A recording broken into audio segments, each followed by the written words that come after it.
Somebody made a good ass point, and I had to cut off right there.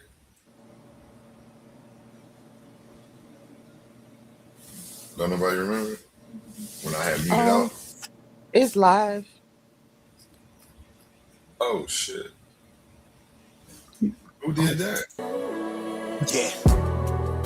Better days, I pray for better days. Working hard cause I want extra pay. Talk to them seeds, but you must demonstrate. Cause it's your ways that they gon' imitate. Non-violent. Sometimes I wish I would've went to college. Frown proudly. Cause where I'm from, they hate you when you smiling. Your faith should be your gun. You can't leave home without it. The children being grown, cause all the parents acting childish. You show them your reality, I bet they doubt it. You tell them all about your dreams, that's when they out it. Your own blood, ain't no family no more. They do you badly for show. You try to patch up your soul, Lord knows you on a mission to show him you so submissive. The prayer said in silence, you know the devil can hear him, pay attention. Know the war's within, how much time do you spend? Try to balance your zen, then again, losses is lessons. You tell me you trying to win, we know about saving money. You tell me you trying to spend that blood on it. Sweat, tears, you put that love on it. Your best years was just a dumb moment. You tired of going hungry, can't deal with fake making your life lonely. Your lack of faith that left your soul boning. But you gon' work and you gon' strive, do what it takes to survive. What is truth, what is a lie? You know that war's inside. Some get draped into the fake, they don't know what to decide. Wrong choice, meet your demise, keep that between you and I. You realize, some people you gon' let go, you visualize. The things you need to feed your soul is on the rise.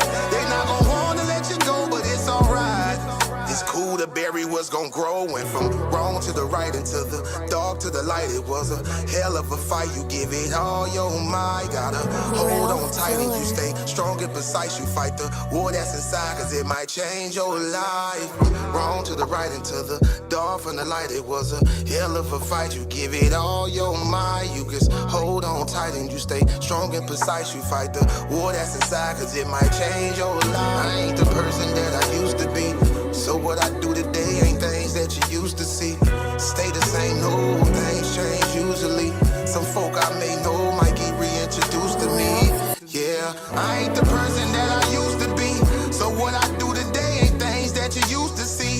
Stay the same, no, things change usually. Some folk I may know might get reintroduced to me.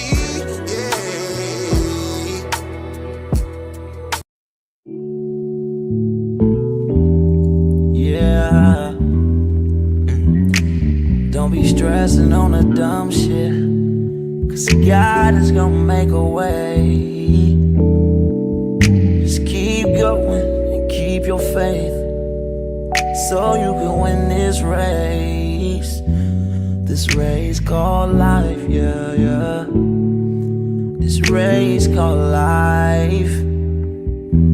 This race called life, yeah, yeah. Race called life.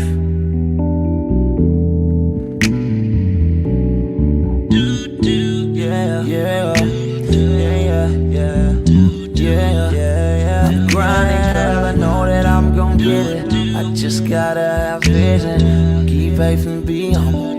Have some patience with it. I've been A1 since day one, been always on my job. I never been a fake, never had to steal and rob. Cause I do good business, I'm too good with it. And even though I'm on this road, I'm still daddy to my children. You know I do good with them, and don't like being missing. But I hate when my bills are thicker and my pockets get thinner. But I can't stress up on the dumb shit, cause God is gonna make a way.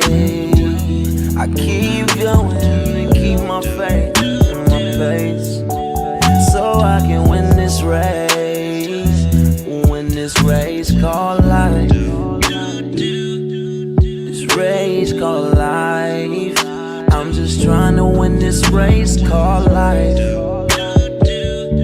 This race called life.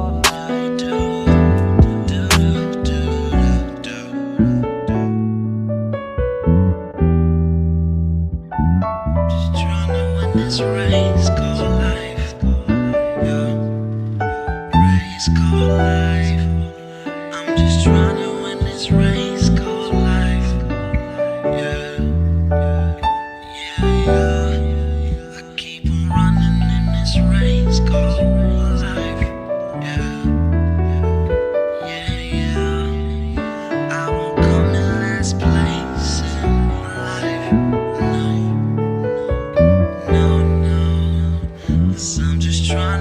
this race called life. This race called life. Girl, I just gotta win this race called life. This race called life. Just gotta win this race called life.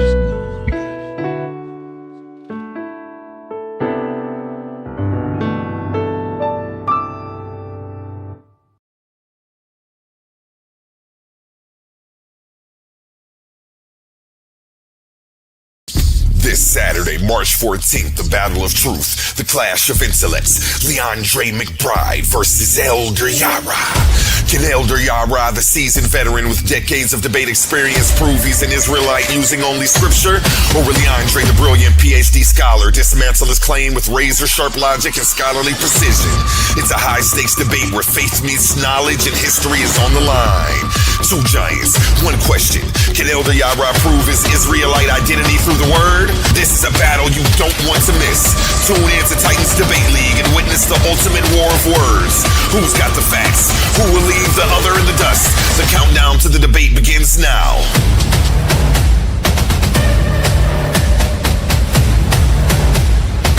Coliseum of arguments. Only the brave speak here.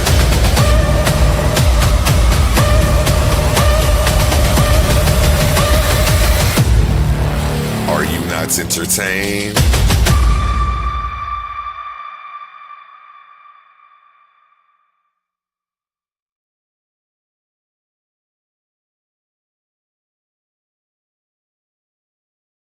And tomorrow, even though the ad says Saturday, this is tomorrow, 8 p.m. This Saturday, March 8th, history steps into the arena, only on the Coliseum of Arguments, hosted by Titans Debate League. It's the clash of cosmic proportions. In one corner, the smooth strategist, the verbal tactician, the man who bends rhythm into reason, suave boss. And in the opposing corner, the architect of quantumoliism, the philosopher of the infinite, the mind that dares to question reality itself, quantum truth. The question shaking the pillars of existence. Does Mother Nature need Father Time to exist? Is nature eternal? Is time the necessary foundation of all things? Or are we witnessing the collapse of a cosmic illusion? Two titans, one stage, no escape from logic. Saturday, March 8th, only in the Coliseum of Arguments. Enter the arena and witness eternity on trial.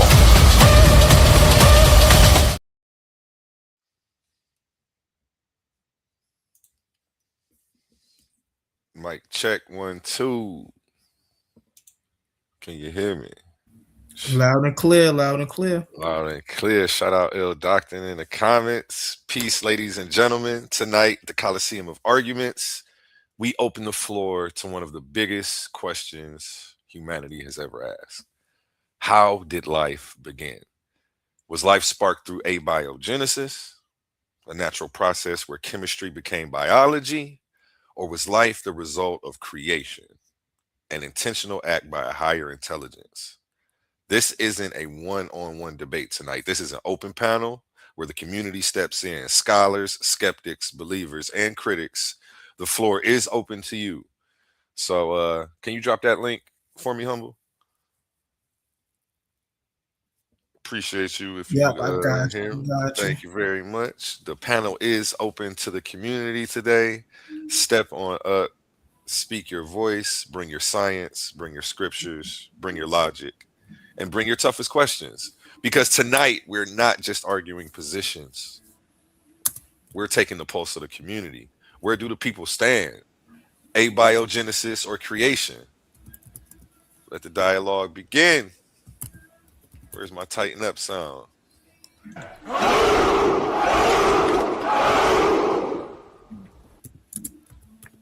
How do you feel about this topic, Humble? This is a great topic. I would stand on the side of abiogenesis, simply because that's what the science shows, right? When we go back in history, we know that we evolved from single cell organisms to multi-cell organisms.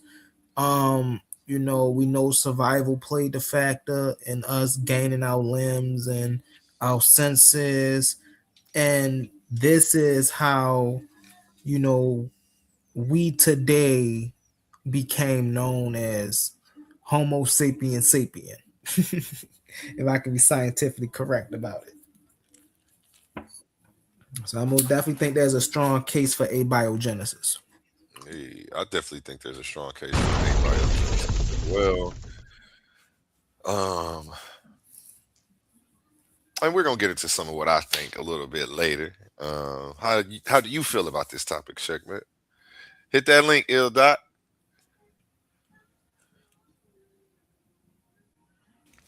Hey, goddess. Peace, peace. Okay. So I was in the background working, trying to get my people to know that we are live. I don't know what I missed, but if you are in the comments, please hit that like button. If you're not a member, please make sure that you become one. Tighten up. Shout out to everybody on the panel, and thank you guys for having me. Hey, yeah, we wanted to know how you felt about abiogenesis, life coming from, well, biology forming from chemistry, and creating life, or creationism, where a divine intelligence created life here. Um, wow, great question. So I'm a little, I guess, caught in the middle. I guess it's a mixture. I don't think that I'm not a religious person, so um, like I believe that there's something that is definitely greater than I, but I don't look at it as those who may apply to it by a book. So if I had to go with anything, it would be more on the science end. But then I just like to listen to this because I don't think I came up with the final. This is it yet. I'm still a baby to all of that. I'm like in between. I just don't see how people just think it's like how the book says at all. So I don't know. It's definitely not. It's not the book God. I don't believe that we just was like dirt and then I'm a rib, and I don't believe that. Hey, okay, okay. So you don't believe that you came from man's rib, or God took Mm. a rib and made you from Adam? What they say? How the story go? Am I messing it up, y'all? Christians, don't be mad at me. No, no, it came from Adam's red.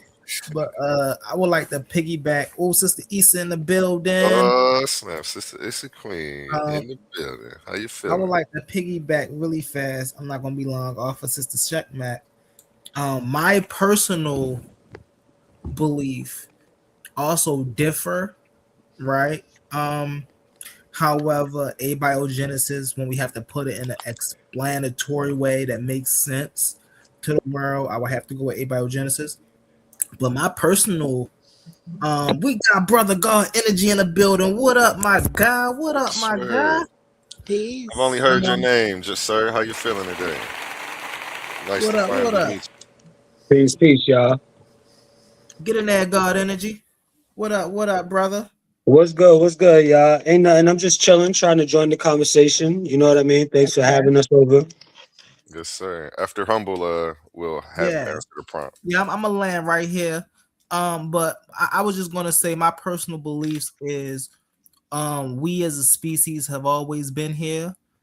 We didn't evolve into anything. We didn't come from anything that wasn't human. We as a piece of life has always been a piece of life, right? And that's my personal belief. But when we go to science, of course, I would take abiogenesis. Go ahead, bro. I land my plane with that. Thank y'all for allowing me to speak. Okay, we'll start with Issa Queen. She pulled up first. Abiogenesis or creationism? How do you feel? Peace to the panel. Definitely a biogenesis girl. I'm definitely evolutionary. So I'm actually very excited about this conversation because I've done a debate on this very topic, the creationism versus the abiogenesis slash evolution. So I'm very interested in hearing what comes up today. Hey, that's what's up. Hey, sister, Girl, you was trying to do a show over here on the evolution theory, wasn't you? Yes, yeah, we're gonna do evolution 101 let's go. for. Let's go. I'm getting that together. I'm getting that together. I'm gonna be talking to A1 on the back end about that. Yep, yep. Just let me know when you're ready. You got my number. Yes. Uh, God energy, abiogenesis or creationism? Oh, I'm sorry. It's the queen. Didn't even did you? Oh, well, she did answer. Did you want to touch on that more before God energy goes in? Give us your reasons why, maybe. Oh yeah. So for one, a lot of not a lot of abiogenesis, but the pieces that I need to for it to be proven have been proven. So the chemistry going into life and understanding how the formulations of the cells happen. I feel like people think because we don't know the exact formulation or what came first in the cell, but we do know that this can absolutely be done. I implore people to look up the Urey experiment all the way up to 2007. Hold on just a second. I don't know if you could come closer to your phone. Your audio sounds like you're a little distant. You said the Uray experiment.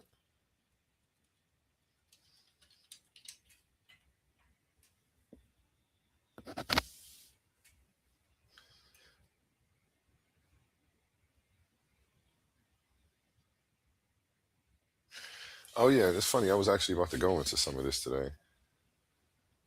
Miller Uray. Well, until the sister to come back and clarify, Hmm. I, I wanted to just say I guess I'm on the side of abiogenesis. There is no creation. There is no creation story or creation myth that accurately tells the biological presence on this planet and the speciation, the biodiversity. All respect due to the ancestors, all respect due to them. But mythology has its place, and I think it's on us to be responsible enough to respect the ancestors enough to understand them and what they were dealing with as opposed in regards to philosophy, mythology, teaching stories and things like that, as opposed to the benefits we have of modern science where we can further expand the knowledge base that we genetically encode for our people. So I think the ancestors did their job and used the tools that they had, and it's kind of on us to pick up that mantle and go further. So I think understanding where mythology ends and scientific fact begins, I think we do owe it to them to be responsible about that. So I'm going with abiogenesis all the way.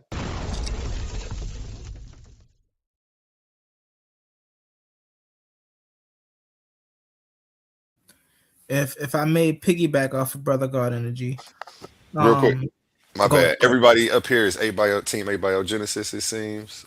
If you got a YouTube page, God Energy, or a Facebook page, you can just hit that button up top that says streaming to your audience. So you can share in the monetization of the content today. Anytime you up here, you don't even gotta ask. Go ahead. It's on you, No homie. doubt. And so I just want to piggyback off of Brother God Energy. Um, when he was speaking about us at least paying attention to our ancestors and the groundwork that they have laid for us to be able to further do research right into all of this. And I want to actually give a little more credit to our ancestors, definitely from the commission side of things, because when you study their story, right, of course, right, it wasn't science, abiogenesis and but a lot of their creation myths, as we would like to call them, happened this way. And so now what scientists are now able to do is say, yo, they had a pretty solid foundation of, you know, how life came about, right? From the plants to the humans to the, and though it was a lot of mysticism packed in it, right? For teaching purposes, but a lot of the science that's being done now validates a lot of the sequences in the stories that's being told. For an example, you know, the happy with the alligator, you know, life came from the water and stuff like that, right? With the elements that we have with the planet, with the potter's wheel, and other creation myths came from that. The fact that they understood that the very elements that were around us were also in us was a profound realization that they had, that we're now in science validating. And I think that because y'all know a lot of people, oh, they were primitive back then. But that mere very fact shows a lot of advancements, even how they were even thinking back then. Right? So I just wanted to piggyback on the Brother God energy and just lay that down. Thank y'all for allowing me to speak, y'all. Stop capping, man. This dude is extra humble. He acting like he not admin. He could shut this whole show down right now. You got Brother Cosmic in the building. Brother Cosmic saying, Kofa, what it do, my God? Thanks for coming through. Yeah. Peace, brother Cosmic. Holla at me about, you know what I mean, that plan or anything like that too. So we get an update on that. But humble, I want to actually piggyback off of your statement as well, because people have a misconception that the ancient peoples of the early Copper Age and even the Neolithic somehow were less intelligent than us, or less intellectual than us, or had a less intellectual capacity than us. And that's not true at all. You know what I mean? And having words associated with them like primitive is completely anachronistic. And it's a lot of times racially based, right? Because it's these ancient peoples of brown skin hue that they choose to call primitive and things like that. So we have a false view of the level of intellect and scientific advancement that these peoples had. I mean, at the time of the city of Alexandria, they had steam powered automatons, right? An automaton, that's robotics. So they had steam powered robotics at the time of Alexandria, but we don't view the past that way. And when people do accept things like that, they superimpose aliens there and take away from the human intellect, the human capacity, the human innovation and invention that happened. So I think it is important for us to familiarize ourselves with these ancient time periods, with the technology, and and to keep it real, for the sake of historical knowledge, we overlook science, technology, engineering, and mathematics. And it is the excelling in science, technology, engineering, and mathematics that made these ancient civilizations great. So we idolize these ancient civilizations, but we miss the sauce that made them great in the first place. So No, that's 100% facts. That's one of my biggest issues with with looking at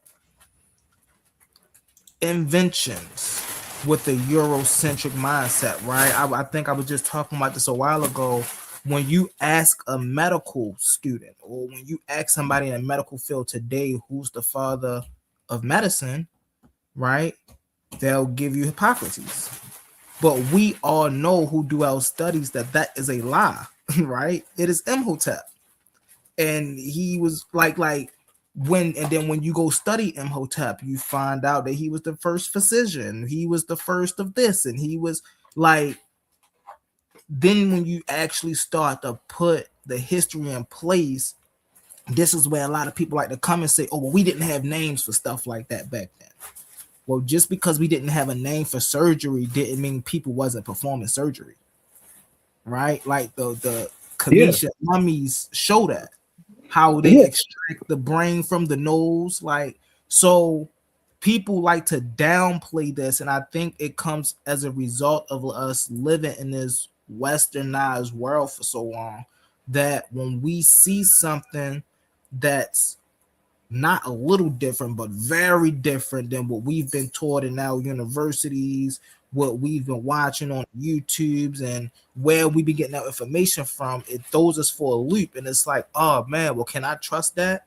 But it's like, well, people go over there and excavate this all the time. We know it's information like this that's being covered up all the time. So it's that due diligence that we as scholars have to do to go in there and find the information that's not being brought to the surface. You know that, and we have to actually bring that to the surface. And that's something I got to give Brother God Energy top notches for, man. His presentations be A1, bro. A1, A. But they do, bro. God Energy Much presentations appreciated. Much appreciated, brother.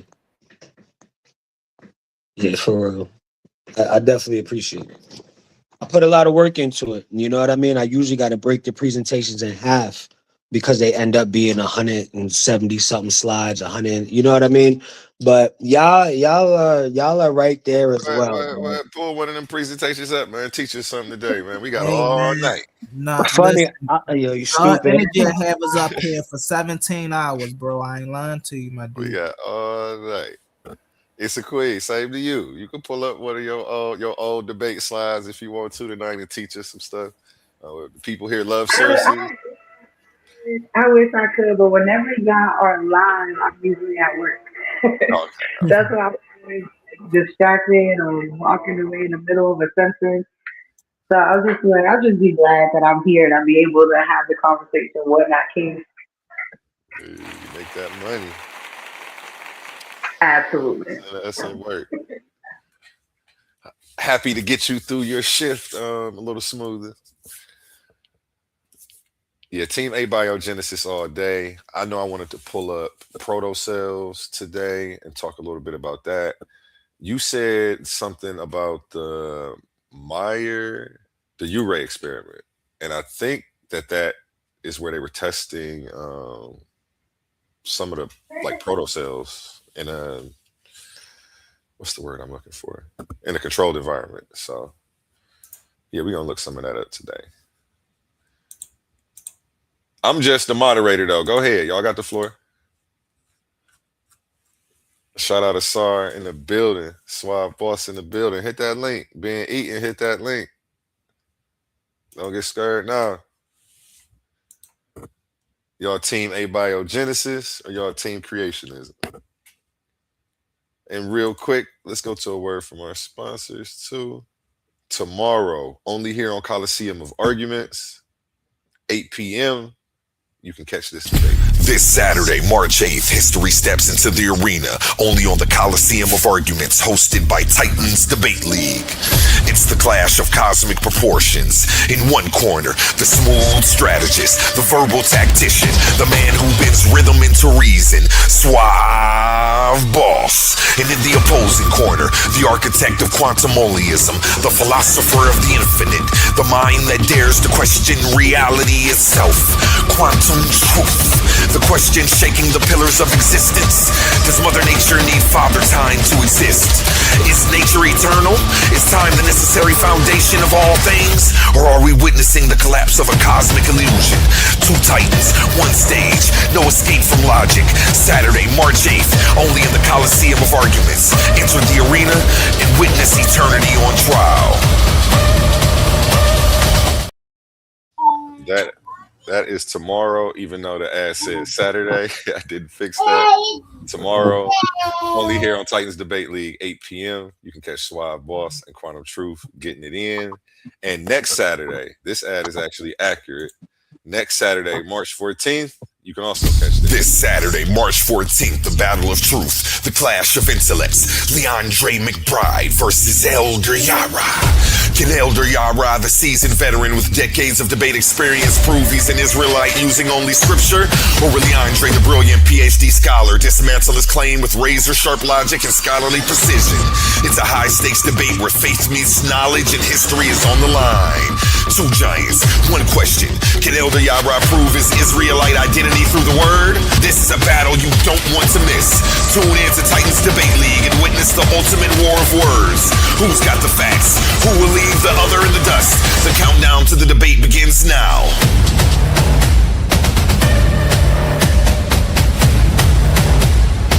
Coliseum of arguments. Only the brave speak here.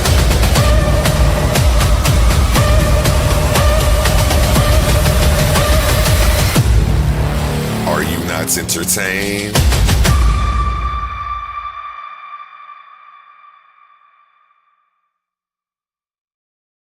And we have Asar MK in the building. How you feeling today?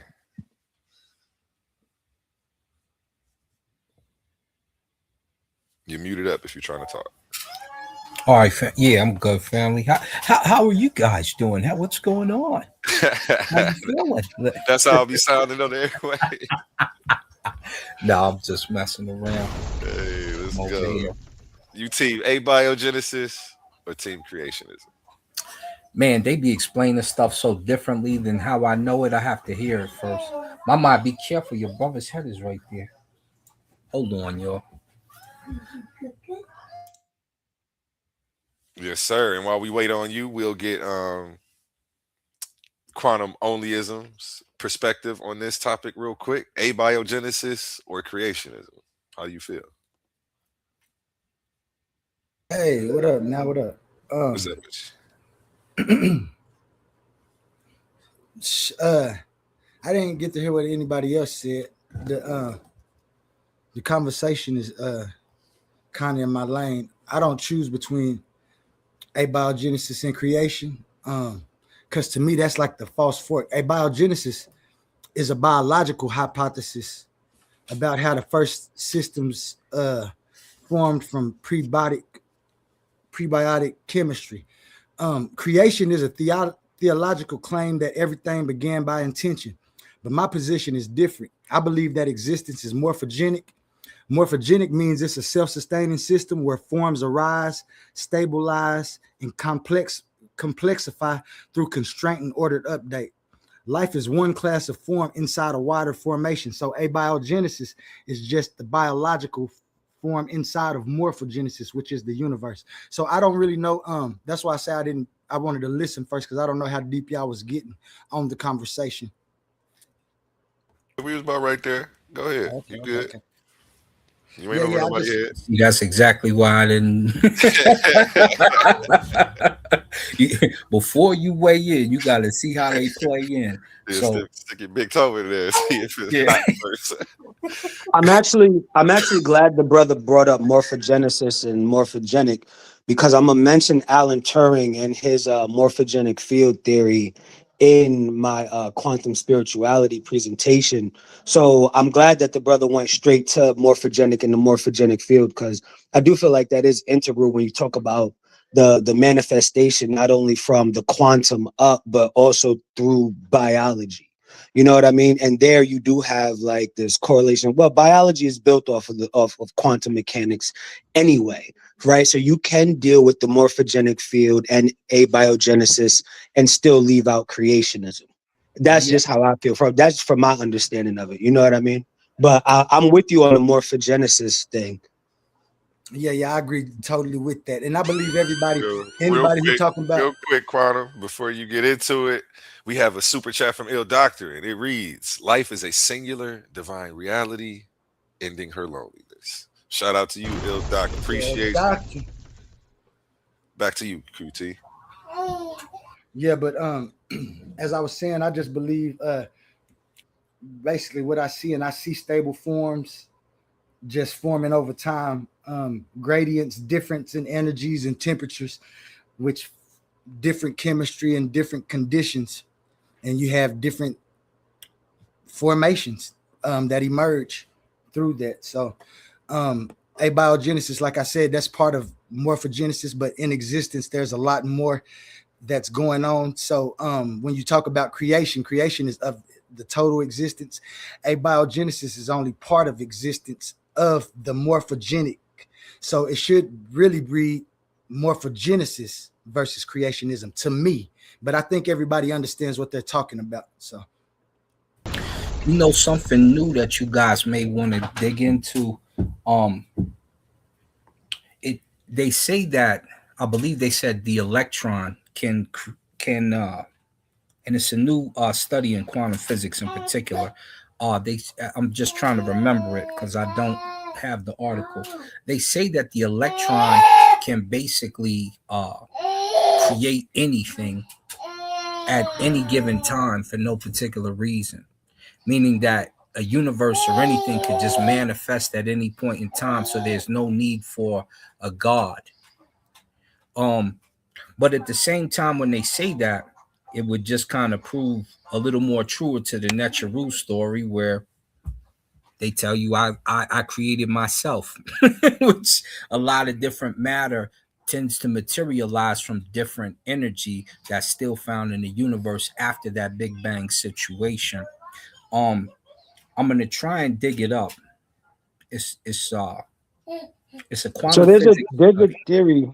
there's a theory with the electron that because electrons blink in and out of reality, and Yeah, the electron shell in the atom from Bohr's model of the atom, the electron shell is not exactly like an orbit, but it's really certain points of locality where the electron could possibly manifest, and then where you measure it, it happens to be where you measured it in its possible localities. But until you measure it, it doesn't have such a defined locality. And then with that, every electron of every atom could be the same one electron. That's I think that's connected to the theory that you were talking about with the electrons, because when you get past the electron down into quarks and things like that, this is when the black hole universe thing comes into play, because quarks, the energy density, the wave energy density associated with a quark, or at the Planck level, forgive me, it's the Planck level, the energy wave density for the Planck level gives you the mathematics for a black hole. So when you have the mathematics for the black hole correlating with the proton, that whose mathematics equate to a black hole, which is 10 to the 55th grams per centimeter cubed. When you measure the density of the universe, you also get 10 to the 55th grams per centimeter cubed. So at that density, the universe acts as a black hole. Well, the proton also has that same density from the interaction of the gluons and the quarks. So when you talk about universes coming into existence and out of existence, that correlates with these miniature black holes that come in and out of existence. So you have this correlation with black holes in the universe, and then you have this non-locality, all is one kind of thing happening with the electron and the proton. And just for a citation, quick citation, I'm going to just cite Nassim Haramein and the Schwarzschild proton, the paper that he did, award-winning paper.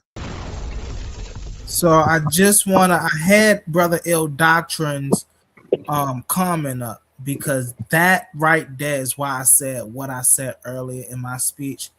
When we speak about existence, right, we know that existence always existed, right? There's nothing that ever brought existence into being. It exists. I agree. And so when we're speaking about reality, we know because existence always existed, then reality must have always existed, right? And now when we take this, and I'm going to go back to my own personal beliefs, what I said earlier about we always existed, right? When we take this to the conversation of abiogenesis or creation, when we get to the realization that there's one fundamental substance, right, that is, always was, and always will be, and that fundamental substance is the thing that we call life, prana, chi, tachyon energy, right? Whatever we call that one, some people call it the 0 point field.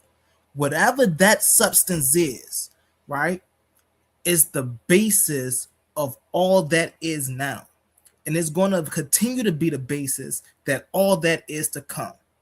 And so when we're looking at existence from that frame of reference, then we can't really say anything came from this or came from that, because we know this have always been here. There was never a time when this, what we call reality, was not. And so that's why I had Brother Ill Doctrine thing up there, because I most definitely agree with him. Thank you for that, Brother Ill Doctrine. That was beautifully written. What can I just say this about that, right? Um, and I get it. Like when it comes to energy, energy always exists, but there's different stages of what people go through, even when it comes down to chemistry. Like there's different stages of that. Like you have to wait until the water evaporates before you get the gas, right? You have to wait for the water evaporate and turn into gas before it turns into water vapor and then, ends up raining down on us. These are stages that it needs to go through. So the gas didn't exist when it was just the water. You get what I'm saying? And in when the after the water evaporates and goes into the sky and it becomes the water vapor and all of that, it doesn't become the ocean again until it rains into the ocean, into the lake.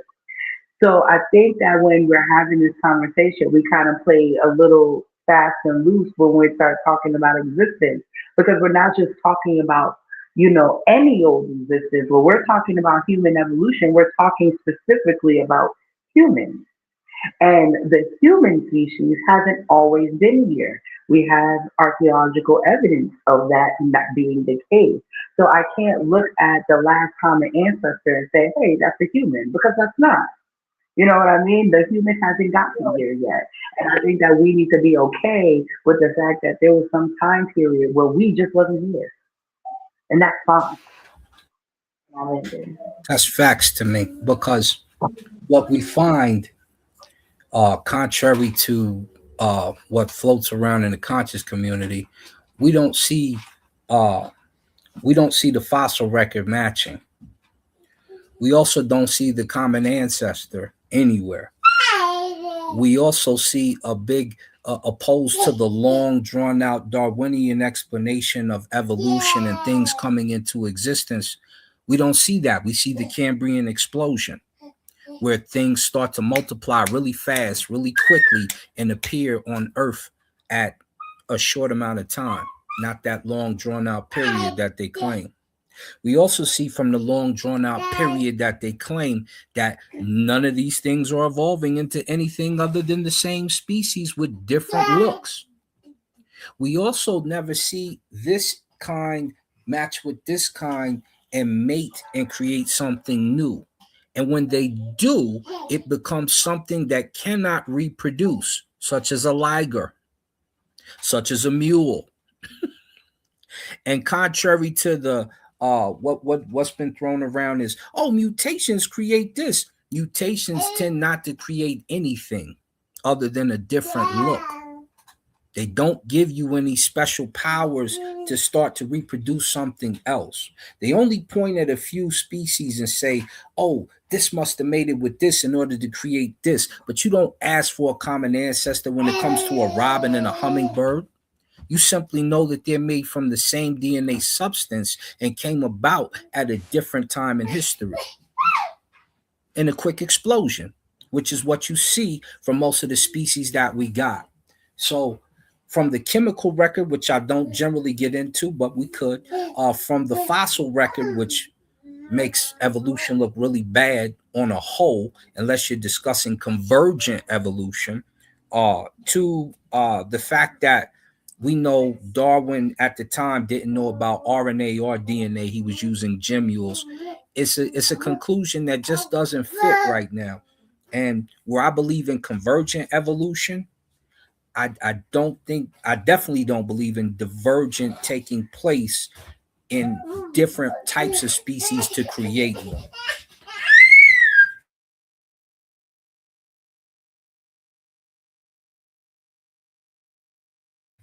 Did I silence the panel? Let's pull up some information. I wanted my man. I My think man we was were waiting. I think okay. we were waiting for you to finish and finish your statement. That's all. Oh, go ahead, brother. I was done here. I I Yeah, I go wanted to ahead. respond. Yeah, yeah. I was just waiting my turn.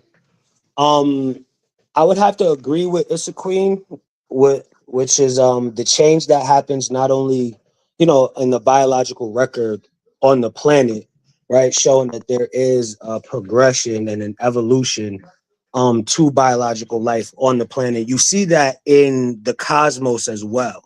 The same way you can look back in the anatomical record and you can see change in species and organisms, but then you can look back in the genetic record and find change in species and organisms.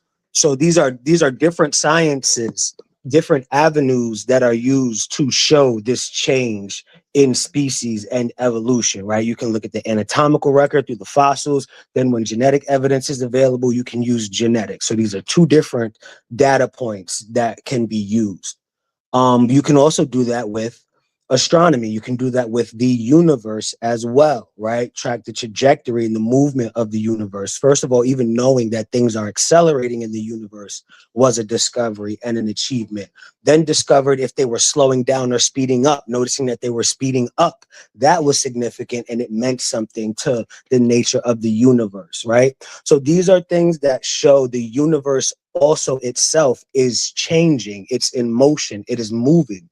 That movement was set forth from a large scale event, a catalyst event that set these things in motion, seemingly from a central point, a singular locality, right? So you can also see how the universe has changed for even matter and things like bosons to form out of the gluon quark plasma that existed right after this catalyst event that some people call the Big Bang. Right, the universe was so hot it was completely filled with what was called a quark gluon plasma that had to cool down for the quarks and gluons to stay stable to then make what we call protons or bosons, they call them. You know what I mean? So the universe itself went through stages and changes for even to be conducive for planets to form. Then this planet had to go through changes for it to be conducive for life to form. Right? So we as humans did not exist eternally just in this form and in this state, unfortunately. And I don't think I don't think it takes away from us at all to say and realize we are part of the natural progression of organisms on this planet. Hey, and real quick, we have a special guest to the panel. He always tells me not to do this, but he knows I'm going to do it.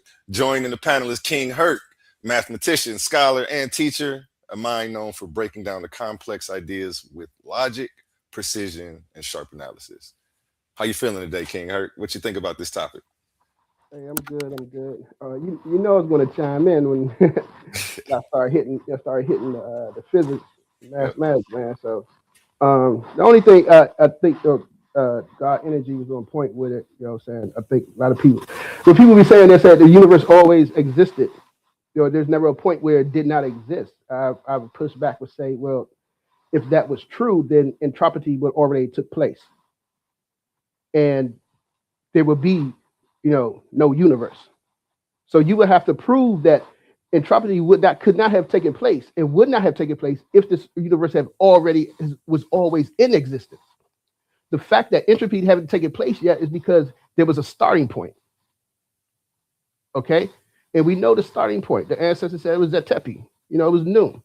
If we talk about always being, then we talk about noon. Eternal is an eternal. It was always there. Okay, yeah, I can understand from that point. Because, like I said, you would have to prove the second law of thermodynamics would not happen and would not have happened yet. But if you could prove that, that means you have to have a starting point. So that's why. So it doesn't make sense to me when you say, you know what I'm saying, the universe was always existed, there wasn't a time that it did not exist. It didn't come from anything. It was always there. That's, I would say no, that's not true at all, because we have, like I said, we proved, like he's like God theory was just talking about, you know, the Higgs bosons and these quarks and stuff. They come into existence, and you can show that they haven't always been around. Okay, so you would have to prove. So you would have to prove these things when you're saying that the universe was always here. It didn't come from anywhere. Okay, so I think that's that's the point that I would just I just got pushed back on, because just hearing that it doesn't make sense to me. That's all. It just doesn't make sense to me. Most definitely. And this is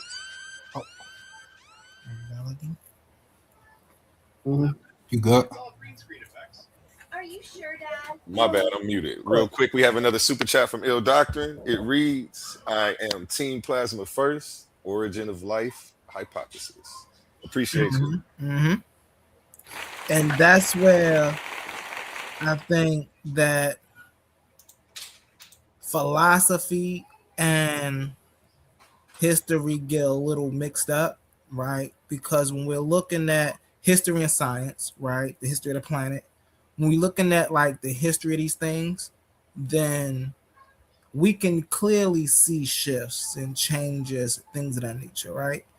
However, we also have to remember that life operates in a what? In a cycle, right?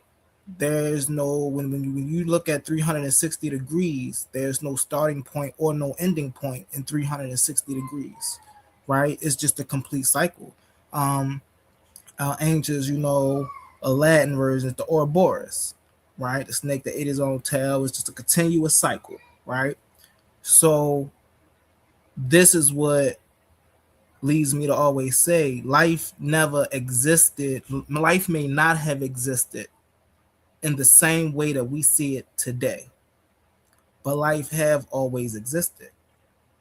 And this is why a part of my belief and a part of my knowing are so different. I'm speaking for myself, are so different, because my knowing is that though we live in a cycle and though changes occur, you see what I'm saying, this fundamental thing still exists. But that does not change the cycle or the period that humanity, strictly humanity, went through on this planet.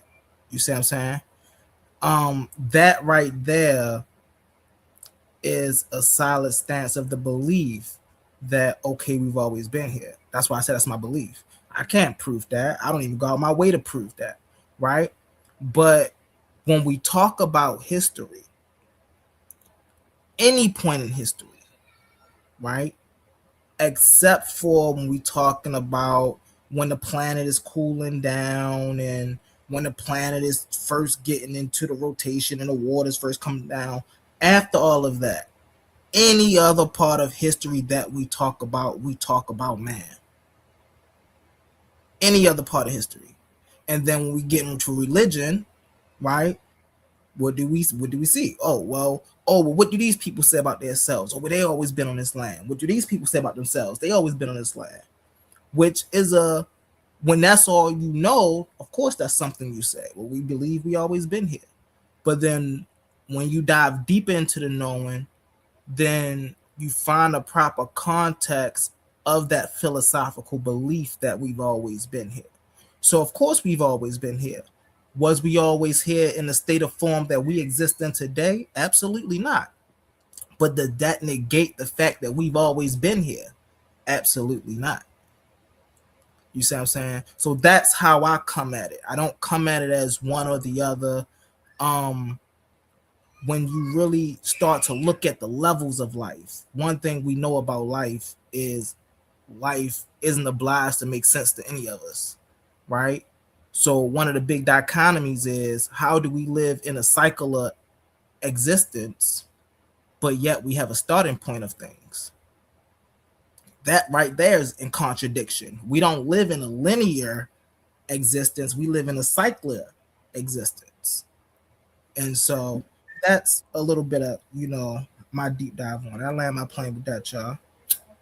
Yeah, to Right. continue, I wanted to pick up where the brother left off with talking about Ptah Noon and the Egyptian mythology, but also what Humble is talking about, because this thing with the black hole universe, and no, getting that realization, that is how our universe can be finite but still involved in a cycle amongst others, right? Because it is within these singularities, and remember, Einstein's equations tell you what about a black hole, that when you enter into a black hole, a whole nother set of physics opens up, a whole new time space opens up before you within a black hole, right? So quite literally, these insides of black holes are entire other time spaces, while the black hole that you first entered into exists within a time space outside of itself. So that's the cyclical aspect of it. You know what I mean? That you do have a finite beginning, but that finite beginning emerged in something larger than itself. And that's the whole cycle, right? Mm-hmm. That's the as above, so below of it all. Right. So I think that handles that aspect. But I did see the correlation with Ptah Noon, right? The mound of Ptah emerging on the waves of Noon in that Egyptian theogony or cosmogony. um, and I see the metaphor, right? How me taking what they wrote then and me knowing what I know now about the relationship between waves and particles, or the vacuum density fluctuation, how electrons or subatomic particles seem to quote unquote appear out of nowhere, right? They blink in and out of existence. They disappear into the vacuum, then reappear into reality. That vacuum though has a density, it has an energy wavelength. It's quantum field theory, right? It's full of quantum fields. When those quantum fields overlap or quote unquote splash into reality, you measure it as a particle. So I can see the correlation between Ptah as a solid mound, aka a particle, emerging on the waves of Noon, which would represent quantum fields. So I can see how my brain, being familiar with both, can make the connection between those two. And I feel like if we look into the ancient mythologies, our brains can make those correlations because we have knowledge of both. But I am hesitant as a researcher to say the Egyptians knew about quantum fields and the Egyptians knew the relationship between waves and particles. And that's why they wrote the story of Ptah Noon in that way. I would be hesitant to make that statement. But as someone who's familiar with both sciences, I can see how we can make that correlation with the philosophy, you know? Well, you speak Uh, on it, yeah, and it brings about. Oh, I'm sorry, Jose. Let me get a quick second in, please, brother. Thank you. Jose next. So, He been waiting yeah. patiently. You try to So I jump was in like, I like didn't even double know dutch this on the was you. last one. It couldn't Pardon get me. in. Go So, yeah, the correlation is definitely there, because we have to remember that the priest made the science in the first place. So it's not that they were using quantum anything at that time. That would be too small for that moment. Imhotep, brother, bear down. But what we do see is them figuring things out like orbits.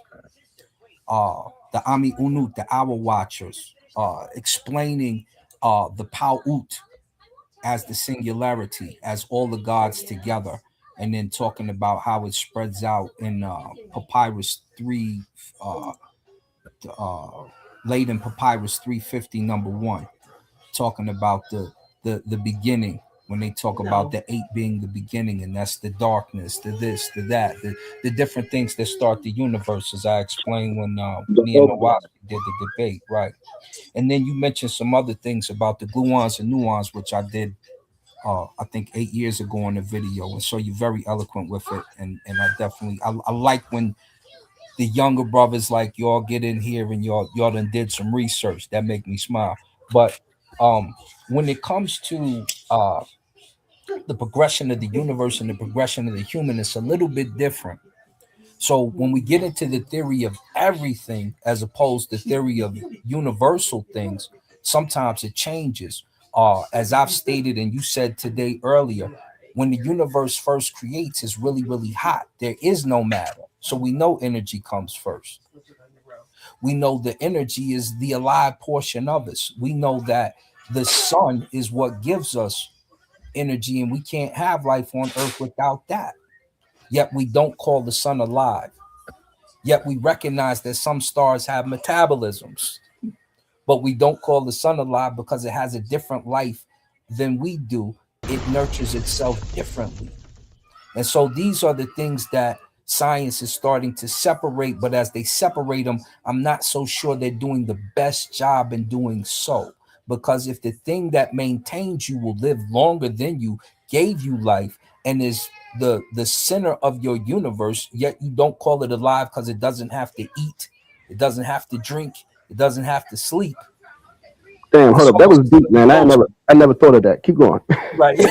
Wait, 1 second. so, Rewind that. so so science in there, and most of this is new, right? Because like I got an old science book where they tell you that the astrology, they have scientific astrology back in the day.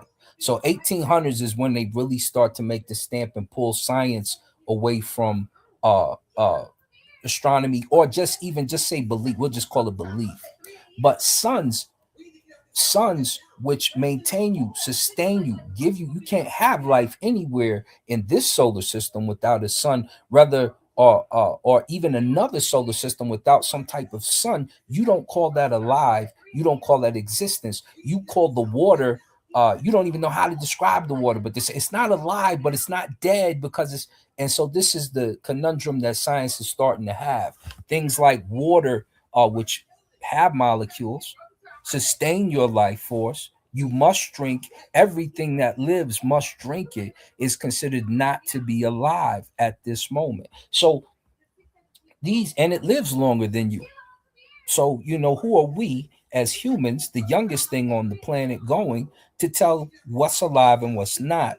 Uh, Science are just a little bit chaotic at the moment.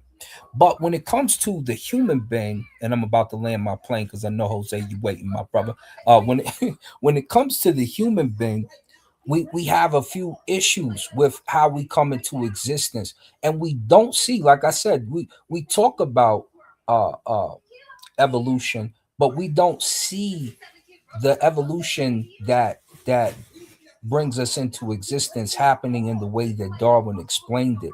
So yeah, hold on 1 second, baby. Yeah, that's awesome. So why is he breaking my? He's crazy. Hold on 1 second, he's baby. Breaking my car. I know he's crazy. Human origins in the fossil record. When we look at those, we have the earliest fossils of Homo rudolphinensis and Homo erectus are separated from Australopithecus by a large unbridged gap. How can we explain this seeming saltation? Not having any fossils that can serve as missing links, we have to fall back on the time honored method of historical science, the construction of historical narrative.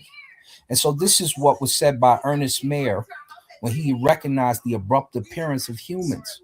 Is because that long time that supposedly takes place for species to come into existence, we don't see it when they come into existence. And so when we really analyze what takes place in a lot of these sciences, some things are mashed together. Like there's no math for evolution. So anytime they start calling math for sciences, you don't got it for evolution. So that means it's technically a belief or a pseudoscience. But because we can see certain things take place inside of a species, not all apes, we can see certain things take place in specific apes, such as a human. Certain things will happen where you'll get different colors, you'll get different fatty or muscular tissues, different things of that nature. You won't see us morph into anything different when it comes to a different species. You won't see a chimpanzee morph into anything different. And so, and we never, like I said, you won't tell me that this zebra and this giraffe mixed in order to make a horse. We're made of the same what do you call gene pool, but we didn't have to have sex in order to, meaning that there is no natural selection in the case of human beings coming into existence with other apes. That means that simply we come from a different gene pool. Hey, am I playing this later? He sure is. Let's get to him. Pardon me, y'all.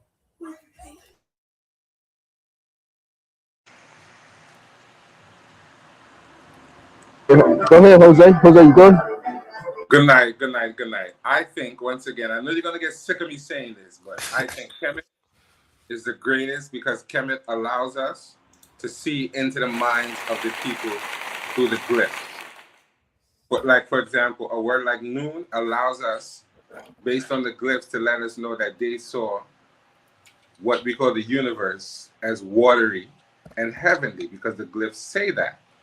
So this is how we know what noon is. And when you read the creation story, it tells you that Ra came from the noon, which is the watery heavens and an egg. So when you study, you understand they're really talking about the sun coming from the universe and creating all. You understand? So it's complicated, but it's simple. But sometimes I think we as modern humans overlook it and put all these extra onto it that they would not have known. They just simply observed what they saw in nature and reported in their own way. And that is and that is how we get a lot of what we get now. And we shouldn't discount what we call spirituality, because that's where science really came from when we look at our ancient ancestors. They started out with this idea of spirituality, and then they took that idea and made it into something tangible, such as buildings and medicine and other things. So we should really look at that and understand that when we are referring to a lot of these things. We need to understand where they come from and put it into that perspective. So that's my little contribution to this. And the fact of the matter is we're here. So do we really have to explain how we got here? Can we just enjoy being here instead of having these arguments over where we came from? So I want to yeah, I mean, people say that. I understand what God Energy was saying before. The only part I disagree, I would push back on is when we say that, you know, you think that they didn't have an understanding of the quantum level. Two parts. I guess two ways we know that they did. There's a couple of ways, but one of them is that what you was talking about earlier, the number between the measurement of the electrons, that wavelength between the energy of the electrons, the constant finite number 137. That is encoded in not just one pyramid, but two pyramids. Okay, and you don't do that by happenstance. Okay, the probability of you encoding a prime number into your building that you built, not just once but twice, that's completely zero. Okay, and then the second way that they had an understanding of the quantum level, that we know that they had an understanding of the quantum level, is that in the Great Pyramid itself, the King's Chamber is a representation of a particle in the box. It's just done for waves and not for particles. Okay, but it's the same equation. It's the same Schrodinger equation. The way that it's built, you have to use what we call Schrodinger's equations to explain that. So that we know the king, because the king chamber vibrates at a certain frequency, but inside the sarcophagus, it vibrates at a certain frequency also, but at a single frequency. And that's just what's called a particle in a box. The experimentation that Schrodinger did. Okay, so it's the same thing, just done on a different level. So if they didn't, you don't set up these things. You don't set up these things if you don't have an understanding of something. You know what I'm saying? It's just not. Again, this is not just happenstance. Or some people would say post hoc rationalization is not that at all, because it's you when you find the same thing encoded, not just in one building, but two and three buildings, that shows intent. And when you find it when especially over time, over centuries, that shows intent. That shows that the knowledge was passed down. So it wasn't something that, you know what I'm saying, it wasn't something that that's just happenstance that we find this high level knowledge of mathematics. And the only way that you could get the Planck's constant, you know what I'm saying? I mean, the only way that you could get the fine structure constant number 137 is that you have to understand the Planck's constant. And if for you to understand the Planck's constant, you have to know differential equations. All right. And what we call this stuff differential equations, they didn't call it, but they had an understanding of all this stuff, and they left the proof inside the systems that they built. Okay. So can I just would like to respond, and what's implied there when I brought up Alan Turing from my quantum spirituality presentation, this aspect with the Egyptians is also in there, and I do feel like they did not have an exact observation of certain quantum things, just because we don't have certain evidence and tools that it would be required to show that they observed certain things, because this quantum mechanics at a certain point has to be observed as well, and it is the lack of proof of observation is why I would be hesitant in saying they knew these things, right? So just to contextualize my statement, it is the lack of proof of observation of the quantum is why I would be skeptical. But hold on real quick, brother, because we're not on opposite sides of the spectrum. Just let me finish my point. It is, though, through the observation of the same mechanics involved with quantum mechanics. They observed through the observation of nature, right? Which we know is how they came up with their celestial and astronomical advancements, like mapping the constellations, the rotations of planets and things like that. So because they observed the same principles that the quantum manifests, right? Because the quantum world manifests on various scales up and through our scale. So they observed certain things, and because they were dealing with the mathematics, that's where you're exactly on point. It is the mathematics that allowed them to get close to these things. Because there was a lack of observation, I'm just skeptical on saying they knew exactly how quantum all of this was. But yes, they were tapped into it because of the mathematics. They were there. The mathematics had them correct. The geometry had them correct. And it was their extensive knowledge and research into geometry and equations that got them close to these concepts. You know what I mean? So I'm 100% with you on the mathematics. They were doing high-level equations. And I started off this conversation by saying that they had robots back in Alexandria, steam-powered automata.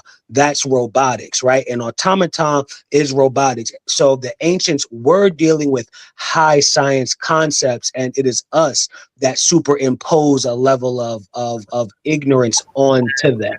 So I am with you on the mathematics. I am with you on the certain sciences, but I just feel like they had a lack of observation of the quantum. Wait, hold on. The observation, I understand the observation comes from the rituals. No. I mean, if you go to a ritual, you'll see and understand how they had a chance to observe these things. But I think that's how, because I mean it happens today. Same thing. If you go to a ritual and if you get caught up in a trance, you're going to feel it. You're going to see. So I think that's part of the observations where they understood things to be able to understand it on that level and to put it in their works. I can see that, and I could see that. I agree. But man, sir, you're inputting. Hold on a second, sorry, brother Francis. Man, sir, what I'm as an Ami Unut, as someone who studies it intently, and we hold classes and what have you, like I could tell you certain mythos that will relate and tell you why you get certain things. But when we talk about quantum, we're talking about things that they couldn't even see yet, right? They didn't have the ability to see those things. Their math is correct. So when you look at what Otto Neugebauer or Richard Parker, who was opposed to what Otto Neugebauer said to a degree, Although it was like, oh, they didn't know math. They blah, blah, blah, blah. They clearly knew the math. They clearly knew when you count the nimel, which you call deacons because you use Greek, but the nimel is the Ramech word for it. They counted the 18 nimel that would rise after Septot and before Septot, or the star that you call Sirius. After they would count these, they broke the universe that they see into 36 sectors. This is how you get your first 360-degree day calendar. Why? Because the Nimmu do a helical rising every 10 days.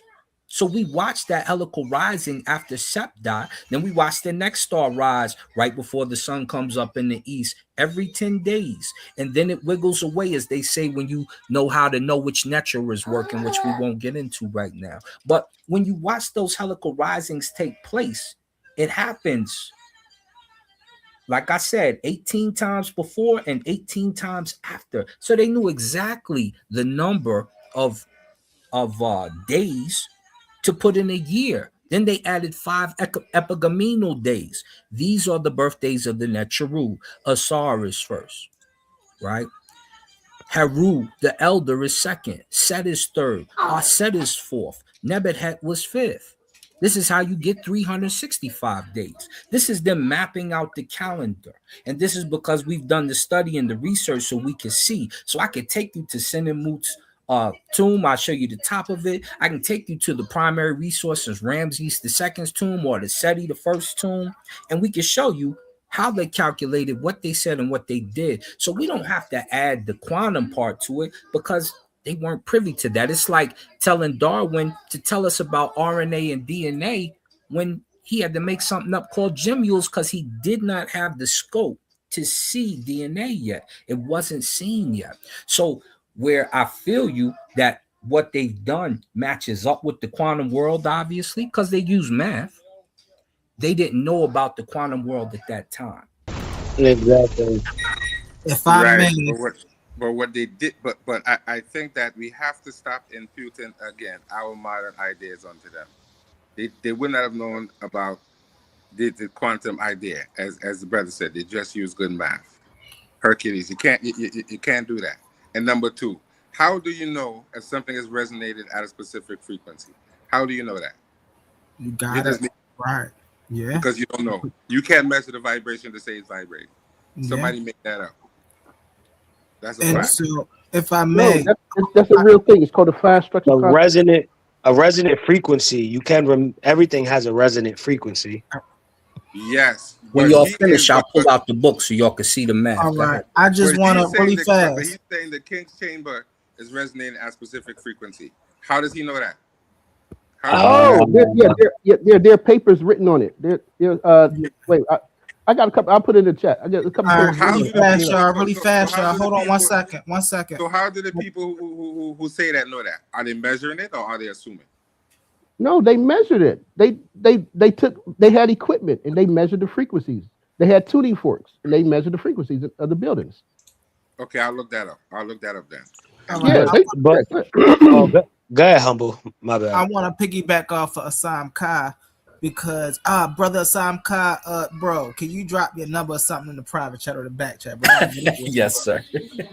Very wise, bro. I would love to sit down and learn from you, bro. But I will because what Assam Kai is saying, literally what I was just breaking down with my real world meta of philosophy, that's why, and it goes back to what Jose was saying, why I always say we got to get back to our roots and our ancestors, bro. Because I feel like people really how can we sit up here and accept the fact that Newton invented a whole nother genre of math just to solve an equation, right? But yet we say our ancestors wasn't thinking about this type of stuff, right? Here we got Einstein creating equations before they even had the equipment to measure or experiment on what was right, and he had them right. But yet our ancestors wasn't thinking the same thing. And Assam Kai, I think it was Jose said this, experience right? When we do as above, so below, right? We understand it's not just as above, so below, but as without, so within. So our people had an understanding, just as they, okay, this operates up here. I'm a part of this. Let's see if these operate within me too. This is why our people lived my art. This is why they spoke my art. They just didn't speak my art because they just didn't have no concept that words didn't have power. They knew words carried frequency. They knew words manifest. They knew these intricate ideas and philosophies that we still talk about today. They had a concept of these things. They just didn't separate it the way that we do. Everything about that culture is integrated. So we see, when we see Ray, right? We don't just see Ray. Of course, Ray is the sun, but in retrospect, in the essence, Ray is so much more when you get into the tales, because everything in that culture is introspective. Now, when we're talking from our point of view and our Western worldview, right, we have to separate these things. This is why a lot of these conversations get lost, because, right, we separate existence from human existence, which when we do separate that, we say, okay, we understand that. But then we take human existence and we say, okay, well, this means that existence couldn't always happen. I ain't saying nobody on the panel saying that. I'm just saying this is the general sayings. Like, people think like this, and I'm like, but when you actually study, right? When you show yourself as a person who study, then the picture become clear, and you see,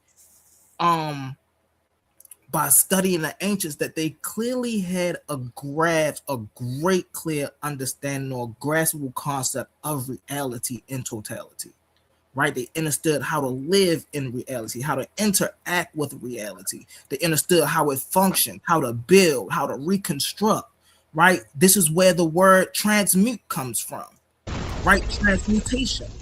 So they clearly had a solid foundation of what we call life. I land my plane with that, y'all.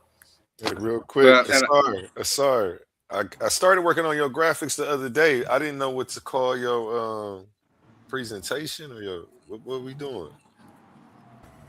I don't think we decided on anything, did we? No, you see that on the screen? Am I close to anything? I look That dope. you rocking with that, or should I I? look like me when I used to shoot the arrow. you know what's Okay.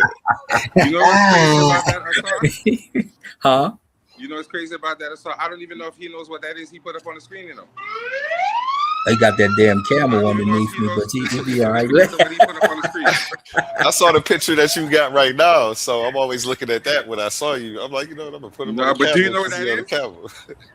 You know what that is on the screen? You have the A1. Nah, what's that?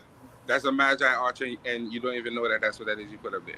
No, I didn't know that. I didn't know that. I know you didn't know that, but we know exactly what it is. So, It's so very it's appropriate. okay. Perfect. What Perfect. what in particular would you guys be interested in hearing about? Everything. Anything About the listen, I'm universe, or we interested. should Everything. Yeah, I think you should go the that theory of route. all things? If you go that route, I know it's a queen to pull up and get to dropping some knowledge on us about it too. Yeah, I think Let's you should talk go that route. universal. That way my brothers can add in, because it's a good conversation there. So everybody from every ideology can Can touch it. you break down, Asa? Uh, could you break down the universe, but from the The communal text. perspective? So Yep. basically, you'll be getting into the Netaru, what they mean, how they were applied, how they were utilized, and basically just how culturally they were seen. And that's just if you got to deal with Nud and just some of the, you know what I'm saying, the common ones. Oh But yeah.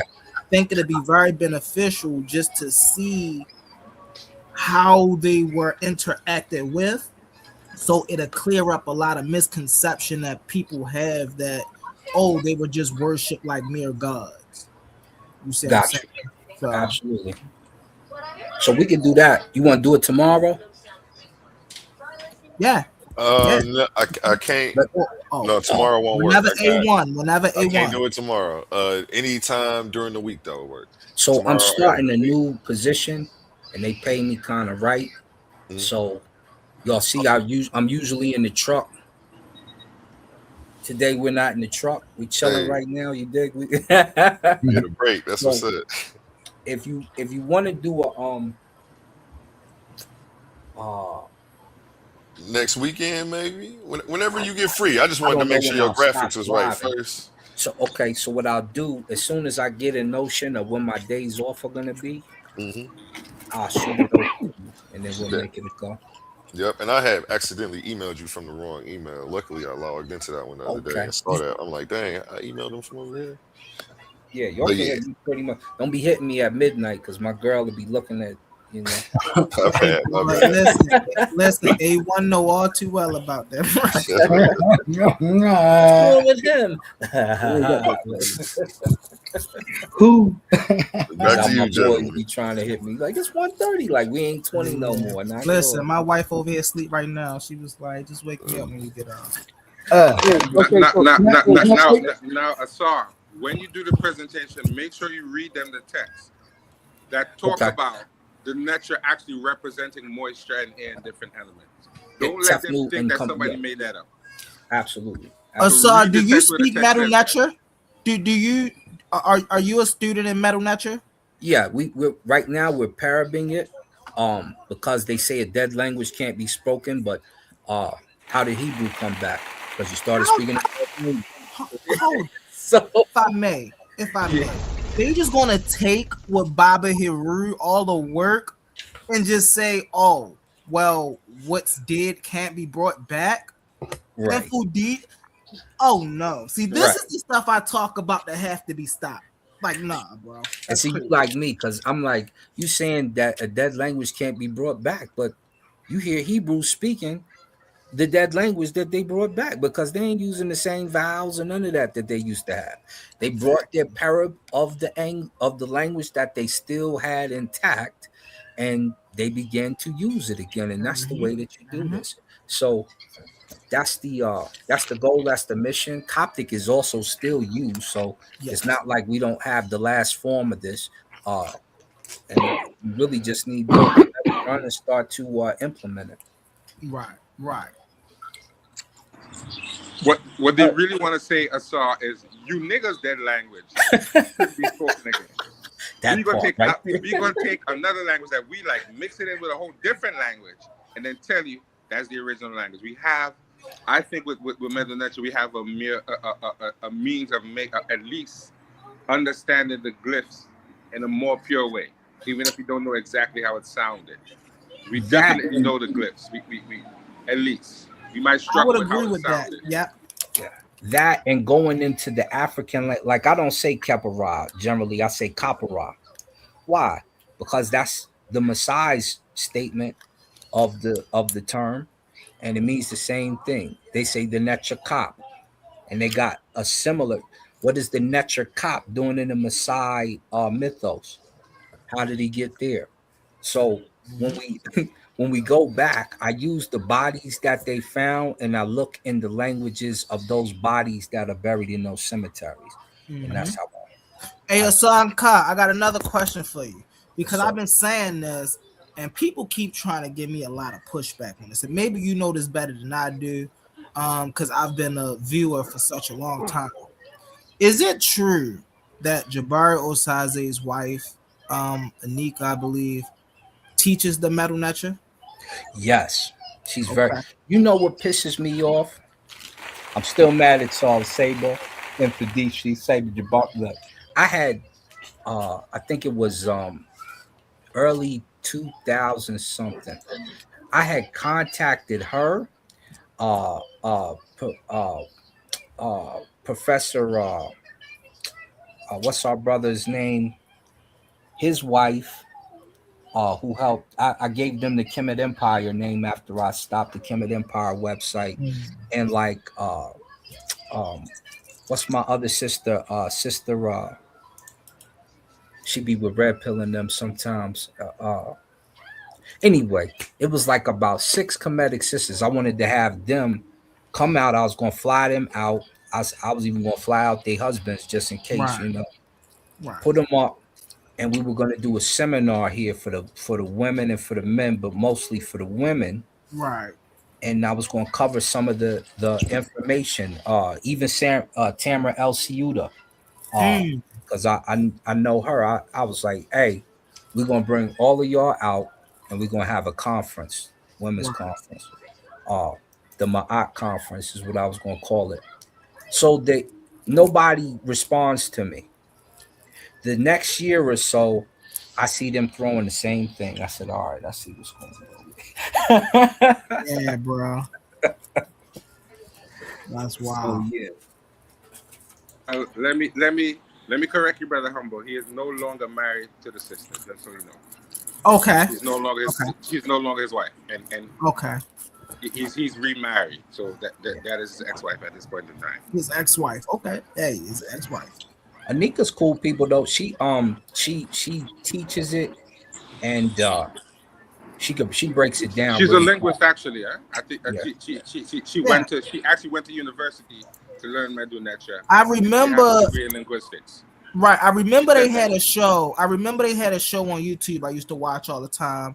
Yeah. Um, and they used to have some Bobby Heru. They used to have some big hitters on there. And Yeah. man, their show was dope. I don't know why they stopped that though. Well, they didn't. They actually evolved into the Shrine of Ma'at. Now Uh, they had the It's Shrine of actually the Mahat at same that teachings. time. It's the They same teaching. that public access channel, I think, stopped doing what they were doing. So they were okay. on public access in New York. Um, when they would do it, they just basically would do the shows, and then they would air on like your channel 6 in your area, right? Right. And so we got something similar out here. I did the first, like I'm the first black mixed martial arts promoter in Colorado. We go back like that. Congratulations, bro. So we would do a show out here, and I did the show, the first fight at our Pepsi Center that was mixed martial arts. Me, Bob Azar, and this other cat promoted, Paul from IFC International. So we went on that channel to promote it on my TV show, and people would watch our TV show throughout the community. So we sold like 5,000 tickets or something like that, you know. And they do the same thing out in New York, but I think that channel stopped doing shows of that nature. Right. But they didn't stop. You know, they took it into the Shrine of Ma'at, and it's the same. He's on It's YouTube. basically the same teachings. Okay. Yeah, Yeah. because he had the Shrine of Ma'at then, Yes. but he was on TV Because with I it. haven't So really now he's on seen, YouTube. and that's something that be like, of course, you know, we see y'all all together at one point, but I would really love to see y'all do things on your own. You see what I'm saying? Like I would love to see y'all on your own channel streaming.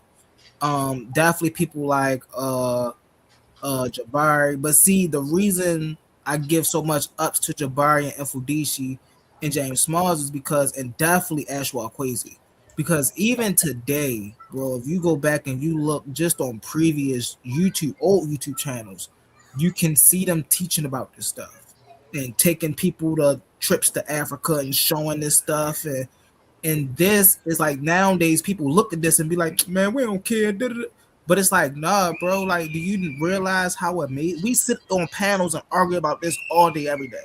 And here's somebody coming really breaking this down to us.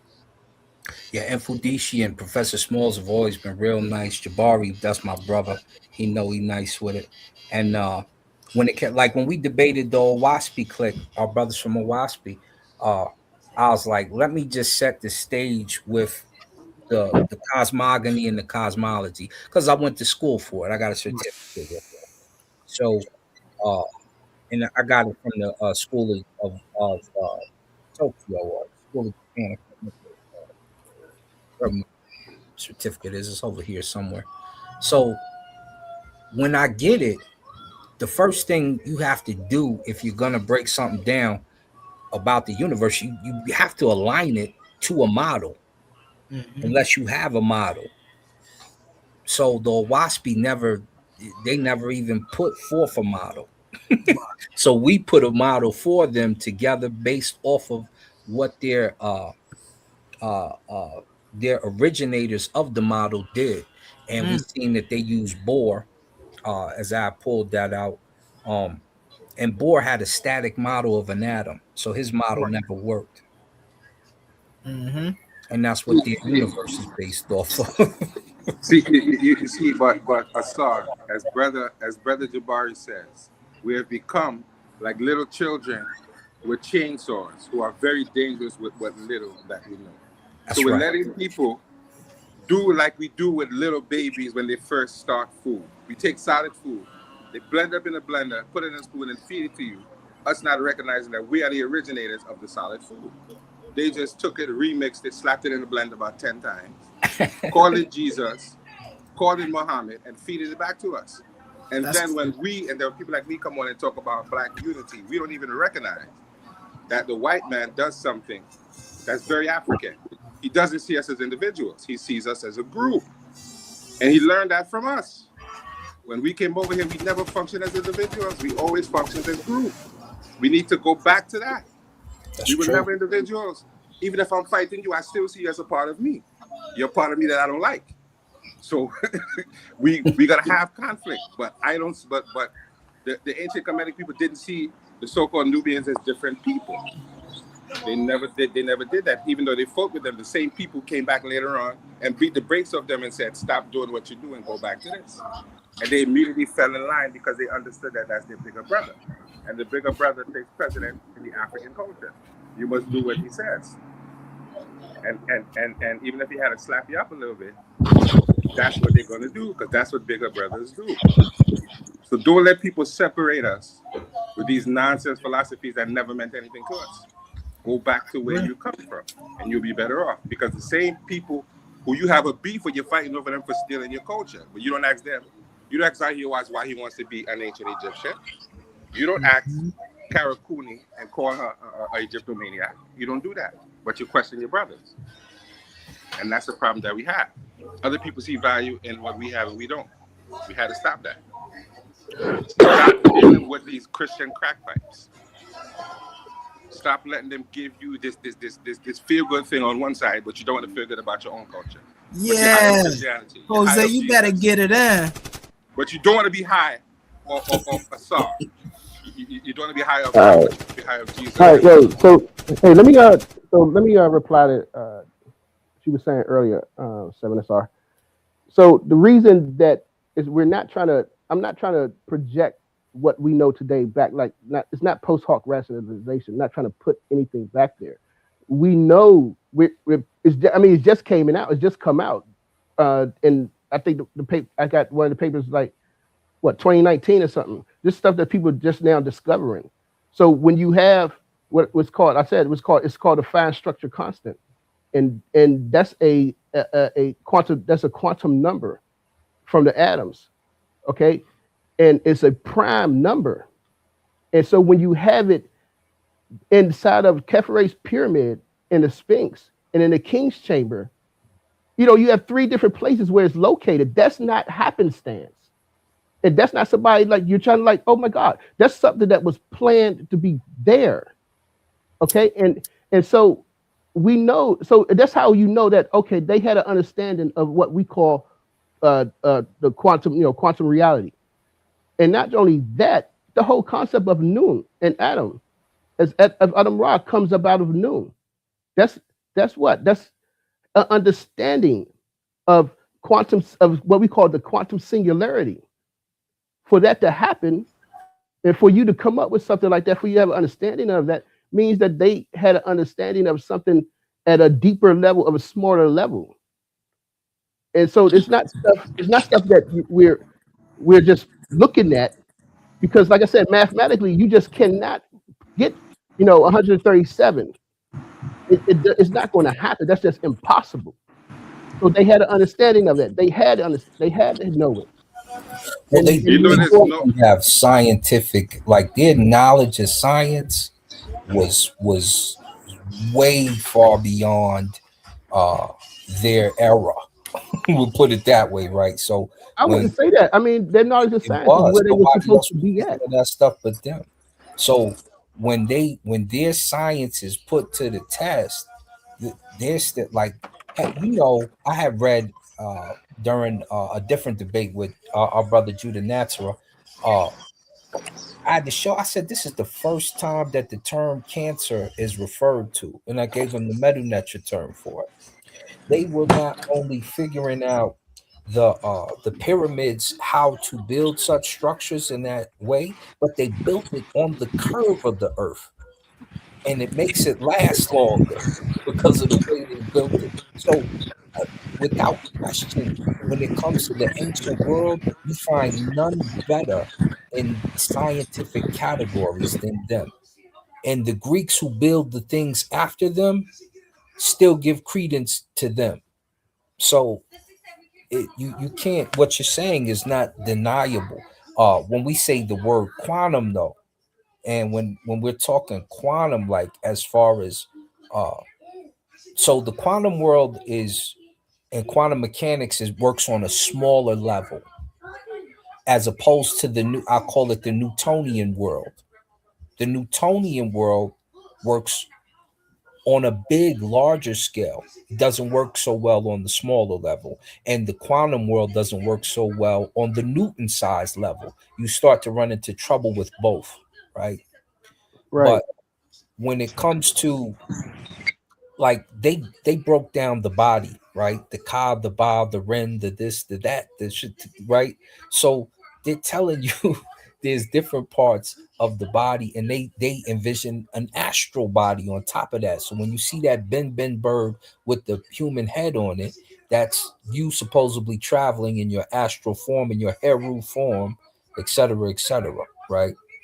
So they're already envisioning things that science starts to get to today, and they're doing structural things a little better than science does today. Remember, the Chinese weren't able to duplicate the feet; the bulldozer fell in the sand, etc., compared to those big sleds that they would pour water in front of. So these are the things that we start to you when you look at their science, it was mind blowing. From the water drip clock, from the sundial, from the percent. They knew the tropical what do you call it? What do you call that tropical Oh, tropical. Talk about tropical, like Cancer and tropical Capricorn, yeah, Sagittarius. yeah, Yeah. and I always forget. Well, I'm a former prize fighter. Forgive me. So they knew all of that stuff, and they're mapping it themselves. Oh, I said I would share this with you guys, right? So let me share screen. That's my But brother but but Aiden allows me to do. Go ahead, brother Jose. While I but pull up. it's we also have to understand that we invented scientific observation, which means sitting around and simply observing nature and then reporting it, just as Darwin did. But we did that thousands of years before. That's We right. wanted to represent Observational things, so we science. looked at nature and said the beetle does this, so we can take that dung beetle and turn it into something, a little deeper. And now we recognize that sitting around and observing nature has a value. But we just did it correctly and just reported what we saw. We didn't put no extra on it. We didn't we didn't make it something something other than what we saw. We saw a beetle do this, so we took the beetle, put it into human form, and this is where we get Kepler. We took the jackal and said, well, the jackal does this, so we're going to personify it into this. We're going to personify ibis into this, and that is scientific observation at its simplest and its finest. You follow logic. You don't have to make up anything.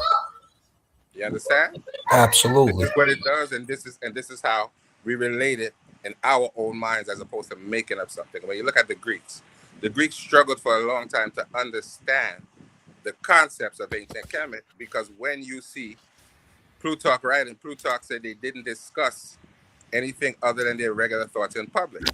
So Plutarch was taking bits and pieces and making up things like the black land and the red land. That comes from Plutarch not understanding and not having a full picture of Medu Neter at that point in time. That's just and now people in modern times are taking these things and running with it.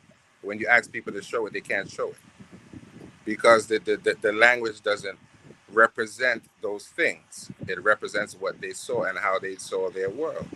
That we are black. So if we are black, then black must indeed be sacred because we are sacred. As simple as that. We don't have to take it into modern terms and say we can't use the term because it has been folded into racial nonsense. We don't have to do that. Go back and look at what they said and understand what they said, and you'll be all right. Don't let all these other philosophies fool you, remix it, or watch me throw 10,000 things into one, conflate the whole thing, and now you're out here confused telling people things that make no sense. Just go with what makes sense. But I'm going to caution Brother Hercules that while he has his own observations, he needs to make it clear that these are his observations, and these things are not necessarily stated in the way that he's saying it through our ancient ancestors. That is his observation, because people who don't know are going to get confused and go looking for these things in ancient texts, and they may not find them. That's what I'm going to caution about. I'm not saying he's wrong, but he has to make that distinction, that this is what the ancients said, and this is my observation as a modern mathematician based on what they're saying. You understand what I'm saying, Hercules? Don't. You understand what I mean? But it's not just my observations. Like I said, these are coming from papers that I've been reading. You know, it's not me who's coming up with this. People know that some of these are more or less modern interpretations, and they don't necessarily fit specifically with what our ancestors said. Because when these people translate these things, they sometimes put a little extra sauce on it. When you're not familiar with the language, you can't pick out the mistranslations and the overwhooping of the ancestors. We need to understand that. When you read things like the TLA, a lot of things that they put in there sometimes is not exact. When you know a little bit about the language and you're familiar with the language. So we have to understand that. We have to get familiar with the language. Take mental literature courses and learn the language for ourselves, so we can make our own observations instead of strictly dependent on European scholarship. We need to write books. We need to. Yeah, I know that, but I'm not. Hold up. I'm not just dependent on European scholarship. I mean, I read the books that Black people have translated, that they've read and they've translated. Like one of the things I just learned from the brother Abiogenesis Cambone was that when we talk about noon, when you read the description of noon, they describe it as being this. When they translated it, they put it as this mercury water. It's like chaotic water. Yes. But he said that's not the actual translation. It doesn't say chaotic. It says what is it called? Millions of netaru. And he shows you that the guy that first translated Faulkner, he said he put it in his notes that he switched it to chaos himself, because he said it didn't make sense to say millions of netaru, so he switched it to chaos. So with that's just a different perspective. So now you have this so now your image is like, oh wow, you're looking at noon as what? The potential, the great potential to bring everything into existence. The millions of netaru in it, that's the potential to bring everything into existence. When you start thinking like a person, if you took physics and you read the physics stuff, then you start adding that in. It's like, wait a minute, that's thinking on the quantum level. That's the Pa'ut. All right. That's You're the talking name about of a quantum level, and plus when the singularity happened again, that's thinking on that quantum level. So I'm just saying, I think they had a great understanding. Oh, and plus they had an understanding of the quantum level, and plus we talked about observation, and what I was explaining to God Energy is that the way that they would be able to observe this is if what I'm saying, when they going into ritual, when they going into trance, when they doing those deep meditations, when they doing those things, you're connected to that spiritual world. And once you get that connection to that spiritual realm, you are able to observe things that you do not observe in the physical world. Okay, so that's one way they do that. But what I'm saying, the reason that we would say, well, I mean, this is my thinking. Yes, this right here is my thinking.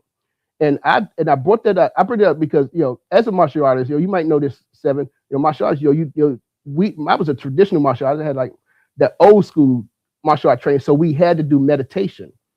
We had meditation classes, and we was even meditating in the water. But he taught us how to do deep meditation. And once you go into a deep meditation, you could go into the spiritual realm. You could go into trance, and your mind goes over into the spiritual world. All right. So I mean, that's not what he said, but I'm just saying that's what deep meditation does. And this is some of the things that they do, and not just I've said they did in Kemet, and we know they did it because in other African societies they do the same thing. You know, you do it either you doing it in trance, or you going, you know, what I'm saying, you dancing when you at the rituals, you know, what I'm saying, you're doing that, and you going into trance. But that's how they were able to observe with that going into the spiritual world and doing those observations. They had the observations, and then coming back, writing it down, and coming up with it, and talked about what they deserve, and coming up with stuff like that. This is just how. This is just yes. This is my thought. This is my thought. This is my own But thought right here. So but Hercules, once again, this is where knowing the language comes into play, because the word for noon does not have anything that represents chaos as far as they are concerned.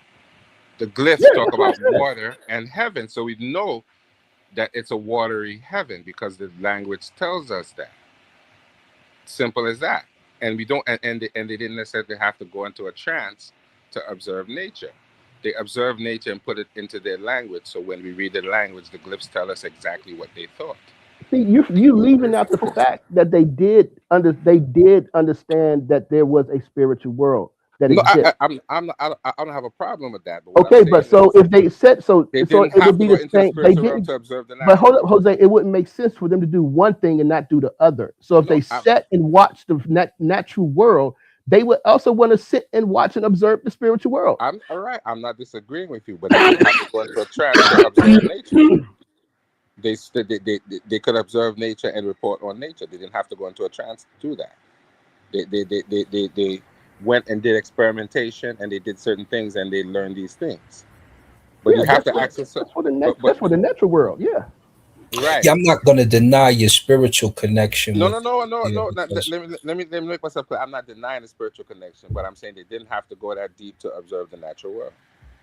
They just observed the natural world and reported what they saw. The spiritual is just, something different in our mind, but in their mind, they were not different. They were the same thing. They did well, not they separate what we call science and spirituality. They were all the same thing. There was no right and difference. They had no distinctive word for the thing that you call science. It was all one thing. It was two parts of the same coin. They were all one. They just right. took it and put it into that perspective, but it's the same thing. There's no Well, difference yeah, there's in no their mind. separation in what a natural is because they consider themselves to be natural. Um, so when we get into something like this, though, this like simplifies, like right, because we hear, oh, it's mystical, it's magical, it's this is a calendar, right?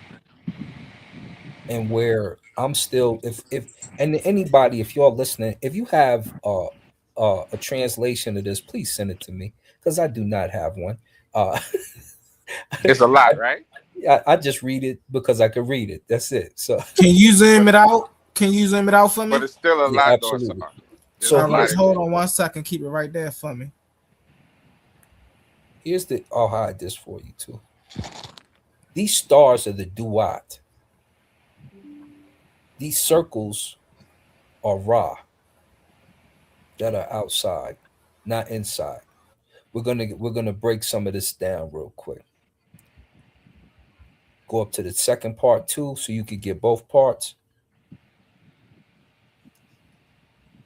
And I could send that to you too. It's not even, Go to Wikipedia, Ancient Egyptian Calendar, wikipedia.org, and click the picture and you can blow it up. This is the ceiling of Senenmut's tomb. Senenmut was married to Hatshepsut. You can see some of the constellations here, right? And when I teach the class, which I'm preparing right now, the Ami Unu class, the Hour Watcher class, you're gonna learn how to tell what most of this stuff is, right? So let's get a little closer real quick. This way we can break some of this stuff down. Their Netra, let me explain something about Netraru because you're hearing a lot of stuff all over the place. Netraru are people Neteru are principles, and Neteru are sentient beings that make up your universe. So everything is a Netra. There is no non-Neteru in the mindset of the ancient Ramech, which is the teardrops of Ra, the ancient Egyptians, if you will. So when we look at this, there's a couple things that we see. First, this is where the month starts. This is the month. Let's count it real quick. I'm going to show you something real quick, right? I haven't done this in a while either. We'll start at this one. 1, 2, 3, 4, 5, 6, 7, 8, 9, 10, 11, 12, 13, 14, 15, 16, 17, 18, 19, 20, 21, 22, 23, 24. So 24 right there in each one of these cycles. I'm not even going to get into why that is right now. It's not important. Each one of these represents a month. This first one is the beginning of the year. This says Ren Pet, right? This is Ipet. These are the things that people they don't quite know, right? Kenti, Kenti, Kentek, or if you will. Minket. These are your months. Ka-u or Kai, right? This reads from right to left. This is Pet. You see the heaven right there. Hena, Dua, Sahet Heru. This is the simple stuff. When we start to get into these constellations and things of that nature, and the gods you see in the sky, this one right here, this is Sobek, and you see the alligator. This is Serket, and you see her. She's the scorpion. Right?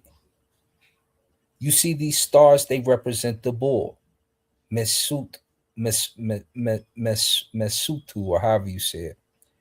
Here, these three right here that are the tail that are binding him. This is your sun, and these are those other two stars that usually point to it. That usually is three stars that point to your sun. These are the other two, and that's why they show them as three in the constellation that point to your sun. And here goes your sun. This right here says Anu, and that's one of the forms of Heru right there. So you're looking at one of this, and he's slaying the bull, right? You're looking at the constellations telling you a story. Down here, you have Sin and Mut depicted as different parts of the sun going through Nut. Tek and Nu, right? That's how easy it is to read some of this. This one says Nehes. We all know Nehes means Nubian. Nehes. And they correlate to these men that are down here on the bottom. You don't want to over mystify things that you can simply explain by reading, even though they do have spiritual situations going on. Okay? This is Emi Set. You can see Set's face, right? This is Hekenu. Horu Hekenu. You always hear me say Hek in the chair. Horu the praiser. That's his name. In Irimut, right? All of this stuff, this is not difficult to do. But you have to take the time to do it. If you don't do your due diligence, it's always going to be guesswork for you. This is the hippo. This is the alligator on the hippo's back. Now you see all this. This is our set right here. Our set. This is happy. This is Dua Mut F, right? That's how easy. This is Kabeh Senuf. It's Kabeh Senuf. Now, We have all this right here, right? You take this knowledge right here. Now we're going to get astronomical. This is going to be the fun part, right? Let's open up Stellarium. You see that right there. You see those constellations. You seen the hippo, you seen the bull, you seen An, you seen Sobek, you see some of these things taking place. But now we're gonna go to the sky for real for you. Now we're gonna go to the sky for real for you. That's right. We got to do it right. Uh-oh, what's that? There goes Sa right there. There goes Sa right there. Here goes Sirius, the dog star. This, if I take away this Earth right here, we would see some more. We see other constellations. Here go part of that hippo right here with the alligator on its back. Here goes the lion right here. You understand? Remember that line we was talking about that pointed with those 3 stars, and you see how the sun. I can show you that. These are the flagpoles. Hold on, let me turn on the other piece, so to read them for you. The 2 poles, the natural poles. This is the bull's foreleg. Remember, 1, 2 connected, right? All of that, right? So certain things are more than just the discussion. We can show you what's going on in the sky. We'll show you exactly what's going on. The 2 jaws. Here go the Bennu bird. Here go that bird. Here go the jaw of the Sar when it gets taken apart. And this is how the night sky is, how they saw it. Look, Horus, who binds the 2 lands together, is Jupiter. Here go. This is all the stuff that you know. And now when I show you this, generally I would tell you the story. I'm not going to tell you a story today. I don't feel like it. This is So silly. why don't you do a presentation on this, Hassan? I have before. That's why I say I don't feel like doing it right now, though. Right. Oh. So down here, underneath Asar, where he sires you when it goes on to the planet, that's where the dua starts. And so we have the text for that. And at nighttime, this area becomes reddish. And we know a nebula is there. So we know that there's a formation of stars there. And in the text, when you start to get into the text, let me cut Stellarium off. Let me go into a text real quick, just so you can start to put this stuff together in your mind. Remember, Sirius gives you the count at 18, and it starts where you get your months from. You're looking at the names of the months up here. Now, if we go a little further, and I'm gonna land the plane, and if anybody want to hop in while I'm digging stuff up, go right ahead. What was I going to pull up for you? Bro, I'm having fun right now, bro. Yeah. Yeah. And I ain't even giving y'all the deep explanation right now. I ain't going into the deep because it's not. We'll get to that in a minute. Not today though. I'm giving you a roundabout so you can understand how they saw the universe when they looked up in the sky and would start to create things. Right. You know, you said a key word though, brother Assam Kai. Due diligence, right? You're giving us, what I will say is you are giving us enough that if we go and do our own due diligence on these things that you are giving us, we can find the proper context of these conversations that we're having. Yes.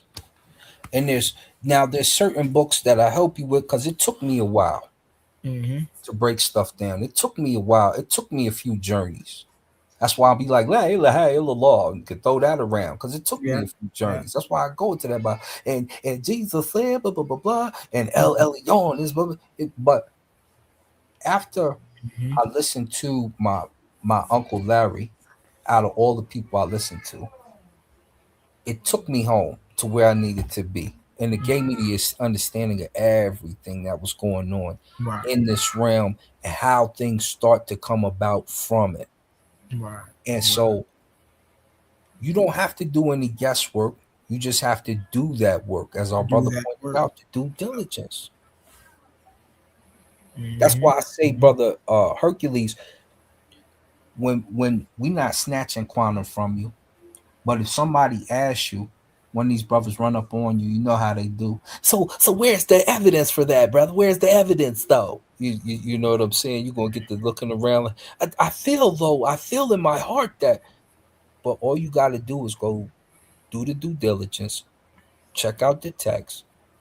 Like you've talked about the pyramid and what you find in there. I've been to the pyramid, but you haven't talked about how it's built on the curb or any of the things that we know yet. When you start pulling that stuff, I know you're doing your due diligence, concerning the math and the construction of these things, and then I can smile even more. I smile when I see you, but I smile even more.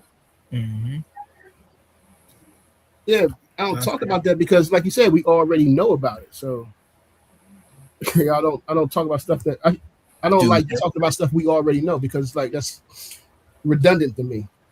You know what I'm saying? So I'm trying to bring, you bring in new information, you know what I'm saying, that hasn't been talked about, that hasn't been presented. And so, that's one of the things that led me down this path was just finding out new stuff. Hey, if I may, really fast, I wanna bring something to our remembrance here. Brother Herc, brother Sam Ka, right? We heard a man tell us that the Cometian people were Europeans. They were Caucasoid. We heard a melanated man tell us that Caucasians built the pyramids. Several melanated men. Brother, not just one. Brother Herc, I'm saying that because I want you to know, Brother Herc, you can never get enough of teaching about the greatness of the pyramids. Definitely when you got buffoonery running around here like that. Definitely when we got stuff like that, man. Facts. And they know better than to talk like that around me because it'll go down. Go down. Listen, man. That's right. Why I be right. I agree, man. I agree. I mean, there's a lot of brothers out there with a lot of misinformation. I'm not trying to be one of them. That's why when I do my presentations, I triple check it. Stuff ideas that I had, I had my colleagues go over my math, to make sure it was right. And they went over it and made they was like, yeah, that's right, man. So yeah, I definitely triple check, and I ask people to view this and what do you think? And yeah, I get the pushback. They're asked like, well, how are you proving this? You know what I'm saying? And then I have to show them how you prove this is what this. And so yeah, I'm not the type of person that's going to just come up with stuff on my own and then present it because because we couldn't do that at school. I mean, you know what I'm saying? You work on stuff. Especially it's a class called Real Analysis. And when you take that class, man, it's about proving how to, you proving a lot of theorems and stuff. But the thing you also have to do is you have to disprove the theorem. And so a lot of mathematicians, they'll tell you, they'll talk about, say, okay, we're going to prove this. We're going to go forward and backwards. And that means they're going to prove it and try to disprove it. So that's a thing that I'm used to doing. And so when I'm doing my research, when I'm doing my work, I make sure that, I ask the questions that everybody going to ask, is this epiphenia, is this post hoc rationalization, how am I looking at it like that? You know what I'm saying? And I have people go over like I said, I got people go over my work. So yeah. I mean, it's a lot. Yeah, we just have to be, like I said, diligent when you're doing this stuff. For me, of course, math is like a passion for me, and just to find out that they were doing advanced mathematics just like blew my mind. And so I want to dive more deep, deep into it to find out like what the hell did they actually know? Wow. Exactly. And that's what I said. I came across people's papers. And I was reading them and all this, understanding they differential equations and stuff like that. I'm like, damn, wow. And so it was, and a brother pointed out to me, say, yo, make sure you just, also go, read the text, go back and read the stories and stuff and see what matches up. Yeah. And And like I said, there are scientists, there are people today that got Stephen Alexander, you know what I'm saying, in his book now, so that they always say, modern science is starting to be in line with, the ancient science, especially from Kemet, it's starting to be in line. So they had the same concepts, but there was a different approach. And one thing that I showed was that we have to understand that their approach was to maintain my art. So their approach to this advanced science was more of a biological. It would have been organic.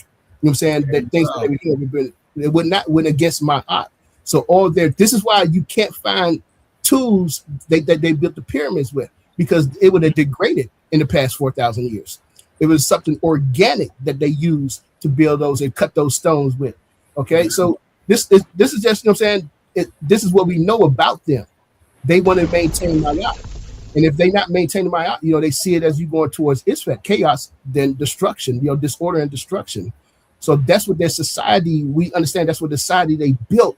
And we got to look at it. They built a society that lasted for 4,000 years. So they showing us something, they trying to show us, look, you got to maintain my art. And today I would say, man, you know what I'm saying, the Europeans, they created this world of Isfet. We in a world of chaos and disorder, man. It's like they love warring. They love. I think somebody. I tried to save it, man. Somebody posted on Twitter, showed you the video, like a history video of wars, and the majority of them was in Europe. Yeah. And then it spread around the world. when they spread around the world, it spread around the world. Man. But Hercules, let's give the Greeks credit, because I think the Greeks really tried to understand ancient Kemet, but they did not have the spiritual or mental capacity to understand. Their nature didn't allow them to understand. I believe they tried to. But you know what happened? No, but hold on. You know what happened? They did what 5-year-old children who can't understand advanced knowledge did.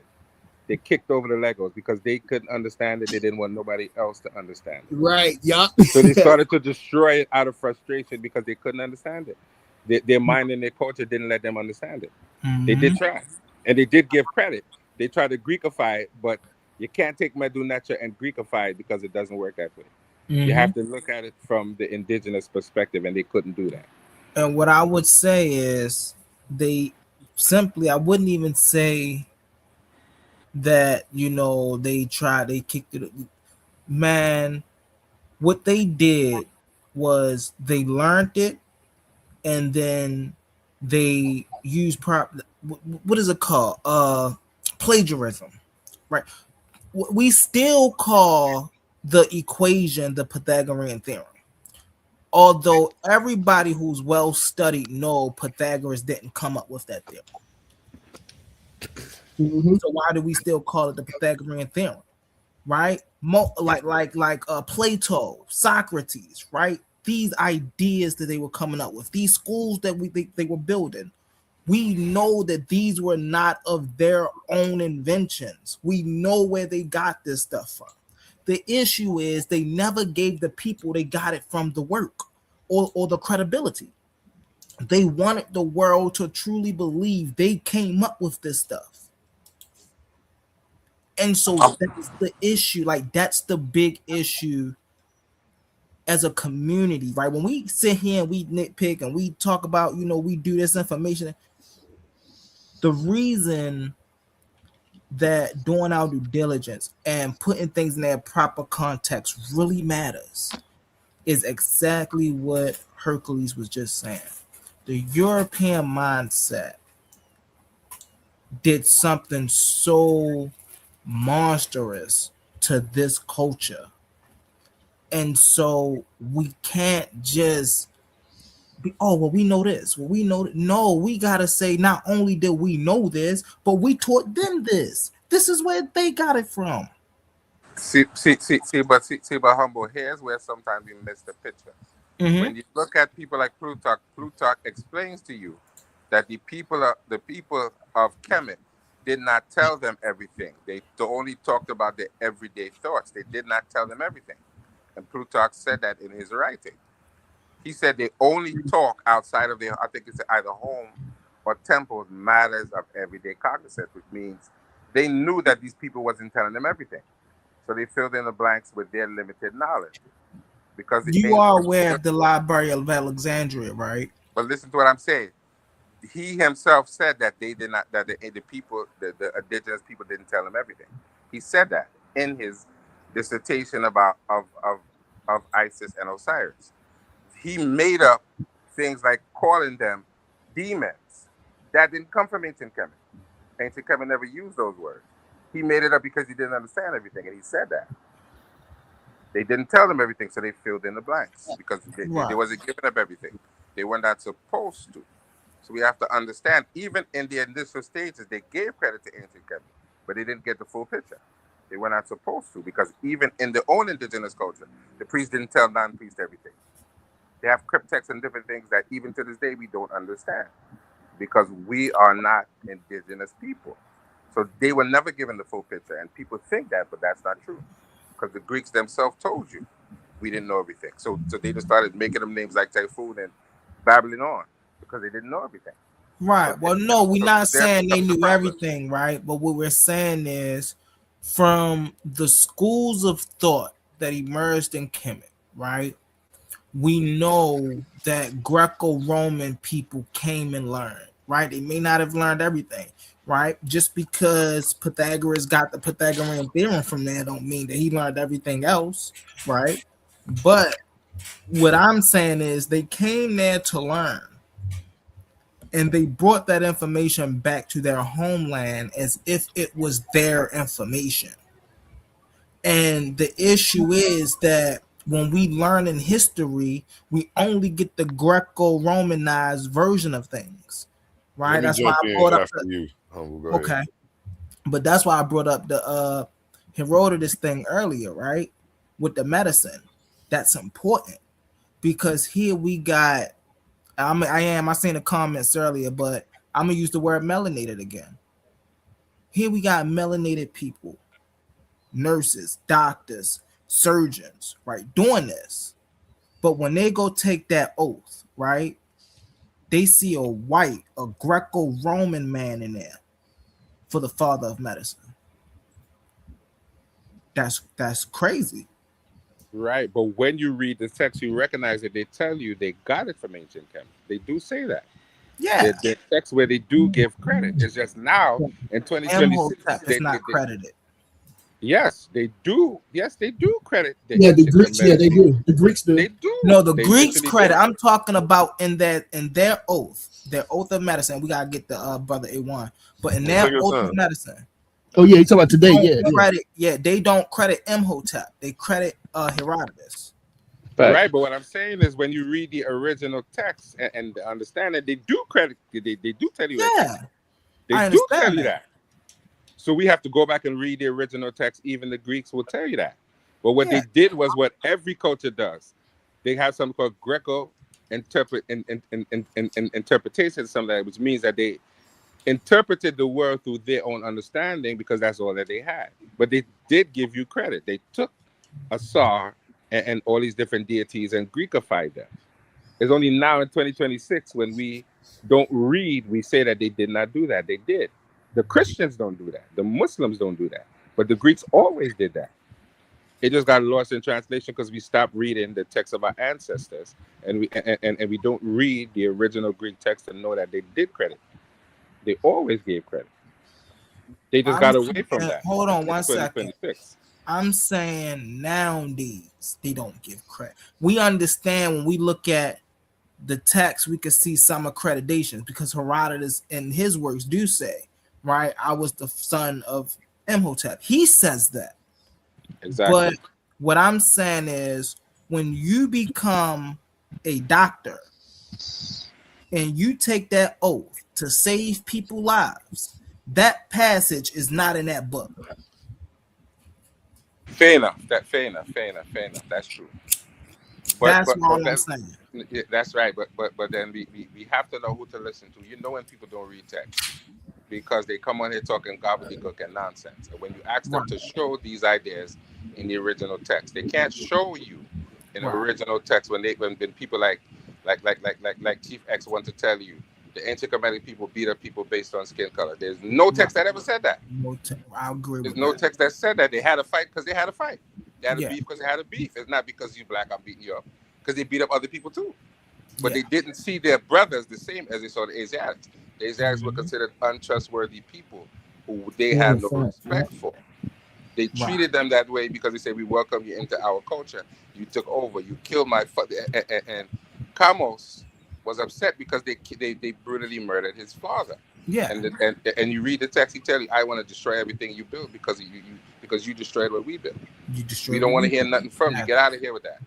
So we need to understand it's not just a random hate because of what you look like. It's because of your character. You showed us you was a scumbag. So you're going to treat you like a scumbag. Simple as that. And that's what we as modern people have to look at. It wasn't there was no racial thing. They wanted control of their environment so they could live the way that they wanted to. And if we had taken on that mentality, we would be better off too. We're too accepting and we want to be all inclusive, and that ain't getting it. Just all inclusive, kumbaya, holding hand things ain't getting it because we forget who the enemy is. We are not our enemy. I would trust a black man quicker than anybody else because you know that eventually African is going to come to his senses because he has some moral compass that his culture gives him. Even though we see that the rulers did things that we consider out of context, it was corrected by the other ruler. And this is why the rulers are literally the moral authority because they were raised to be a moral authority. Not just some authoritarian dude who had power was tripping all over the place. No. Right. Jose, right. What up, Swaz? I said, Dick, I'll be right back. Yo, hold on one second. People don't understand that concept of raising a child to have that moral, that moral authority figure. I mean, idea behind them. It's an odd concept for us because we come up here in the West. We don't, saying we can't understand how you're going to raise a kid not to lie, to always be truthful. How is that possible? But over there, it's possible because this is stuff they've been doing for thousands of years, and so they understand how to do these things. But we get caught up in thinking that the Western way, this modern way, is more better. And that's and that's the way we should be. And I think one of the proofs of that I think the whole thing of Kemet is that they're showing us that it's about stability. It's not about always changing. You want to be stable. They built the civilization for 4,000 years that didn't change. With all the knowledge that they had, their structures, the building, and the way they built things, it didn't change. There was no advancement on their pyramids. There was no advancement on building temple. It stayed the same for 4,000 years. So they were showing us stability. Whereas in Western culture, it's always looking to change, what's better, what's new. You got to get that new iPhone. I know y'all about to get that joint, iPhone 17. Everything has to change. Everything has to, make things better, instead of being stable. I ask people, if we had stopped science and development just 5 years ago, how would you suffer? We wouldn't suffer at all. So in Western don't understand this. This is the illusion of progress. It's a book. I forgot the name of that book, but it's like the illusion of progress. This idea that everything, get advanced. But that's the whole Western concept that we don't understand because we grew up in the West. And so we think it's supposed to be. But I agree. Like I'm saying that there's a lot of concepts that we got to get back and understand. Like if we, you read ancient Kemet just like you read ancient Greece. We study ancient Greece philosophy and stuff like that. But we don't study, what our people had to say, their philosophy, their view. And I think if we do that, maybe it'll help us out in the future as a people. So that's just my thoughts, man. That's all. Essence, as our elder wrote, Greek philosophy is stolen ancient Kemetic philosophy. There is no difference, and that's what we have to understand.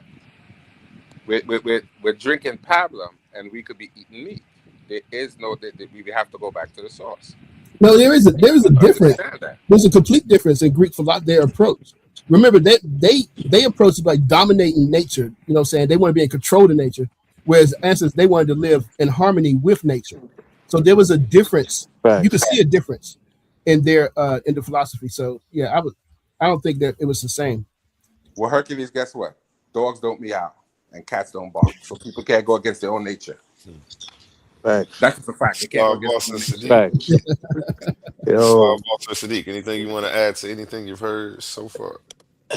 I'm resonating with most of it pretty much. Yeah, I mean, especially the aspect of prescribing our reality. If we want to reset things back to normal, like normalcy, getting away from this circus we're dealing with nowadays globally, I think touching base is with the touching tune, reconnecting with nature is going to be the answer at the end of the day, in my opinion.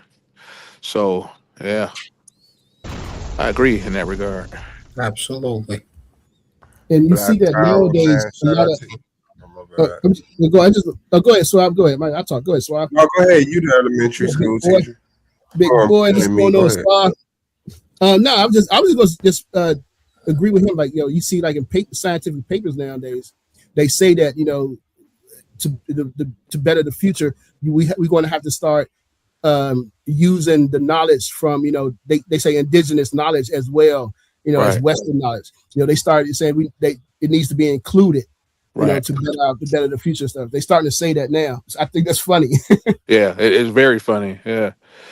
It's very interesting that they've helped use our information to piggyback their reality and become a pretty powerful global influence, as most would agree, particularly the Eurocentric phenomena. But they've fallen on pretty much falling. Their way of life is deteriorating as they would have it, Right. because they've become. When I talk to Europeans in their circles, I tell them, I make it very clear. I said, you've simply become very powerful, but you later on become arrogant and pompous. See, you rode the back of the original man of the whose sources of original thought. Because white guys typically not capable of original thought. With him and his AI apparatus, his little junk box, his regurgitation box. And so I said, so you became powerful and you threw us away. Thought you became an absolute Euro. You can't maintain power with throwing us away. You learned from our ancient history, and we were forced to teach you as much as you could understand, and that's how you got to where you got to. But you became arrogant, threw us away. Now you've fallen back to your normal state by nature that we found you in. See. And now here you come crawling back into the urban centers, and we talked about it, and globally as well. We see them crawling back. It was just a few things I could say, but I'll just stick to stateside. We see you crawling back into the urban areas now, in Chicago, New York's, into the black areas of L.A., South L.A., Harlem, and all this place, down Miami, and many others, Houston or whatever. You trying to come crawling back, trying to get our favor back, so we can help you rediscover yourself. Like my brother just said, they're trying to tap back into this in a renewed way. There's a renewed effort to tap back into the ancient Black history, be it the indigenous, or ancient African spiritual systems and all of this. And we're seeing a lot of white participants and initiates and all of this mess trying to tap into our ancient history, to not necessarily to help the relative systems grow, but to siphon the information back so they can breathe life, one could say, in a dying campaign. See. Right. Wow. Right. And I Right. could go more and on. I'll just stop there. But it's a very interesting dynamic. And, they don't disagree. They don't like it that we know it, but they can't disagree with the right, because the writing's on the wall, in my Right. opinion, and they know it. And so they're very desperate right now. They're walking. It's many signs to show that they're in a panic, global panic, to figure out how to rediscover themselves. See, and it's interesting. Mm-hmm. Very interesting. So yeah, he's falling off, and living at the top of society with the best of at his disposal. How the hell do you fall off with the best of everything? You got to be goddamn worthless. That's to say the least. That's to say the least. You know. Right. Yeah, I'll just leave it there. It's so much to say, but yeah, family, man, I'm vibing with everybody's point of view on there and perspective.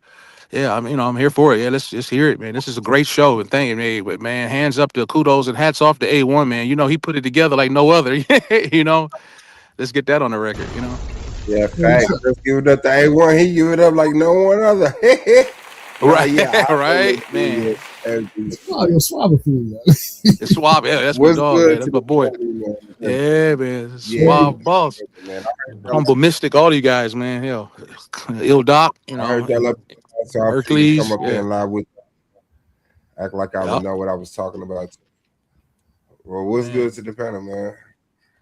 Yeah, we're just talking about ancient science Yeah, and I was yeah, shit, man. My Yeah. bad. But Gideon, yeah, just like what's good, go bro? ahead. You good? You good? Yeah, man. I'm just cooling, man. Just checking everybody, conversation out. I definitely about to holler at A1, see if me and Issa Queen is set in stone, because trying to see what we was gonna do with that. But if we not, Y'all locked in. y'all like. Oh, you got crazy echo. But yeah, y'all locked in. I'm gonna get the flyer done by tomorrow night, and we'll have a preliminary. We'll schedule the preliminary for next week. Shout out to Gideon and Issa Queen. What's the title? Does the Bible take power from women? From black women or from women? From women in general. Black women specifically, however, but yeah. That's cool. And then me and you can lock in. Was Christianity the best thing for black women since what you said? Yeah, but you mean ever? Is Christianity the best system out of all for women, right? For black women. Yeah. Well, I definitely get that in with you. Yeah, we could definitely do that. Definitely do that. Now, Right, if we got another one that'll be better and not dealing with women, we can do that, instead of that one. But if that's the one you want to do, we could definitely do it. What I want to do. All right, that's a bet. Oh, you want to debate Gideon? Is that what I just missed? I just set it up. We take a debate from me. I looked down for a second. Y'all niggas got a debate. That's what's up. And I was threatening him with this shit last stream. He was up, and when He wanted to debate It's a Queen topic, but he didn't realize it was me and her hashing it out. So it's kind of like a continuation from that. So what y'all trying to get it in on? Is Christianity the best thing for black women? Dang, that's almost the same topic. Yeah, it's almost like the same. You know what I'm saying? It's not. What's going on? He has a debate with her. What I just heard y'all say is it was something like did Christianity minimalize or remove? Does the Bible hinder the Bible? Hell no. Yeah, does the Bible been there and did that shit? Hell no. Bible ain't even just used for Christianity, so I'm being specific about Christianity. And it's not that they remove their power; is it the best system for it? So yeah, nah. I mean, I know. Okay. Right. But it is Gideon. Ain't like you finna talk about astrophysicists or something. His two main topics is anti-women and the Bible. All his conversations gonna be around it.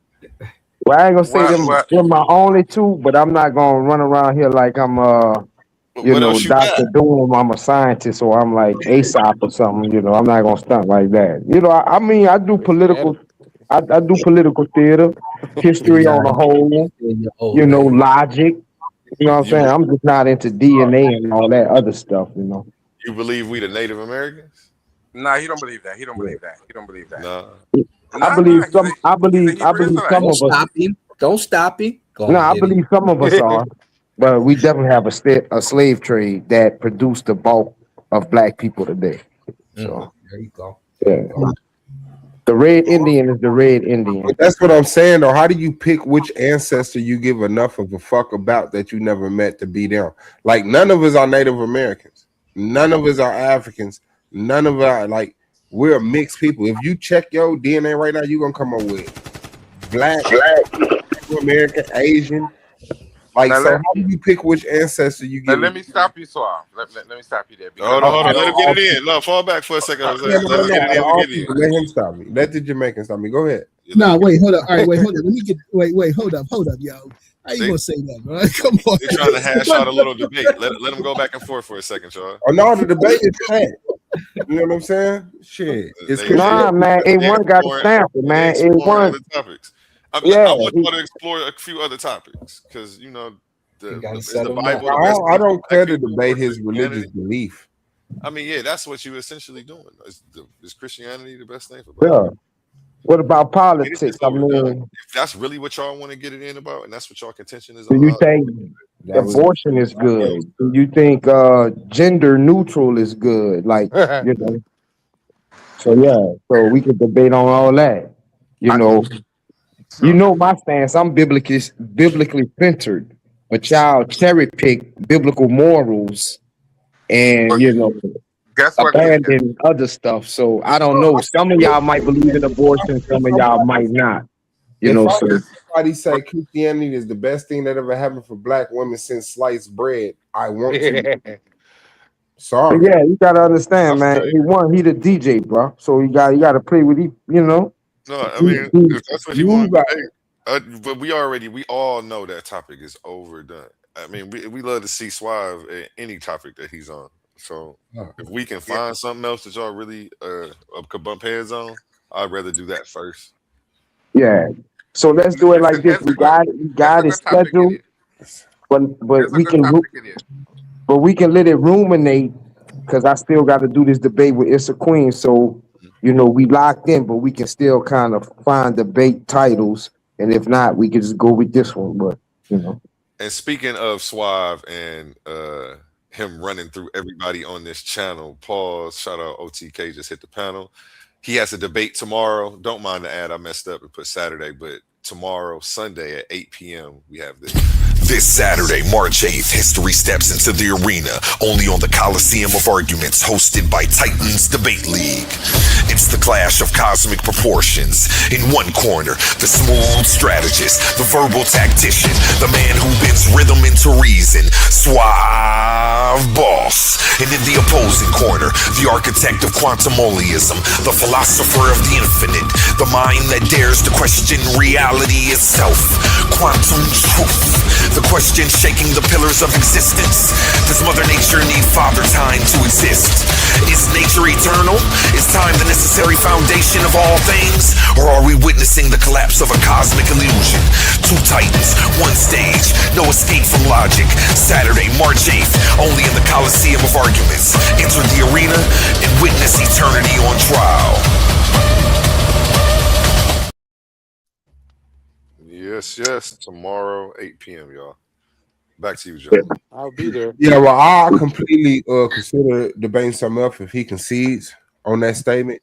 He got to concede, though? he want me to straight concede. That's wow, You know man. what? There may have been a better system than Christianity, but Christianity is the best system that I know. The white flag. Then yeah, because it's like he's Here's a doing good it already. You know what I'm saying? Swap. Here's a good debate. Here's a good debate topic that I haven't seen explored. Is there Yeah. science in the Bible? Oh man, you'll lose that so I bad. would rather. That's a good topic. At least it ain't overdone. I'm trying. I want some new, fresh topics, but That's a good topic. Is there science in the Bible? especially on the win, lose, or draw. You know what Nah, I'm that's saying? a good topic though. Tournament, That I is a ain't good telling topic. nobody nothing, but win, lose, or draw, I want my $100 worth. I'm paying 50 both sides. I want to see you and Swab. But again, I don't want to control the league like that. I want this stuff to flow naturally. So if that's what y'all end up on, But now the overall rhythm of your debates because everybody don't know each debate that you put on, so you know it, so you kind of know the rhythm and you know what I'm I'm feeling saying. like it's gonna be a recap of what you just did mixed with what you about to do. Yeah. You just did is the Bible the Yeah. best. I feel like the only thing you gonna have to do is take that presentation and switch your rebuttal I'm just gonna from do half of the philosophy first. to what he Yeah. believes in. Yeah. And I feel like it's the same thing for you. And then you're literally about to do one on the Bible about women. So your whole study for that presentation would still apply to this debate. Yeah. Okay. I agree. Why don't you do the science debate, Gideon? Yeah, I would do that. That's a good debate right there. I would do that. You're not gonna win that debate, though. We got to talk to Suave, though. Hold on. He ain't debating you, Jose. We got to let Suave. You do all the talking for Suave. Suave, jump in here. See where y'all butt heads at naturally. Go ahead. Which science is in the Bible? There's all type of sciences. I mean, you can start. They have behavioral science in the Bible all through there. Okay, yeah, I can see to That's a that. You win. first. That's a first. I've never heard that one though, and you might.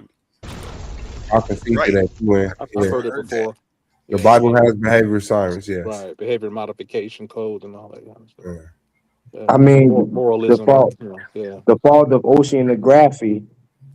He got his idea, his theory from the Bible Man, I when he mean, discovered ocean and the currents in oceans.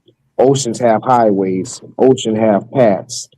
He found that from reading the Bible. Are So you serious, Gideon? yeah, shout out to him. Shout out to him. yeah, no, that's a fact. Yeah. He read it in Job. It only goes so goddamn far. We know that the Bible stole information from every culture that the Greeks and the Romans came across. Right. So the information is And already. it's funny. It's funny how they propose a debate. Then when you beat them upside the head with that, That's not a they beat can kick upside it to the a head. whole nother debate. So okay, now we're Well, gonna I debate absolutely this. say that the Bible is the greatest book ever composed. It's the only book that's been able to translate and transliterate and evolve and be spread. Yes, even though it was militaristically, even though it was laws against, it purpose like that was a purposeful effort to destroy indigenous information and transliterate or translate it into Greek understanding so that white people look like they discovered every fucking thing. Like, stop being so impressed with that. But what nothing is unique to the Bible but hell. Do you know that? Everything that's good in the Bible, you can find outside the Bible, predating the Bible. The only thing that's unique to the Bible is the Greek and Roman politic bullshit and the concept of hell. Do you want to debate that? Yes, and you said a whole lot of stuff, but you can pick out any statement from that, and I'll debate it. You said Okay, Greek and Roman bullshit. Is there anything unique to the Bible that's positive outside of heaven? Is there anything unique, meaning that only comes from the Bible? That's fire. Motherfucker, yes. That's I would have to think about that, man. Yeah, let him Why? give You his live this shit. Let him take a breath. I mean, damn. I mean, the only thing that I think of is salvation, and you said besides heaven and hell. Yes. I mean, so what would be an example? Like, I mean, how to cook food? No. How to make a house? No. Your father. The 10 Commandments. All of the 10 Commandments. The 360 Commandments or whatever the fuck y'all claim it is now that Abraham has been rediscovered. But anything good, something, but like there's nothing that we should be holding on to the Bible for that we can't find outside the Bible. Well, let's do this. Not trying to brainwash us. Morality comes from the Bible. The morality that we deem as moral, it comes from the Bible. How? Not as unique as what he gave us, but I feel you though. How? Not how, but if you want to debate that, then I'll tell you how. I mean, yeah, I'll definitely take that because the morality I get doesn't come from the Bible. That's easy. But what I'm saying is that's like a very, like, to me, that's minuscule as shit. The morality we have come from the Bible. Like the morality what we deem good and evil, that comes from the Bible. Good and So you evil. want to debate that, Gideon? Yeah. You said good and evil? Yeah. He said morality comes from the Bible. That's what he just said. Yeah, morality. Morality comes from the Bible. Predates I don't the think you Bible. want to That's debate too that. easy to prove. Way before the Bible came along, we had people consider. Let me say it like this: objective morality comes from the Bible. Gideon, don't debate that. Don't debate that. No, I would debate that. Man, I just Does objective morality come from the Bible? Now he gonna lose that, Gideon. Does objective morality come from God, the God of the Bible? I say Don't do yes. that, Gideon. Gideon, don't do that. Shout out to Lubis. Lubis. Don't do that. It sounds funny. Lubis, hit that link, man. Pull on up. After Don't do that, this Gideon. out, you two can go back and forth. You know, I'll moderate and make sure it's respectful.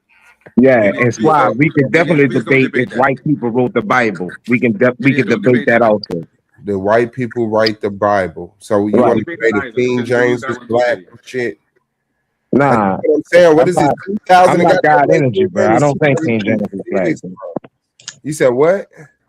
I'm not God energy. I don't think King James was black, you know. But once I heard him speak on it, I really can't disagree with that. But the way the camps put it forward, I totally disagree with that theory. But nah, I'm not talking about King James Black. I'm saying how you just said 5 minutes ago, which made that sister make the statement that we seen on the screen. Mhm. You said white people wrote this. So debate that. Is the Bible the creation of Europeans? Right. Now, okay, like we're not talking about if the president of Island Records put a Bob Marley compilation disc together. No. Not in that sense, because that's the sense you're talking. You're saying, oh, the white man put it together. Yeah, they did. But Bob Marley wrote the material, bro. Let's not be juvenile with it, bro. Okay, let's debate did Bob Marley write the Bible? Oh my goodness. Okay. So what are you? That was white people. Okay, hold on. Wait. Let me get this line of questioning, and please have patience with me. Does white supremacy exist? Of course. Did white supremacy exist in Europe when the Bible was being created? The Bible was not created in Europe. Regardless, that's a false premise. Exists in Europe when the Bible was being created, no matter where the Bible was being created.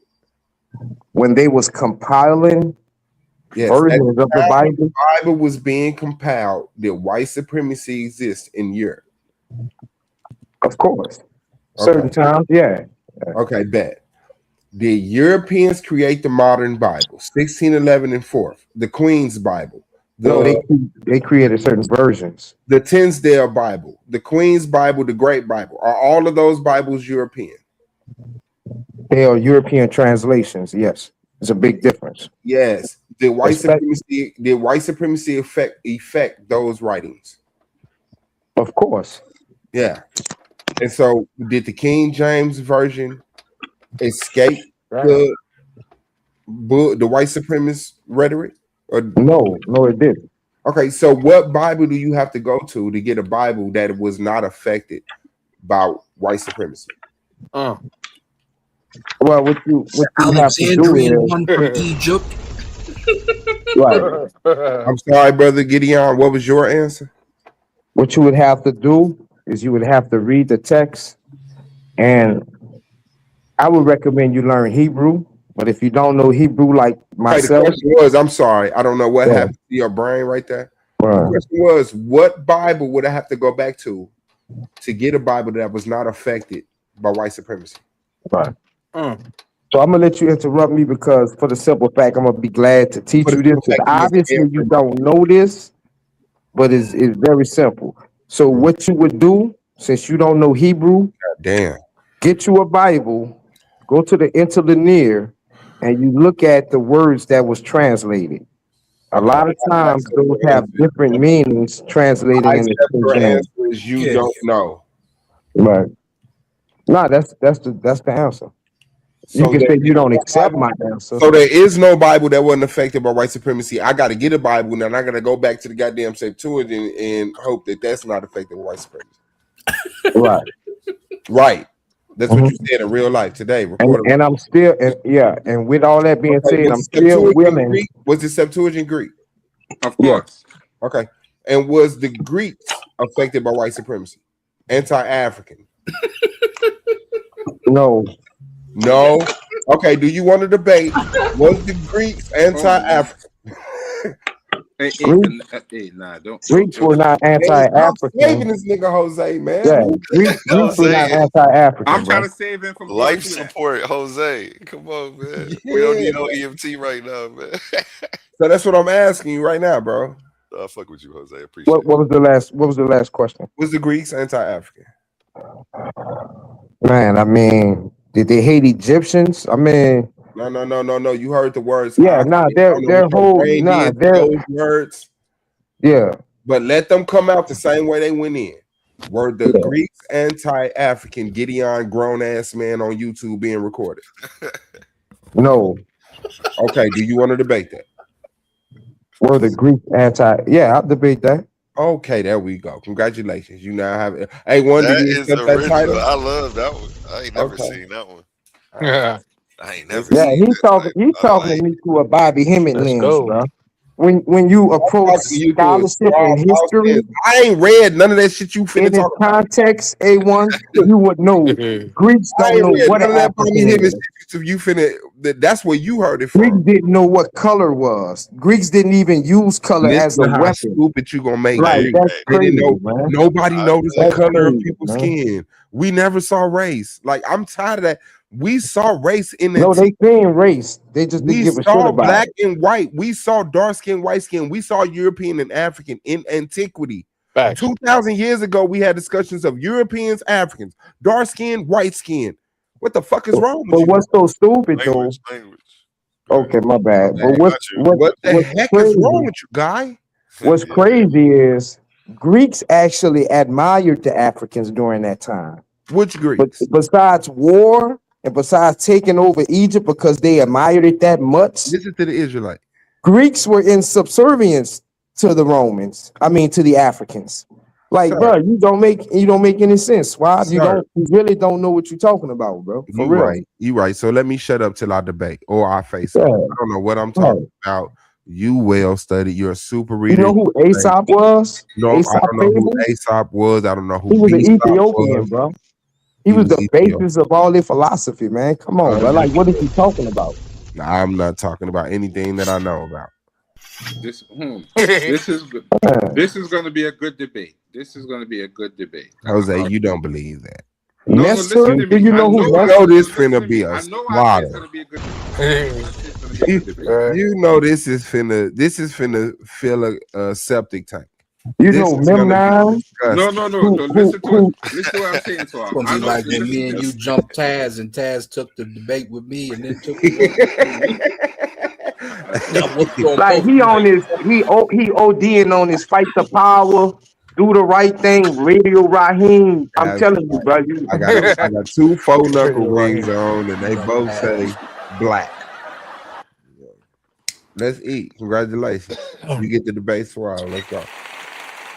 Real quick, gentlemen. We have Issa Queen to the panel. How you feeling, Issa Queen? She has something coming up with Gideon before you two actually get in the ring. What was that Oh, topic again, Issa Queen?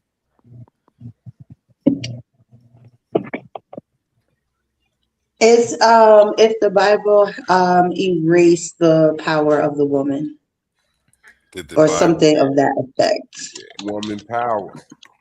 Yeah, we're gonna have an official face off, and then that's when the title will be official. So everything right now is still up in the air. Yeah, But I'm cool with that title or either the one does the Bible take the power from the woman. So either one of those two, I'm cool with. I erasing mean, progress. for me, they're one and the same. I'm going to be touching on both of those in the debate. So Right. Nah, for that's me, fine. it's one and the same. That's I'm writing it down right now. Did the Bible erase the power of the woman or black woman? it's up to her. I said woman, but it's all the same. Yes. Hold on, give me 1 second. Yeah. Go ahead. Usually it pops up too. Did it pop? No. Okay, you just type loss on call. The Bible erase Um, power of the woman. And tomorrow, only here on Titans Debate League. Can you catch this? 8 p.m. This Saturday, March 8th, history steps into the arena, only on the Coliseum of Arguments, hosted by Titans Debate League.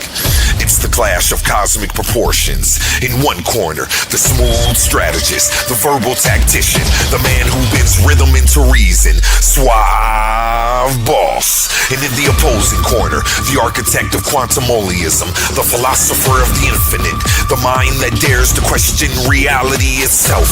Quantum truth, the question shaking the pillars of existence. Does Mother Nature need Father Time to exist? Is nature eternal? Is time the necessary foundation of all things? Or are we witnessing the collapse of a cosmic illusion? Two titans, one stage, no escape from logic. Saturday, March 8th, only in the Coliseum of Arguments. Enter the arena and witness eternity on trial. And shout out to the sister, it's the queen. I wouldn't use that word erase. A downplay would be some in that corner. but like erase, like vanish. Degrade. Hold on, I just want to say in regards to that ad just seen, I'm officially switching my My nigga. I'm taking Swab to win it because once I heard old boy went to speaking about what he was speaking about, I said, yeah, he gonna talk himself out of it. But yeah, I got Swab on. I changed my My nigga. Appreciative. Let's go. But do you believe that the Bible downplayed the power of the woman, Gideon? I do believe Nah. the power downplays the power of the woman, but the thing that I was more so speaking about is the loss of power that comes with the Bible when it comes to the women, because in those same regions, like those women were able to be in temples and basically praise and revere their goddesses the way they wanted to, and there's literally chapters that tell them not to, and while making them property. I did But a it's presentation just the like word 2 erase years is ago on it. definite to me. That's all I'm saying. Yeah. No, say that again. I'm sorry, y'all was The talking word together. erase seems kind of definite, where it's like there's no trace of the woman around nowhere. You know, Right. and I just don't want you to get sidetracked like that. Like, does it downplay? Yeah. Does Undermine. it undermine? You feel me? Okay, undermine is fine. Yeah. That's even worse. But I just feel like, okay, so maybe it's the way I'm using the term erase, because if you go from having power within the temple to no power at all in the temple, like that's an erasure for me. Yeah, that is a Understood. You know what I mean? Hey, Like if shout you out to go your sister. from It's a queen. Go ahead. I'm sorry. no, you're fine. When Yeah. you go from being able to have autonomy of yourself and then you become property of a man, like that's an erasure as well. Right. And with that being said, I've done a few debates. And judges, I'm not really good with judges, so I wouldn't even much be able to tell you my record. That's why I appreciate A1 and other platforms like this because they take their time into judging matters.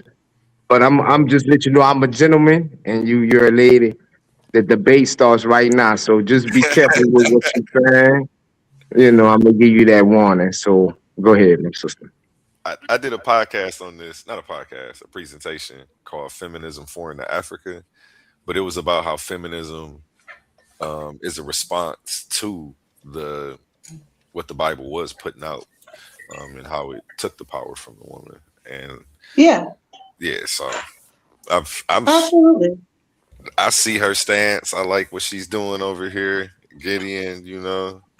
I'm not a judge, so you don't got to worry. Hey man, a lot of things I step out on faith with, but so yeah. Yes, I'm with you on this one. I'm in totally agreement that the Bible definitely took away feminism to the point where where they took away the wife of God. When he was going down. Yeah. Say it again?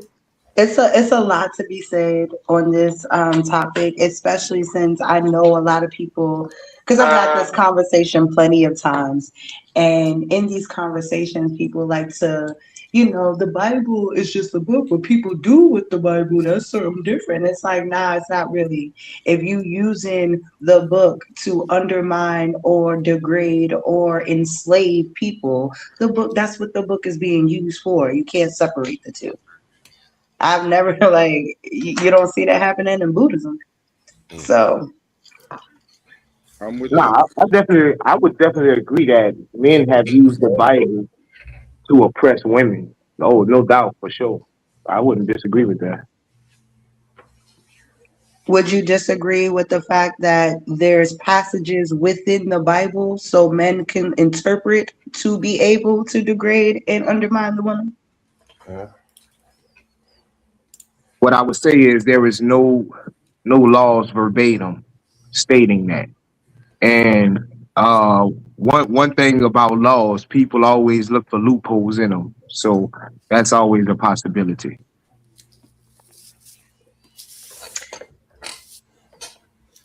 Okay, so We gonna start making people hold the wickedness done by people accountable, not the Bible.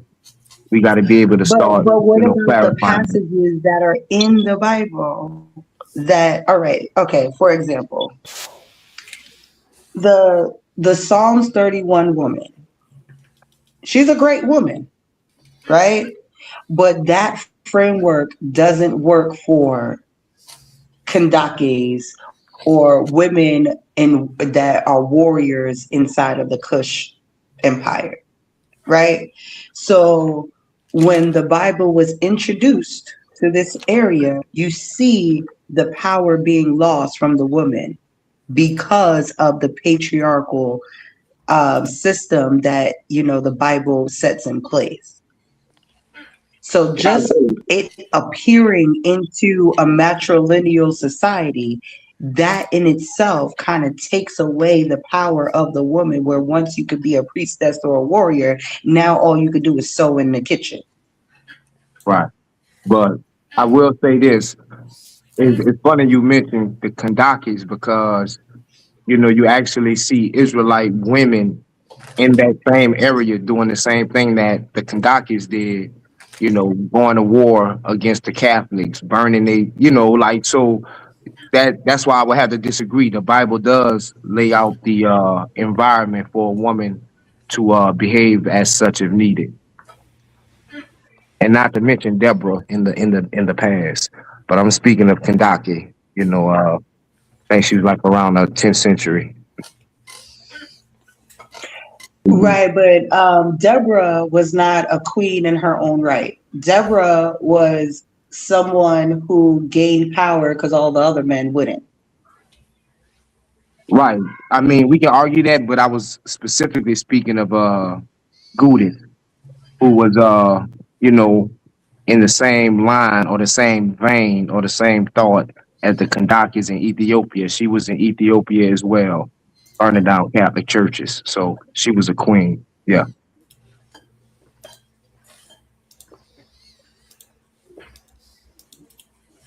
Are you familiar with the Gideon dynasty in Ethiopia? Vaguely, yes, vaguely. Oh. And I also am, I also understand how cultures work, right?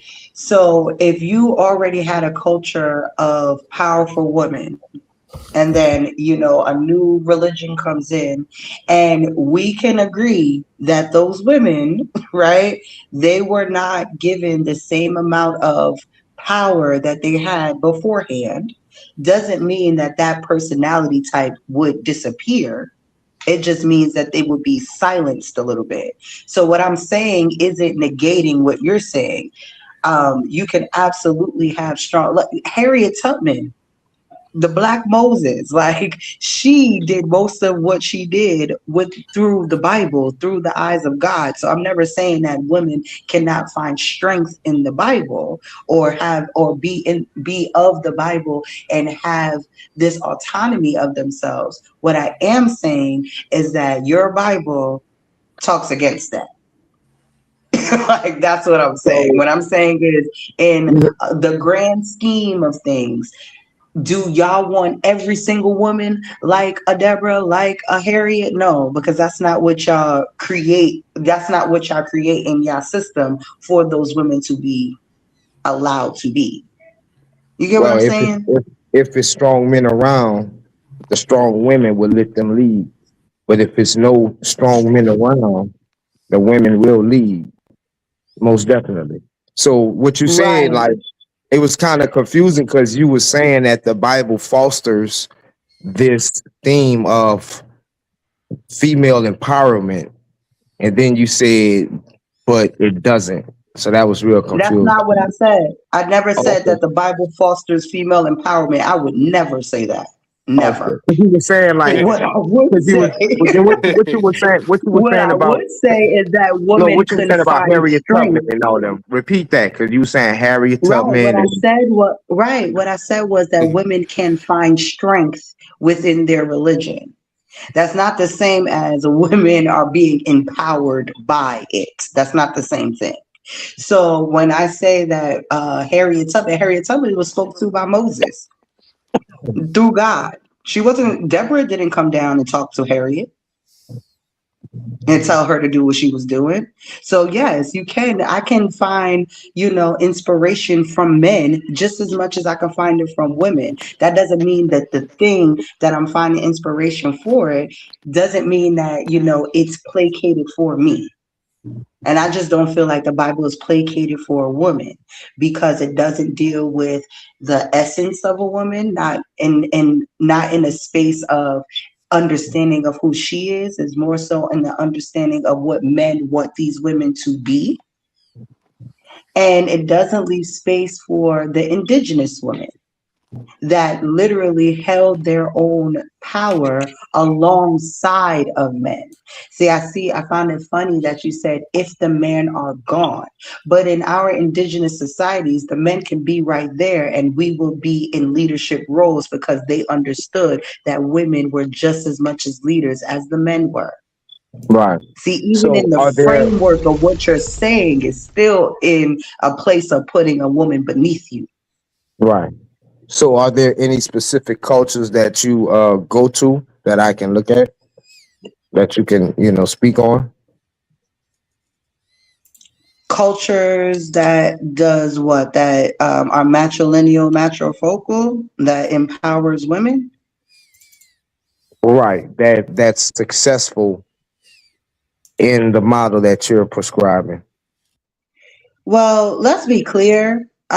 First, I will absolutely name places like Kemet that, showed a space of women's autonomy. We talked about Kush that shows a place of women autonomy. We could talk about Nigeria, the Congolese, a lot of places. But the problem is when you're talking about the longevity, you're forgetting about colonialization that brought the Bible to these places and Right. fundamentally changed the system that they were already living in.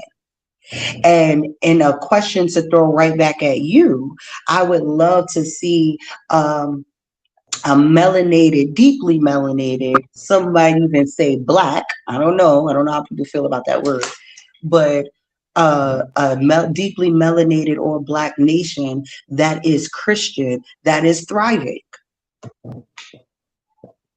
I mean, it would be a definition of thriving. You know what I'm saying? But as far as according to Torah, there's actually none. So Right. So I said that because, we like to look at matrilineal, matrifocal, matriarchal societies like which one is still working, which one has succeeded. But yet there is no melanated countries that are succeeding under the Bible, but yet we hold on to that.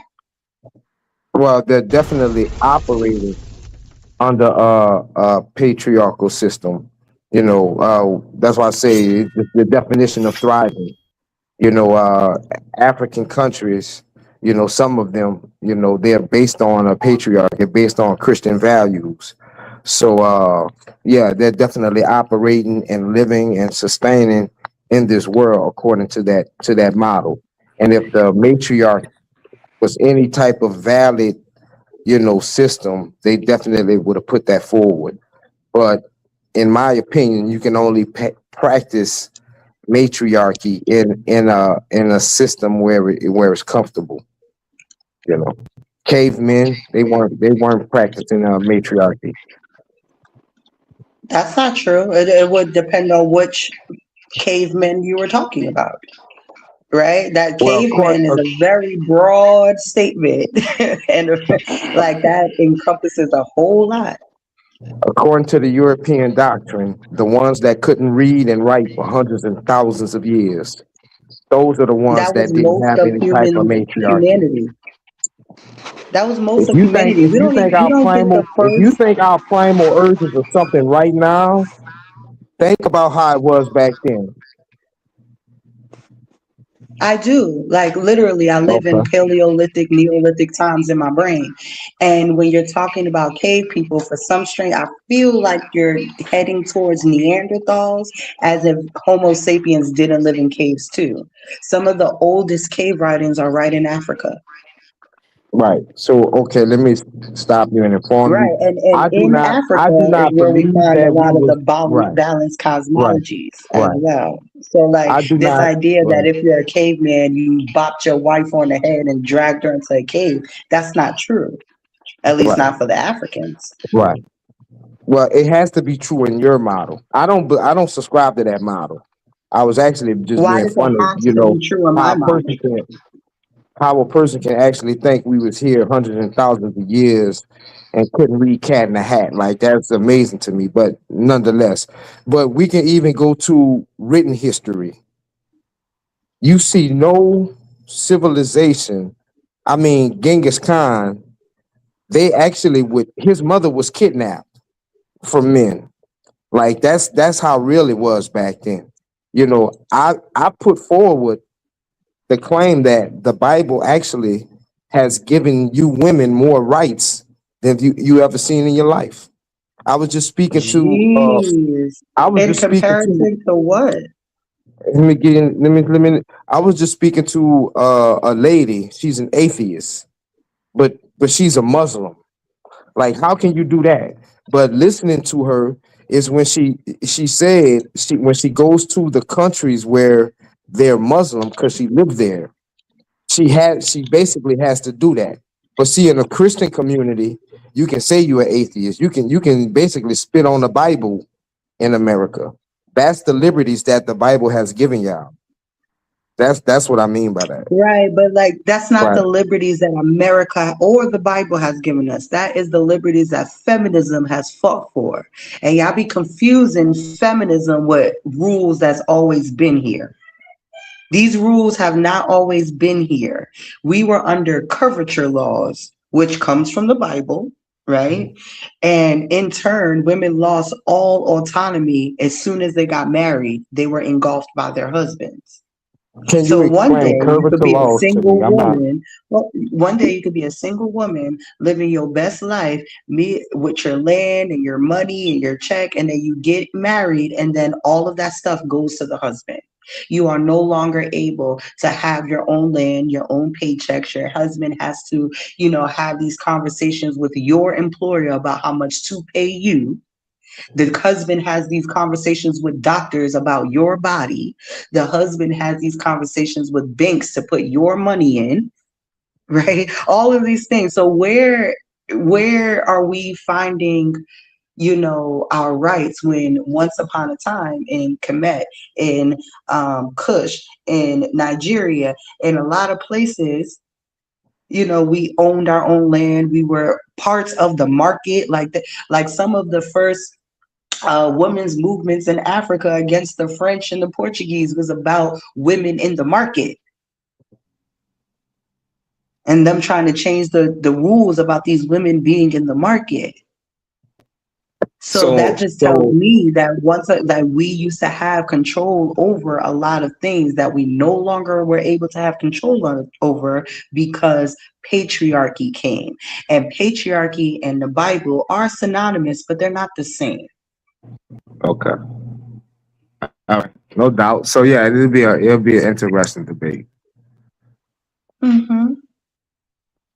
And also, there's still matrifocal societies in Indonesia. You got them in China. You got them in Costa Rica. You got the Akan in Ghana, right? There's still like places out there where you still live in this society. But because we live in a patriarchy, they don't teach us about that stuff. They want y'all to think that matriarchy cannot sustain because, Is the people don't want to share power.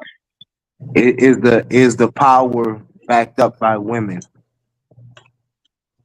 Like, how do you enforce The it? power is backed up How by would you enforce people. your laws if you're living in a matrilineal society? Like, how would you by the enforce? people by the people who live in that system. The people enforce the laws. Right. Like your right to rule, you would enforce that by the people.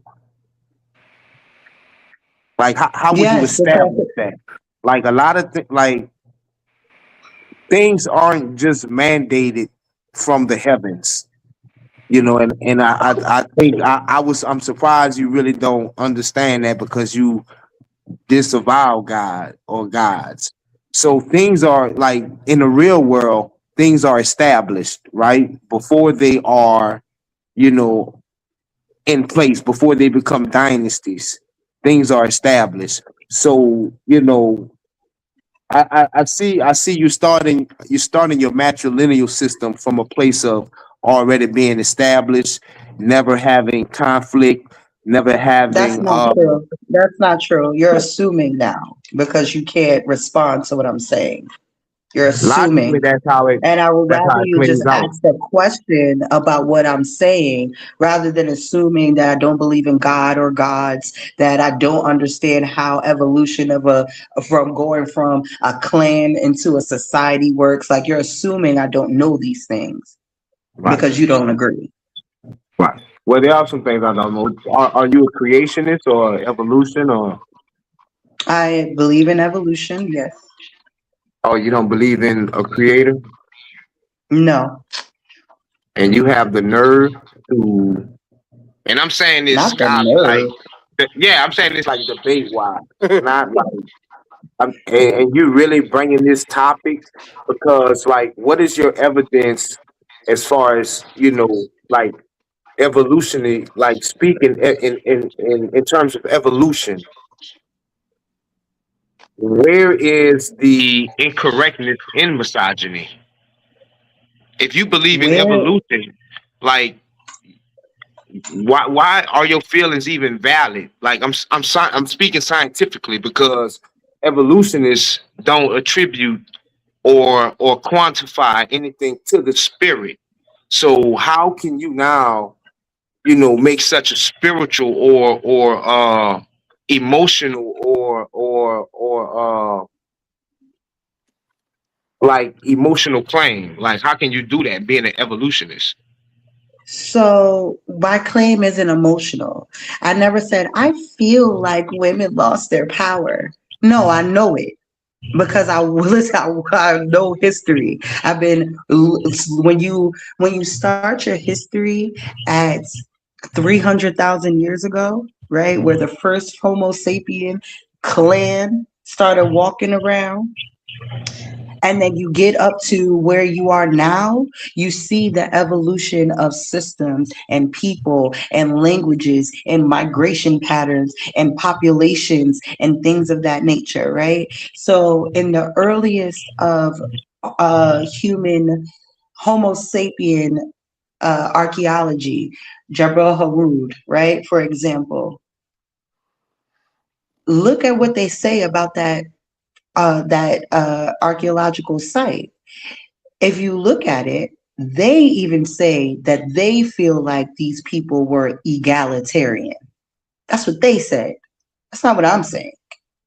And they go by the burial sites, right? The burial sites, usually when you bury a king or a queen, they have all types of jewels and this, that, and the third. There was none of that. All the burial sites were equally proportioned with a toolkit, right? Whatever furs they accumulated. And the toolkits are not different between the men and the women, meaning that the toolkits used was a standard toolkit for everybody. You didn't get no special tool because you was a man. And then please remember that at this time and period, you were making your own tools. And there's no evidence of a tool shop to go to where one person is creating all the tools. No, this was something that we all knew how to do. And then even when you look at Native American cultures and you look up how many Native American hunter women there were, when you look at the Vikings, right? A lot of the Viking kings that they thought were kings were really queens. They're redoing the DNA right now, and they found a whole bunch of them. So this idea that patriarchy was always and has always been, that's the great lie. Not that So matrilineal societies happened. right. So okay. Can you now? And you've been doing a lot of talking. So if you don't really want to, if you want to take a little break, that's fine. Explain it like scientifically. You believe in evolution. You don't. You don't believe in spiritual reasons for feminism. Scientifically explain why women ruling a society is better than men ruling a society. So first, I'm going to correct you because matrilineal societies doesn't just mean women rule. If you look at matrilineal societies, men rule more than women do. When in Native American societies, there would be clan mothers, but there are male chiefs because we don't operate in oppression. We're not trying to oppress men or rule over men. We're trying to rule with you. And that's the misconception that people have about matriarchy. And patriarchy, patriarchs are trying to rule over. Patriarchy is telling women that they're not allowed to be in. That's not what matrilineal societies do. You said So that's patrilineal one. society say women cannot. What was that last part? In patrilineal, patriarchal societies, men exclude women from power. It's right there in the definition. Um, but in matriarchal society, you'll find more men ruling than women ruling because it's a Right. shared responsibility between the two groups of people. So you'll also find clan mothers who have high rankings within the tribe that are able to express and delegate and lead, something that would never be okay in the Bible, not when there's men around. Yeah. Now the Bible definitely doesn't exclude women from having power in the society. That's where you're incorrect. So yeah. I would disagree. I would disagree. I feel like from the very since Genesis, y'all have been making it a place for women to not have as much power as men. Since Genesis, since you decided that we no longer both came out the dirt together in the first, telling of the story, because it says male and female were created together, and then with the second one, we're talking about a woman being created from a rib, and now she's a helpmate. Right. Like y'all not even being consistent. Right. And then the fact that the Lord was able to stop Abraham from killing his son in a sacrifice, but not the other guy who killed his daughter because of a war. I forget his name. Right. Yeah. I mean, it's a lot of stuff in there that you got to digest, and hopefully you interpret it correctly. But you disagree. I disagree. I guess that's why we're having a debate. So yeah. Absolutely. Now that you got a nice little rundown of what I'm going to be talking about, I hope you bring your P's and Q's because it's not going to be easy to defend your side of it given the history. Yeah. No, I definitely appreciate you're clarifying a lot of things. You wasn't running around the bush and all that stuff. You know, uh, you've been doing a lot better than a lot of these patriarchs around here. I tell you that. So Funny. yeah, appreciate it.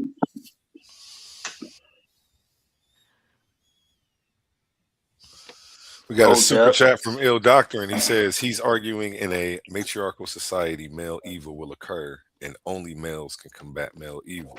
This argument collapses into a reason for matriarchy. Shout out Ill Doctor.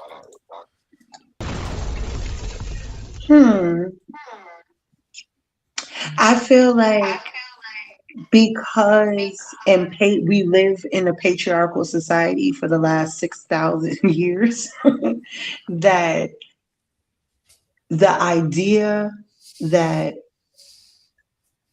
men aren't needed in this matrilineal society is something that patriarchs like to throw at us. That's not never something that we throwing back at y'all. I've never met a woman in a matriarchal society that doesn't want the man around. That's not the point of what matriarchy is. Right. The point of what matriarchy is to live in collaboration as a collective together. That's the point. Right. And it's built on, merit. It should be built on not authority, but off of the collective understanding that this person will make the best decisions for the rest of us, whether it be male or female. Right. Well, you say that matriarchy, right? You say that it doesn't shun the men, but the poster boy for matriarchy would be the Amazons. And we all know that the Amazons that they speak about in history, they although they were fake, they were like mythic. They didn't have men stay with them at all. They just used them for reproductive purposes.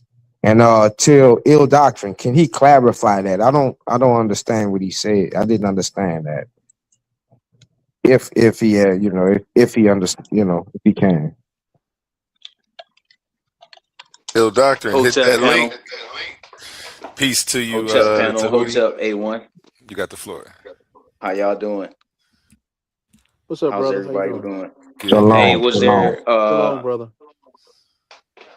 was there a debate on there's an actual debate going on about this topic about women being Not not go ahead. currently. They got one set up coming up. So So they if I was to share some information, it would spoil it no, pretty much. it never works like that. They still got to show up and present their information.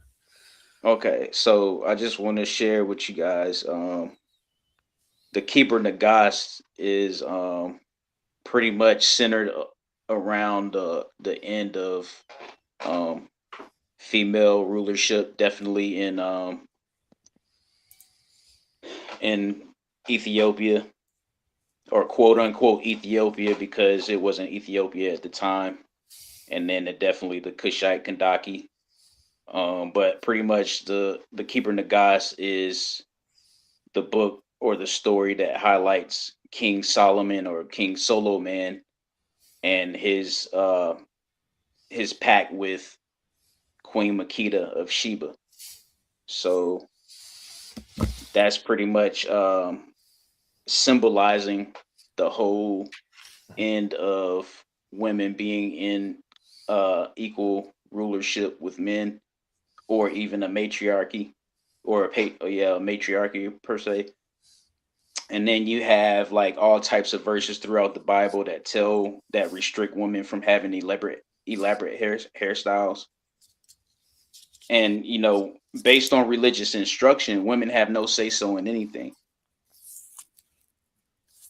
There's a popular verse about women not being able to make decisions and stuff like that. So you have that as well. And then historically speaking, Ptolemy the Fourth created laws and stuff like that took away legal and economic equality for women in Kemet. So I mean, it's just all over the place when it comes to Abrahamic religions in general, and not just the Christian Bible. So I just wanted to share that, That's because like fact. over here in the conversation, we just don't want to do, especially you know Christianity in itself is really popular amongst black people and especially black women. So we're doing any sister a disservice if we try to tell her that the Bible in any way has any type of empowerment for her. It has all Black the people. apartment. It has all the apartments you need, my brother. Say what? It has all the empowerment she needs. Okay, but I mean, if she was to like generalize it and believe in a man, then she would be empowered. But there's no in any religious text, there's no verse that empowers or motivates a woman. I didn't There's know no they had. story that's specifically about a woman in the Bible. Right. There's no book meant for a woman in the Bible. Right.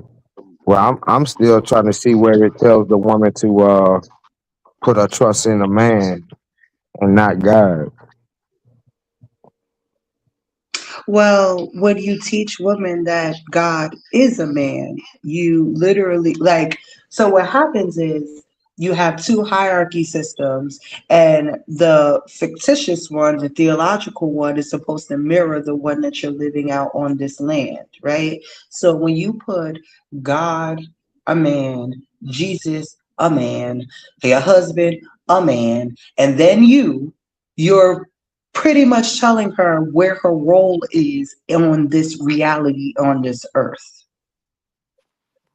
And what happens is that that's the reality of outside, and then inside the house you still have God the man, the husband, then you. And God forbid if you have a boy, he hits 18, he outranks you after a while, right? So like somebody who you birthed can outrank you given enough amount of years. Goes crazy for me. Oh, I didn't know that was in the Bible. Okay. Okay. Wow. I'm gonna have to vet that before I say you learn something every day. But cool. Yeah, Yeah. definitely. Because I feel like you're going to try to combat me with laws, and I'm going to combat you with practices, actual history that actually was done to these people. Right. So you can tell me all the live long day that, men have this reverence for women and this, that, and the third. But then at the same time, I could bring up a story like Lot, who literally gave up his daughters to be raped by a crowd so he could save two men in the inside, that kind of blows what you're talking about out the water. Because there's a difference between law and practice. No, I would agree. I totally agree. And when these are the founding fathers, right? Where the main father, the main patriarch of this religion, Abraham, literally pimped his wife out twice, got rid of the second baby. But like, there's no way that men following what Abraham is doing is going to respect a woman in her entire glory. It just doesn't make sense to me because y'all treat them so badly within the story, and this is supposed to be a holy text. Right. Right. So I guess ill doctrine not gonna break that down, huh? He could do it in the chat. He don't have to come up. He could just put it in the chat. You know, but yeah, and as far as what the brother Tahuti was saying, again, the history is clear that the Bible, the Torah, it never restricts a woman from her true power. And all the like I've heard people say it's verses in the Bible that I've never seen. Uh rules and laws that they are misapplying. So yeah, it'll be interesting when when a rubber hit the road, so to speak. I mean, in reality, like that's why we're supposed to read everything before we accept it. I mean, you're not So supposed to Mm-hmm. memorize it from like the back of your hand, but in general, you're supposed to know that what's his stance on black people, what's right, his stance on women, what's right, his stance on children, what's his stance on non-believers, how did it treat the Canaanites, how did it mhm, treat the ancient Egyptians, why is Punt and Cush uh, on the nations of Ham that's cursed? Again, One can say they understand why Egypt's on there and Canaan, but why is Punt and Cush on there? again, these are verses I've never seen before. So, like I said, I'm gonna have to go look into these things before I start saying I'm learning stuff every day. I mean, which I am, but this in particular. But yeah, I've never seen that, man. So you telling me something I've never heard before. So congrats, man. Uh, so it's a queen. Do you think any matriarchal or matrilineal society, all of them are misogynistic?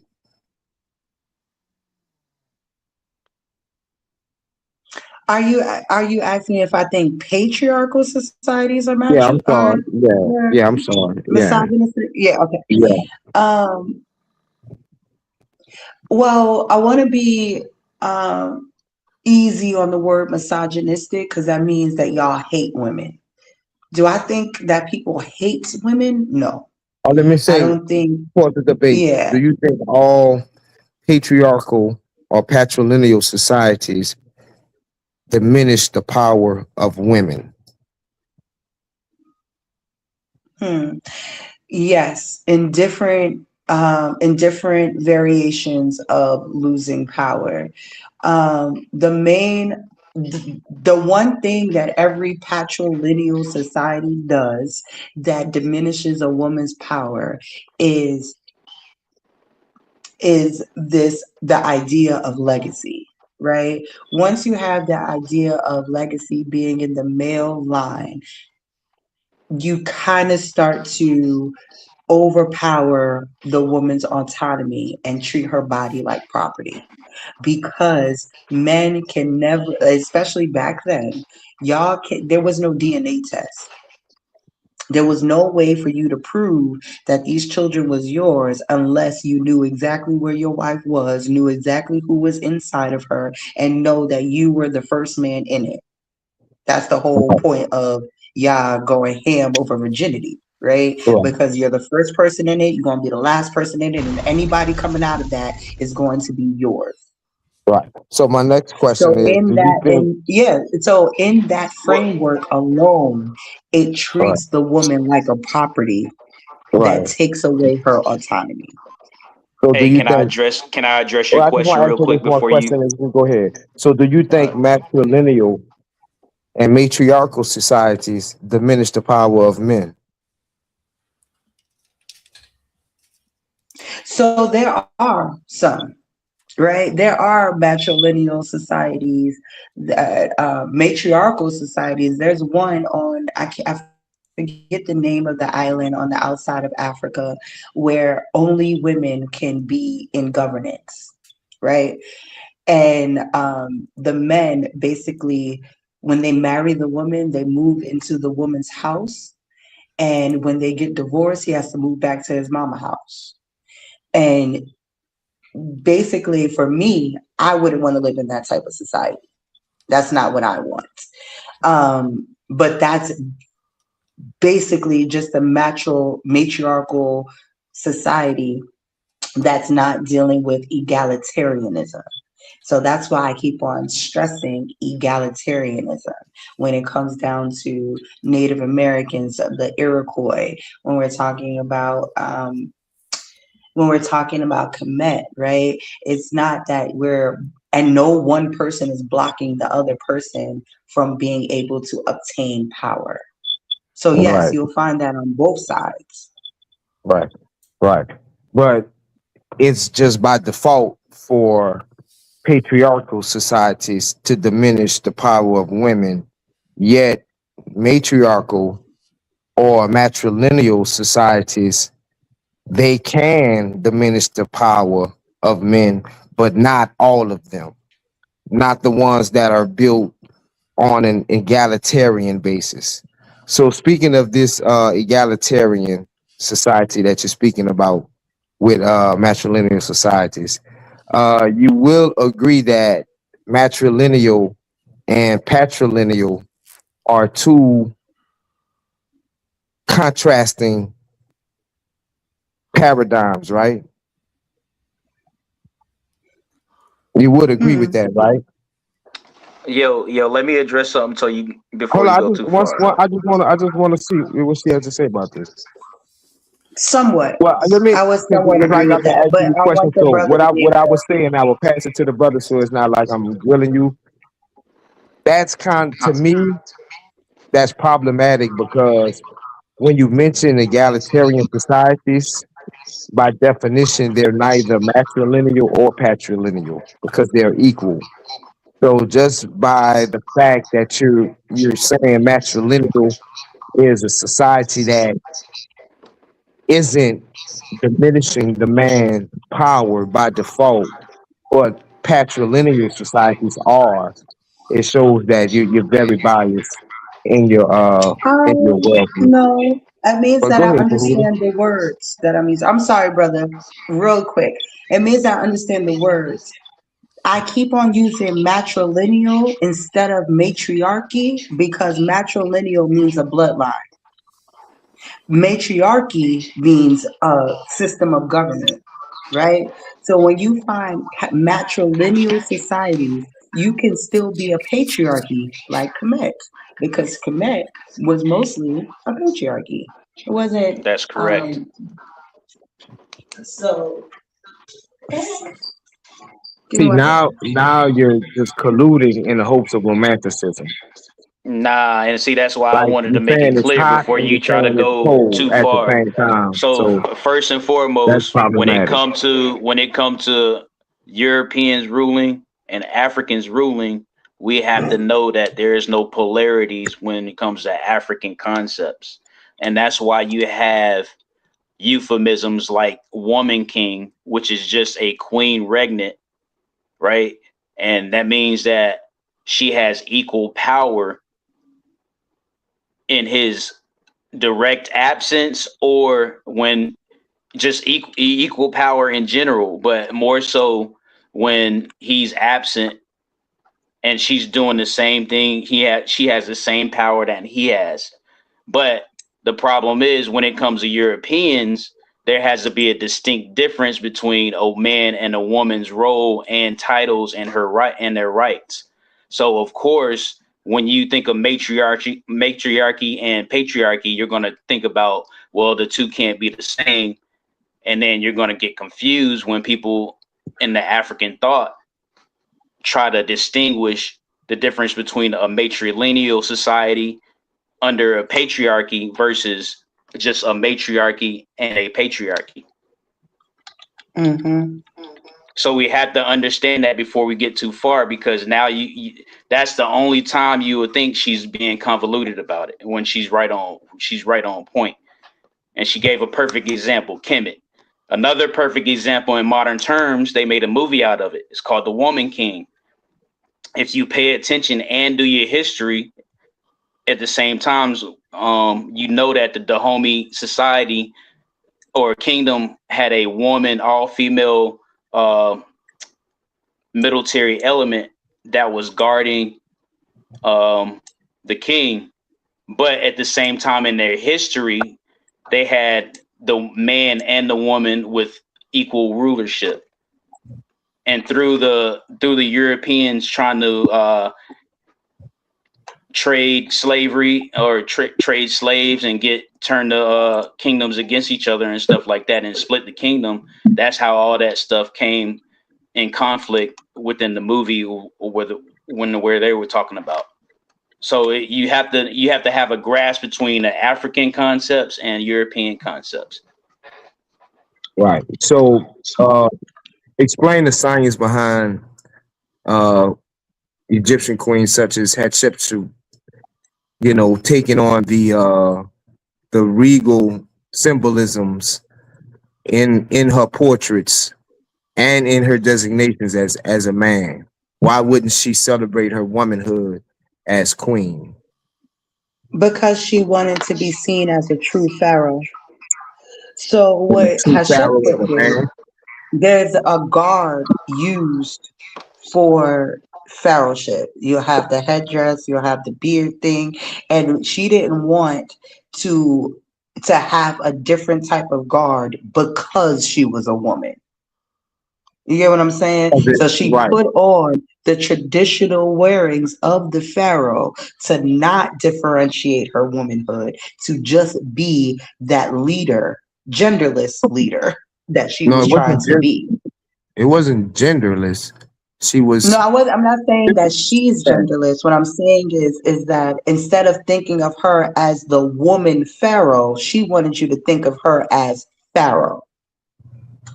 Right, but Period. the argument that Tahuti just brought collapsed. It totally fell apart because that was not a matrilineal society. If she had to do any of that, that's all I'm saying. No, but that's the difference Well, hold between on. Let him get the matriarchy floor on and that. Let him get the matrilineal. But floor go on that. ahead. Explain to us how her legacy would shatter what I just explained to you. Because you were speaking on how women are so revered, and you know the illustrious deeds of the women in Africa and Egypt specifically, when you have hundreds of Egyptian pharaohs, when it's less than four that were queens. So where's the matrilineal society or matriarchy in that?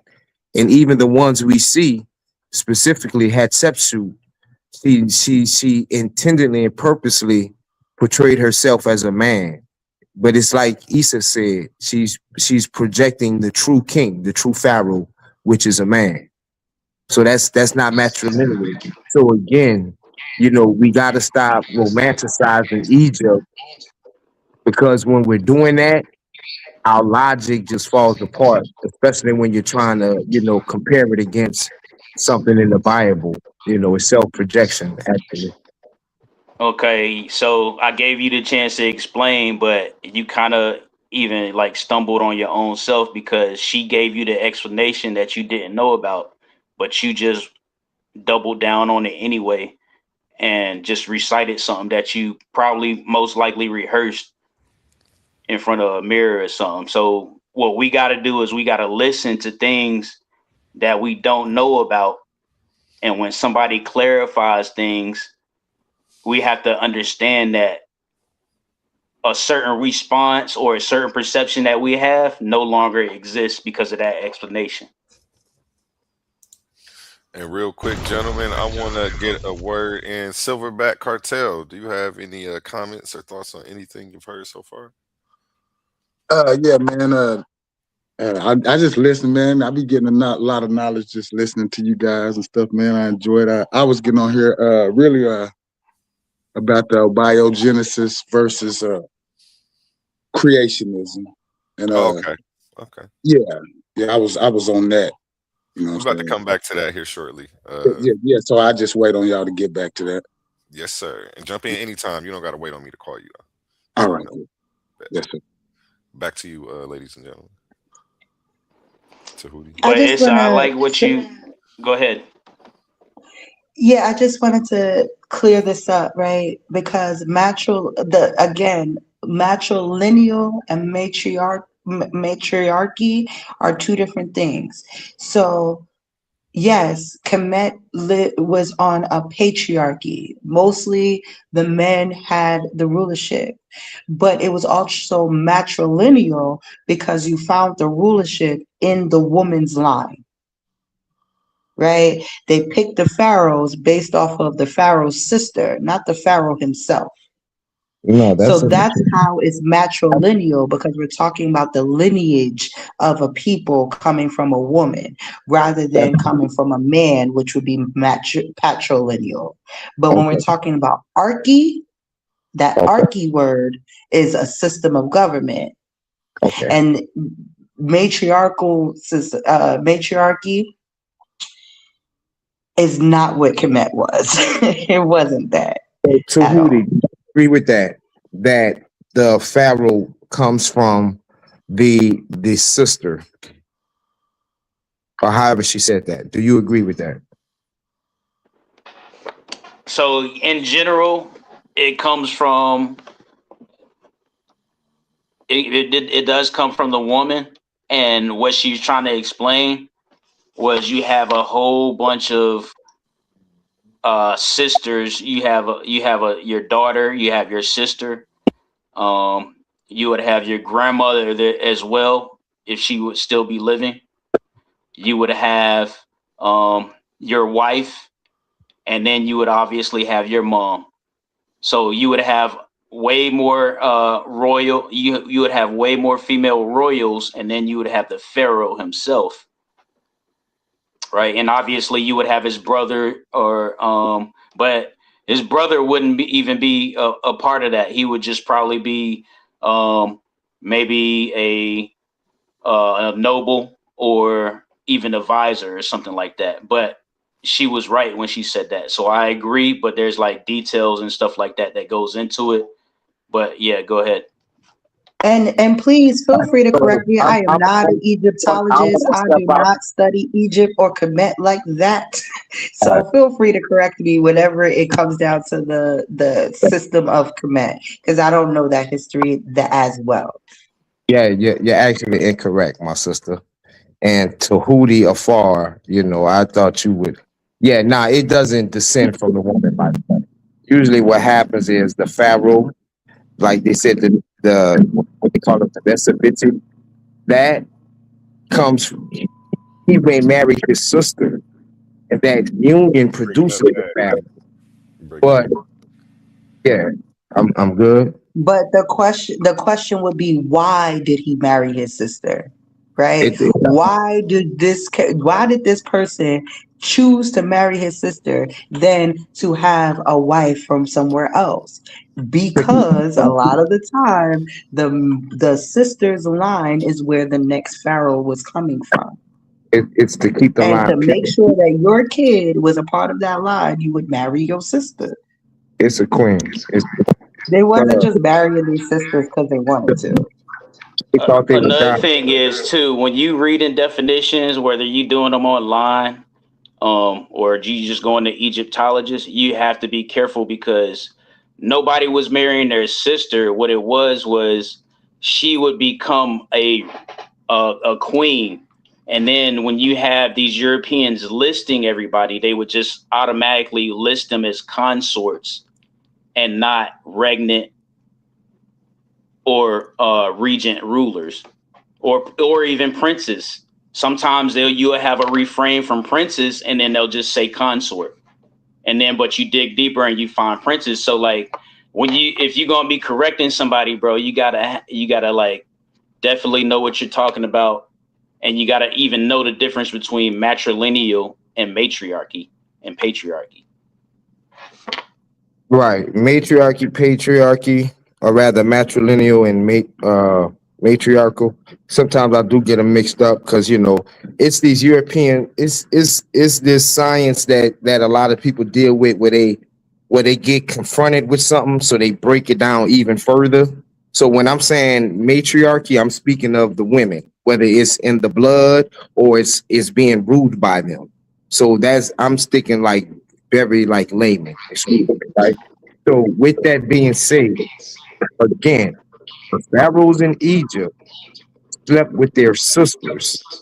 It wasn't the sisters of their mother, but the sister of their father, or rather the daughter of their father. They shared the same father, but not necessarily the same mother. So that's where the sister to the pharaoh comes from. But it still comes from the family. It's crazy that Okay. somebody it's crazy Yeah. somebody Anyway, so say another way you can verify that it comes from the woman is the throne. The throne symbolically is the lap of the mom or the mother. So even symbolically, even when we look at uh, text, even the hieroglyphs and the symbology of the throne, it tells you that it comes through the woman. So no matter how you feel about it, it's just that's the way it is. who was Tutmosis' father, or rather Amun. Who was his father?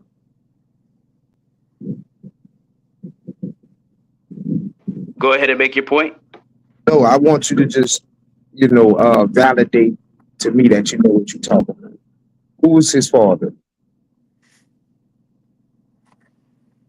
I guess you Who don't. was it again? You said His who? father is Akhenaten. So how could Akhenaten have a son too? Hey, does anybody is he breaking up or is it just me? No, he's breaking up. Right. Okay, I figured because I didn't want to do a disservice or anything, but you are breaking up, brother. You might want to try to drop down and come back in. You got an echo and you kind of breaking up. Okay. Okay. I'm gonna drop that link for King Hurt real quick. And back to you, ladies and gentlemen. Back to the floor. Who was it on? Tahuti? It was on Issa, I think. Mr. Queen? Yeah, I just feel like it's a little disconnect on what matriarchy is versus matrilineal, and it kind of strayed away from the point that we were trying to make because now we're about to go through the lineage of every pharaoh, and I don't think it's necessary. I just think that when we're talking about matrilineal societies, it's a clear consensus. Even so, for a good example of a patriarchy that I feel still oppressed women, right, would be Mesopotamia. Mesopotamia, between the laws of the Code of Namu that predates the Code of Hammurabi. And that code, women still had their own autonomy. And then when you get to the Code of Hammurabi, you see that women are, a property of their husbands or their fathers. So right there, you can see the timeline of when women had autonomy and then when they didn't. But at the same time, women were also let to keep temples and pray in the temples and pray to their goddesses. One of I believe the first written works that we have historically that has been found was by Enheduanna, who wrote the Symphony of Inanna, right? It's a whole story about Inanna and her finding womanhood and her goddessry. And you won't find that in the Bible or in any Abrahamic religion. You won't find a story that talks about this woman from immaturity to maturity and how she found that. You won't find that there. So that's more so what I'm talking about when I say that there's a difference between how these societies are working and how they're treating their women. And I'll just land there. Hey, A1 real quick. Can you if you can share your screen, can you just bring up women in ancient Egypt and just bring up any general articles on that? Yep. Go All ahead, right. get it. Hey, what's going on? Why you do that? Or go ahead, Master. So while y'all doing that, yo, so let me correct what you were saying, bro.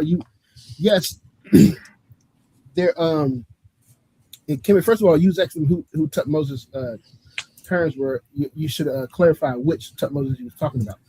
Second, when they was marrying their sisters, this was not incest because they did this for political reasons. While they married, their sister became the queen. They had kids with other women. It wasn't with the sister itself. And then this is not just it happened in Kemet. This also happened in other traditional societies where women rule. They have the power over the land. This is just a black thing, an African thing, where they have the power over the land. And instead of losing the land to someone else, the brother would marry the sister, or you would see women marrying each other, sisters marrying each other. But this is not nothing to do, you know what I'm saying, with homosexuality or incest, because they would have kids with other people that's not their family member. And this was, and Check and the Diop talked about that and the cultural unity of Africa, and the sister Ifa Odo, I can't think of her name, but she talked about that in there's a book called Male, Females, and I think Female Husbands and Male Wives, something like that. But they showed that this relationship where they marrying. You gotta echo her. That's not me, it's somebody else. But I just wanted to clarify that because that wasn't what the whole case was. It wasn't incest when they did that. Oh no, I totally agree with everything you just said, except the part where you know she they married. The Pharaoh married his sister because of land rights and things like that. Now, the reason why he married his sister and had children with his sister, and those children becoming the pharaohs, is because the pharaohs were thought to be gods, and that kept the bloodline pure. And I agree with you in the sense that that was practiced everywhere. I mean, a person I speak to online a lot, Rakufu, he likes to mention, he used to say it was Moses married his sister, but it's actually, I forgot how he had it, but it was actually Moses' father married his aunt. So we do see a lot of close consanguinity. Excuse me, I'm trying to say that word, like to the first and second degree in ancient times. But the point that I was making was that the pharaohs did not come from the woman, as opposed to not coming from the man, because it's totally the opposite. That was my point. No, no. Again, I would push the incorrect part about that is that when they married their sisters, um, they this it's a matrilineal society. So the next pharaoh came was the nephew. It wasn't his sons. That's Hey, real how quick. societies Sorry. work. Women in ancient Egypt. You got Egypt up there. Okay. You still got an echo. That's you with the echo. Is it all right? I tried to drop back in and come back out. Let me figure it out real quick, bro. Women in ancient Egypt.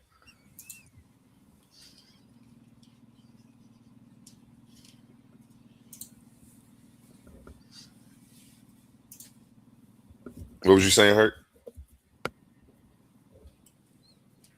I'm about to go get the book now. I have to now he gonna make me go get the book, y'all. I have to pull it up. Let's not forget the first king that unified Kemet was Narmer. It wasn't Narmerina. So let's not forget that.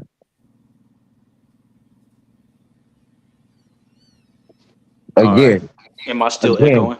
again, these fanciful tales of matrilineal society, having tea and all that, that's not how it worked. Narmer went and conquered those people. It wasn't no woman with him. It wasn't no egalitarian. No. So when you're talking about Egypt, remember where it started. That's all I'm saying. Like for real. A1. Can you scroll down? Let me See just if you can. read this really quickly, right? Legal equality uh in ancient Egypt. While patriarchal in structure, Egypt was unique because women were legally equal to men. They could own, buy, sell, and inherit land and property independently of male guardians, a level of autonomy rare in other ancient civilizations like Greece and Rome. When the word matriarchy was created by the Greeks, is because that's what they were looking at. They were looking at equal society where men and women were treated equally under the legal code, and they just could not fathom why they were doing that. Because in their where they're from, women had no rights. Yeah. They were So based like more I on get what you're trying to caveman. say, but like according to that especially back then, especially when it deals with Africa, like Black women, African women had way more rights than them Levantine, Mesopotamian, all of that stuff they had going on. Right. And Right. that's why we fought so hard against it. A1, real quick. Can you scroll down? Is it Yes, giving you any sir. options? Gotcha. Hold on. Wait, what did you want? Well, tell me what you see that you want me to do. You watching? You can just go to. I think the. See, wow. Who are these? Who are these people? I know, right? Oh, okay. Still, is that Cleopatra over there? Hatshepsut? That's a phony. Right. Not that one, the other one. But just keep scrolling down because it's giving you. I don't even know what type of options it's giving you. Am I? You on AI, huh? No, I just went to Google. Oh, okay. Um, You want to go to articles? yeah. This is still the AI overview. Good Here go articles. There articles. you go. Okay. Right there. Boom. Click on that. All right. You don't have to read the whole entire article, but let's just skim through it. That's giving you a general summary, okay, the work. Let's see. Let's see if it has anything on rulership or anything like that.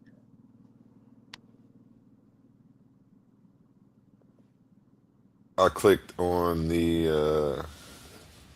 table of contents. I see family and marriage, pregnancy and reproduction, childbirth, women playing an official role at the highest levels, women in ancient Egyptian literature, which women playing a role at the highest levels. Let's see what's that they're talking about there. Yeah, it should be official role. Go to official role. Yeah, there you go. There are few preserved examples of women as high officials. Some women are known to have become pharaohs. One example of a woman in a high state position is Nebet, who became vizier. The vizier was the highest official in ancient Egypt to serve the pharaoh during the Old, Middle, and New Kingdoms. Sorry if I'm not pronouncing that right. Vizier is the generally accepted rendering of ancient Egyptian. Yeah, I can't. Taj Tajati among Egyptologists. Okay. All right, scroll down just a little bit more. Go down. That talks about the society of keep going down. All right. You can start at ancient or Well, Egyptian civilization. this doesn't. Also past power. Is it your idea that Egypt was a matriarchy? Well, it's both me and Issa trying to explain the matrilineal and how they seen rulership and how it passed down. So if Okay, he well, let me read says, this because we're about to skip over something where it actually covers that. It says typically in ancient societies, power was transferred from one male to the next. Women gave birth to the heirs, signaling importance towards marriage as well. The son inherited the power.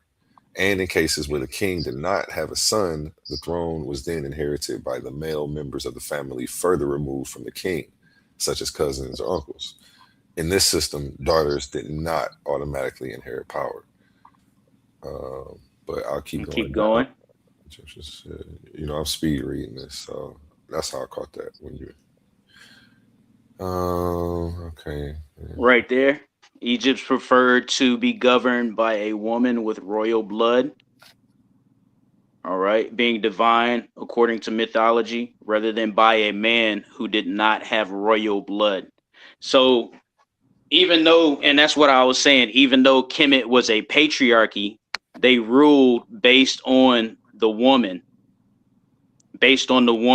matrilineal bloodline.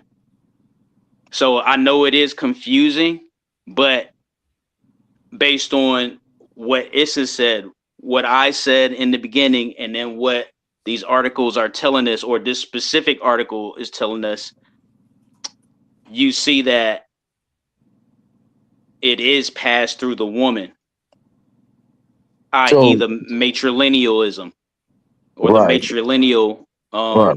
way of transferring ownership and power. I don't think so. I don't agree with you, but I don't Yeah, think I'm here exactly. to do that tonight. So, but you get so you Wait, got. hold up. So let me First of tell all, you yielded. First of all, you yielded to my argument when you said, although it's patrilineal. Once you said that, you just was. But nonetheless, you got to understand that the pharaoh come from the Horus king, right? Not the Horus Well, we queen. both hold on, So hold hold on, on. hold on. We Listen, this both is what I'm saying. admitted This that is Kemet why was a this. patriarchy, so there is no way that I Right, yielded to you just by right, admitting that Kemet was a right. patriarchy. But go Because what I ahead. was explaining, and it's still to who I'm speaking to and to man. What I was About to explaining was that you got the echo. I still got the echo. No, that was Tahuti. Go ahead. Oh yeah, but that's basically what I was explaining. It wasn't a matrilineal society where the woman plays a key is because her bloodline is associated with the first Pharaoh king. So if she could have a son that's not even the oldest son, but just from her being closely related to the Pharaoh, linking her closer to the original Pharaoh, which is a representation of the Horus king, not the Horus queen. Therefore, it's still patrilineal, and any excuse that you try to make for the matrilineal is still rooted in patriarchy. So, you know. So again, what I was trying to say. So from checking the Diop's book, Cultural Unity in Black Africa, and what he talks about in his joint, page 60, and he talks about Kemet, and he says they are named after. You talk about the children. They are named after their maternal uncles and not after their fathers. It is not the sons who inherit from the fathers, but the nephews, the sons of the father's sister. I have never, and he's quoting somebody, said, I've never seen, I can look, but he says, I've never seen this custom anywhere. I've never met this custom. I've never met this last custom anywhere else, except among the infidels of Malabar in India. But he's, again, the system was a your kid, that again, that show you again the matrilineal, side. It's not your kids that's going to inherit the throne. It's your nephews that's going to inherit the throne. That's coming from it's your sons that's going to inherit the throne. Okay. Seti had a son. That son was Ramses, if I'm not mistaken. It wasn't his nephew. It was his son. Okay, so and again, so like here, certain periods, I will give you that. In certain periods, it may be possible. There was no title. Thing. There was no title of king and queen. First of all, it was necessary. Everybody had that title. Right. So we're just speaking for I'm related. So we're talking about 4,000 years. Of course, not everybody's going to follow the thing. We talk about 4,000 years. Right, but the consistent theme in Kemet was a matriarch, or rather patriarch. That was the consistent theme in Kemet, patriarchy. That was not consistent. I just showed you. You're talking about inheritance laws and certain aspects. That's based on the matrilineal side. I wouldn't argue that. But to say, that's patriarch. I mean, even like in Israel, a woman, she has her own property. She can retain that. She can have laborers. She can own businesses, whether she's married or not married. So are we going to make Israel a matriarchy because of that? Nah, we still going to say it's a patriarchy because it's ruled by a king. So y'all, like I say, y'all, this all started because the dude said that, the pharaohs come from women, and that's just patently false. It's not false. Again, if you're saying it comes from the woman as opposed to from the man, if you're saying that it doesn't matter who the man is, that's patently false. Because a pharaoh could have no sisters and sleep with his first wife that he married or one of his concubines. That's not going to have the pharaoh switch to the sister son. Nah, it's going to stay with the man. So again, man, y'all surface level, it sounds good, but I just tend to look these things out and kind of look them through. Real quick, your side to the panel. Any thoughts or comments on anything you've heard so far? You gotta unmute yourself. Con, can y'all hear me? Yes, sir. Con, peace to everyone. Peace to everyone. Yeah, man, I just jumped up here really quick to interact with the brothers. Shalom, Gideon, Shalom. I just jumped up here to interact with the people real quick because I'm just hearing the craziness, and the only one that's like even partially correct is Gideon, and the rest of them is just like making it up to try to cover up the dirt and filth in Egypt and try to make it seem like it's this perfect and they go through this mom. And so let's actually, as the brother was just pointing out, right? The multiple times we see that the Egyptians are passing it down through their sons. It's not all like he tried to bring up an instance or he tried to bring up a document. First, we need the document in which Saint Anta Diop is getting this from. Two, we also need to see the circumstances in which this is talking about. Because like Gideon said, we can go through pharaohs and we can see that they're not going through the mother. As he just mentioned, Meron Ptah, he's a pharaoh, right? He's the son of who? Did he get the throne through his mother or did he get it through his father? Which one?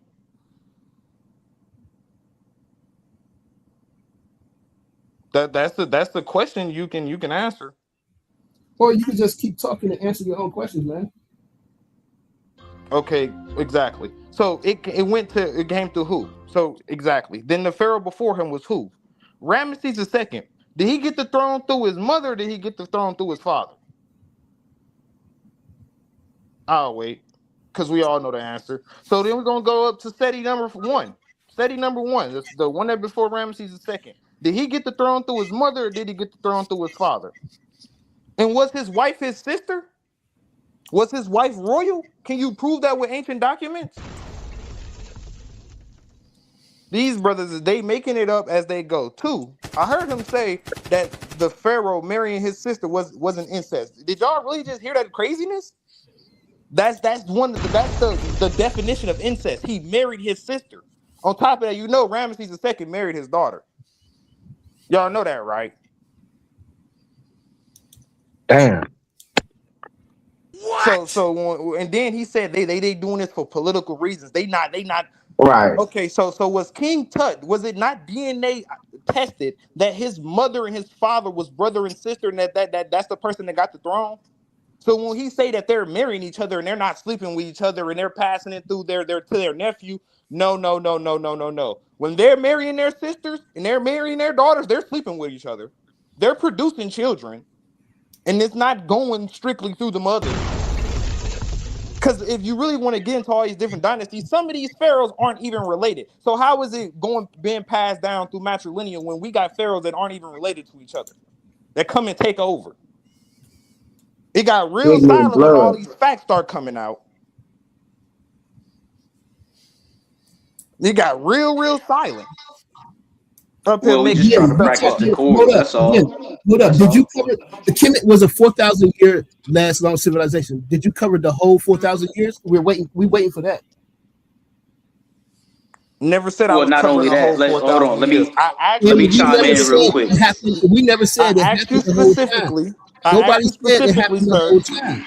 Nobody I said asked it you happened the whole specifically, time. sir. Nobody We said asked it happened the whole time. Nobody said it exactly. happened the whole time. You keep acting like this was something that happened the whole time. You pointing out short incidents, short time periods.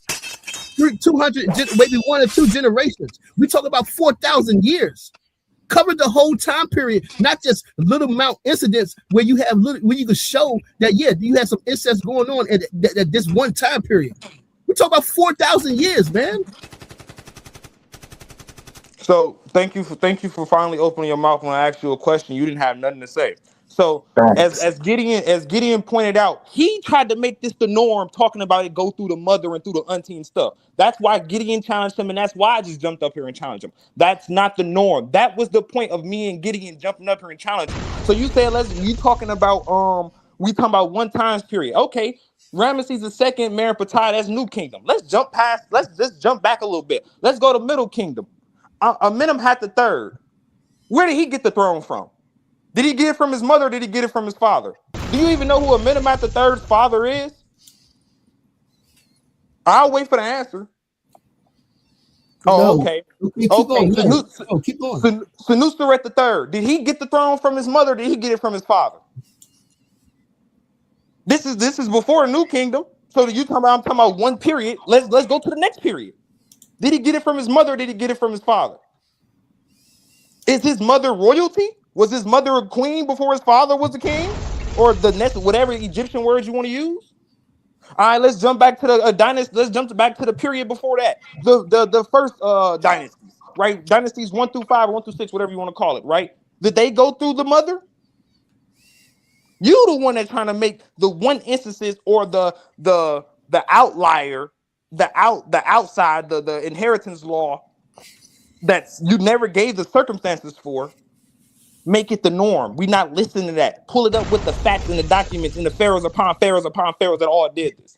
2, you never answered my question, none about the incest. You never just touched on the incest about them really sleeping with each other. And 3rd, you lied about it being political. It's not about being political. It's a part of their culture. They believe that they were like the gods. They gods were brother and sister and they all slept with each other. So that's what they doing. They're imitating their deities. It's a part of their culture. It's not just because I got to marry the mother to become the king. Stop that. Or I got to marry my sister to become the pharaoh. Stop that. You're lying. You finished? Man, again, he only shows because he only picked out certain time periods, and he acted like this happened over the 30 dynasties that took place, or the 40 dynasties for those 4,000 years that took place. That does not happen, and it wasn't a normal thing that took place. That's the key point here. If you want to put it on the statistics, statistically, you're at fucking 10%, where we could say 90% of the dynasties of Kemet were not from incest. The kings, they were not from incest. You're only looking at small particular points in time. You have 4,000 years you have to cover. It don't matter if you did the first dynasty. You could go through the middle kingdom, the first kingdom, the old kingdom, the middle kingdom, the new kingdom. You still got 4,000 years, and you only picking out small little points in time that don't equal the whole or even equal half. It's not even half. So it's not a normal thing that took place. And I gave you my source from Check Out Your Geop that showed you that it came from that the majority of it, as it was stated and as should have been, comes from the nephew, the sister. It's a matrilineal thing, and that's just a black thing. It happens all over Africa. The only society that we know of that was purely patrilineal were the Zulus, were people in South Africa. So again, you're not showing this as being something normal to black people at all. You done, brother? A1, am I still I echoing? You put up some sources. I gave you my source. Where's your source? Only when you're not talking. You done, brother? Yep. Wait for your source though. Yeah. So what this is right here is what we call denial scholarship. Hey, denial is not just anything. Hey, can you stop interrupting now? I didn't interrupt you. Small percentages. I didn't interrupt you. We need 50%. I didn't interrupt you. Why you interrupting right now, brother? I know it hurt. I know it hurt. You ain't got to interrupt. How is it hurt? You talking about? You know what? I know it hurt. You ain't got to interrupt though. You think your math is superior because you showing 10%. Nigga, you gonna lose at a bank. They gonna take you for money. You dumb as shit. Done? Go ahead, yo. Say what you got to say. A1, bro. You notice every time I get up here and hurt these guys' feelings, bro. They can't hold it. They can't hold it. When I ask them questions, it's silent. When I'm talking, they want to talk. That's crazy. So the brother gave you denial scholarship. Denial is not just a dirty river in Egypt. He's saying you're sure you're not giving me you're not giving me enough. Bro, I literally just gave you pharaohs from multiple different time periods, and you didn't answer one question about none of them and where their power is coming from. You know that, right? We started off with asking you about Menfertah, Ramesses II, and Seti. Those are New Kingdom. Then we went. That's what's documented as 1200. Then we jumped back even further back to Amenemhat III. When is Amenemhat III reigning? That's called Middle King. That's a whole. They're like hundreds of years apart. Amenemhat III. Ramesses II, right? That's 1200. Amenemhat III is 1800 BCE. That's not a long enough time frame for you. 600 years ain't a long enough time frame for you. Then we jump back into the first dynastic periods. When the Egypt is being started, as Brother Gideon said, they weren't started by what's the female version? You said Mandela. What you say, bro? Yeah. It was started by Mendes, my guy. Yeah, Pharaoh. Or who you want to call what's the Narmer, or you want to say it was started by Narmer. It wasn't started by Narmerina. And then I ask you, where does the power come from? Did he pass it down? Did the pharaohs get their power from his sisters, from his daughters? Or was it going through their children from son to son to son? You didn't answer any of that. That's what's denial scholarship. Then you try to talk about, oh, the incest is other. So one time frame. So pharaohs upon pharaohs from different dynasties. 19th dynasty, 18th dynasty. They sleeping with they sisters. That's small, right? When that's Egypt's greatest time period. That's when they're at their powerful. And you didn't address how they're not doing it just for political reasons. It's a part of their culture. This is what I mean by denial scholarship. So deal with what I just gave you. Is these pharaohs getting it from their mothers or not? Is they getting it from their sisters? Is they getting it from the women's side? I just gave you how many pharaohs? How many pharaohs you want to go through? How many? I got Amenemhat the third. Who comes after him? I mean, who come before him? Right? Senuseret the third. Right? Did he get it from his mama? Or did he get it from his father? Right? All right, let's go after Senuseret the third. Right? Predecessor, Senuseret the second. Did he get it from his father? Or did he get it from his mama? All right, you want to keep going? Let's keep going. Amenemhat the second. Did he get it from his mother? Or did he get it from? Dude, like, come stop playing with me, bro. Address what we actually asking you. Address the actual sources. Go in the damn town. Yeah, I just looked it up on AI, and my AI cites the sources along the way. There is no exact single percentage for all Egyptian rulers, but historians and genetic studies show that incest was fairly common among pharaohs, though not universal. Rough Right. scholarly estimate. Right. Many Exactly. Egyptologists estimate that around 20 to 40% of pharaohs came Did from he close just relative agree with you, unity. A1, and try No, to act wait, like he wait. was Let like him it was finish against reading him? it. Let Let's him get to the finish bottom reading of it. the source. Let's get to the bottom of the source because I'm learning it as I'm Finish reading reading it. too. And if you want me to click the sources for these, I can. It says many Egypts. I already read that. In certain dynasties, especially the 18th dynasty and the Ptolemaic dynasty, the percentage was even higher because sibling marriage was deliberately practiced to keep the royal bloodline pure. So I guess that's the only time that it was deliberately practiced, or is that still an And assumption? But let's keep moving. Examples of rulers born from incest. Okay, he gave those three. He went over way more than that. The practice was mostly limited to the royal family, not the general population. That's from Egypt Today. I don't know how credible of a source that is. Pharaohs did it for three main reasons: preserve royal bloodlines, prevent rival families from gaining power, religious symbolism, imitating gods like Osiris, Isis, who were siblings. And that's from Psalmist. Why did ancient Egyptians often practice consanguineous? What? This That's man. that word. I apologize for trying to pronounce consanguinely, meaning they Okay. blood. Consanguine. Key takeaway. Not all Egyptian rulers came from incest, but it was a recurring strategy in royal dynasties. A reasonable academic range is roughly one quarter to a third of pharaohs having parents who were close relatives. So one third, okay, 1 out of 83. Short answer: 20 to 40% of Egyptian rulers likely came from incestuous unions, depending on the dynasty. If anybody want me to ask anything else off of that? Wait, before you do, so basically he was right. The brother they were right. They were right what they were saying, the incest, and they showed it, and AI just agreed with them that they were right. And I would say also that I was right as well, because the AI showed that there was incest amongst the royal family. You know what I'm saying? You get that descendants amongst some of them, but it wasn't all of them. Is what my point was. It wasn't all throughout, it wasn't all throughout the reign. So I basically, basically we both right. We know that there was incest. They were sleeping with around, you know what I'm saying, the pass on that royal blood. And I'm not denying that. I said that it was, but I just don't think it was the norm, what it said. It wasn't the norm, and it wasn't for the 4,000 years for everybody doing. That's what I'm Well, saying. I don't think it wasn't the norm, and it wasn't for the whole time period. So that was my point. So you was it's, right. So yeah, y'all was right on that. it You know said what it I'm saying? wasn't the norm for the general population. hey, real quick, am I Forty still echoing? percent seems like normal for royal But that blood. no, they talk about but they said amongst the royal family though. Amongst the royal family, 40% seem, Yeah. yeah. Okay, I was just making the distinguishing what you were saying. It um, wasn't normal for. It wasn't normal for the general population to do it.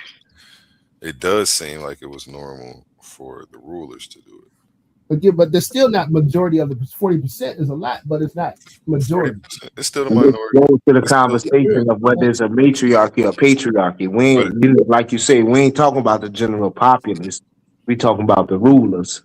Matriarchy, patriarchy. So That's right. Yeah, but then we fell into the incest stuff and we went off on a tangent on that. And so I mean, yeah. Like I said, y'all was right. You know what I'm saying? There was a big thing going on. You know what I'm saying? I ain't denying that. Hey, real quick, am I still echoing? nope, you good. All right. you straight. So, well, first I want to say, the beginning of the conversation started with Gideon not knowing things about the Bible and the history of the end of um, women having equity and stuff like that, as far as economics and rulership. And then another thing is we brought Elaborate. sources. Go on. Which part specifically? So we brought, hold If it on, we brought started by the sources. Bible, how we ended up in Kemet, So and right, your lack of knowledge of so Kemet. we brought sources. So Hercules brought his book, Check and the Joke, and then I brought an article, any random article, which was with Wikipedia, on how it is matrilineal, right? So those agreed, and then when it came to the incest, I don't know. Even if you want to bring in incest, that doesn't debunk matrilinealism under a patriarchy, right? I first we first agreed that while Kemet was a patriarchy, it still had a matrilineal um, rulership, or as far as like uh, extending power and stuff like that, right? And So, then when you so brought up the incest, right? Again, that doesn't even debunk matrilinealism, because one, with the incest, the AI, he just brought it up. First, it wasn't a sure percentage of it, and then it was an estimation, right? And then it was only for sure during the Ptolemy regime. So those three factors in itself makes that controversial, and we have no choice but to fall back on check and to joke, and what we generally see when we read articles, whether it be Wikipedia, any articles on the World Wide Web, we still have to fall on check and to joke. So none of what you said debunks the whole entire beginning of the conversation, because Gideon yielded because he didn't know a lot of things, and he was off on the matrilinealism of even understanding how that operates. right. So, So Hootie, but hold I'm on, gonna say this. go ahead, get in it. I'm gonna go after you. My bad. Go ahead. Yeah, I'm gonna be. I ain't gonna be long at all. Come on, say, bro. I got a lot of love for you, bro. I appreciate you, bro. Coming on stage, bro, because that take a lot of, umption to come and spit what you think, bro. But you basically, what you just said was you repeating what you said before it was taken behind the what you and Massa said before it was taken behind the shade and beaten brutally. Massa admitted to saying, okay, the point that that you brothers making, I would agree. But I also would like to say this, and he brought out the general population. But what you chose to do was basically repeat yourself and start by saying, I didn't know the Bible, didn't bring up what I didn't know about the Bible, but then brought up the point that was just beaten brutally. So I just pass it to Kasai. Sure. Khan, thank you. As he just said, your point was just beaten brutally, and all you're doing is repeating yourself. So let me actually repeat to you what the AI was reading.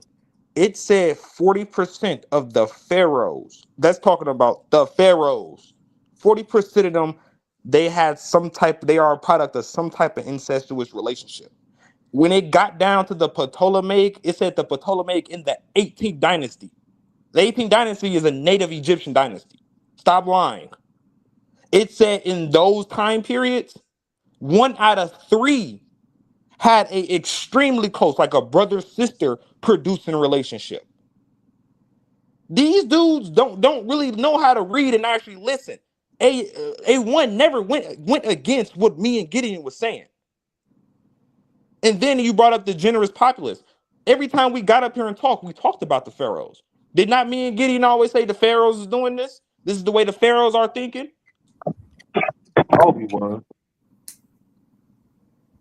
So Yes, I did. all he did was just repeat himself. So now I'm finna put the Right. So spotlight. I had to repeat No, myself no, to no. You're not. It's not reinforce your the turn. point at It's not your hand. turn to interrupt. It's not your turn to interrupt. And I'm finna show you how your source on Sheikh on the anti-Dia, you don't know what you're talking about because you didn't read it fully. So I'm finna put the spotlight on you. What time period you want to get into that's talking about is going matriarchally? Which time period you want to get into? I'm gonna let you pick. You want the new kingdom, middle kingdom, or you want the old kingdom? Which one? That is the argument. So matrilineal, not Which kingdom do you want? not matriarchal. I said matrilineal, bro. Matrilineal, which kingdom do you want? You want the new kingdom, the old kingdom, or the middle kingdom? Which one? Because I'm finna run you down these pharaohs, and you're gonna have to prove that these pharaohs is getting it through their mothers and through the woman's side. Let's go. Which pharaoh are my bad. I'm finna cook you. Which dynasty, a grouping of pharaohs, do you want? You want old kingdom, middle kingdom, or new kingdom? I'll let you pick. Old Kingdom, man. Pick. Go ahead. All right, let's go. Old What kingdom. you gonna read? What are you gonna read to me after we just got through reading something that told you that it was matrilineal? Let's get it. Old kingdom. Are you So doing confirmation bias? Are you no, gonna no. show us what you reading? Are you gonna So tell us what you reading, or are you just gonna read it? Narmer. Who came after Narmer? Right? Horror Eye, right? Okay, so you bypassing the whole point.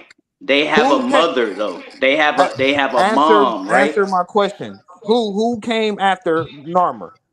Horror Eye, right? Okay, after him. Who had the throne?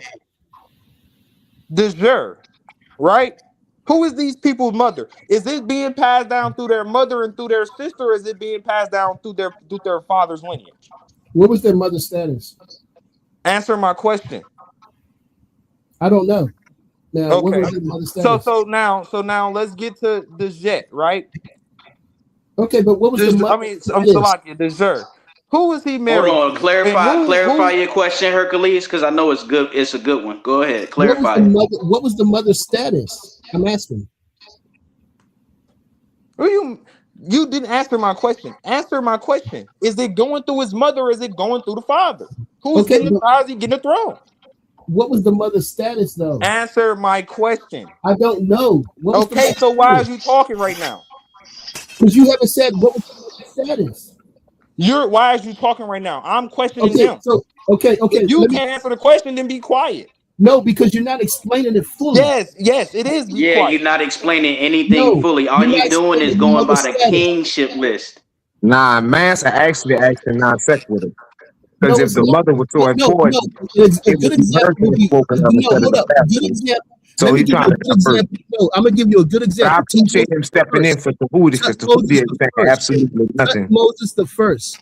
Tut Moses the first mother was not the royal wife. She was a secondary wife. So I'm asking, what was the mother's status? Bruh, once again, you just said you don't know. So therefore, you should not be talking. The question is on this guy that keep trying All to right, talk good. about his sources authoritative. If you don't know and you don't know how the kingship is being passed down, why are you talking? I'm gonna If shut the up. Just let me know kingship when you is finish. being passed down from the father to the father, and you keep trying to say it's going through the mother, you supposed to know how it's being passed down. So stop interrupting. You don't even know who these people mothers are. If I ask you right now, who does your mother name is, you're gonna have to look it up. So what's this your mother name? I don't know. Go ahead and finish, man.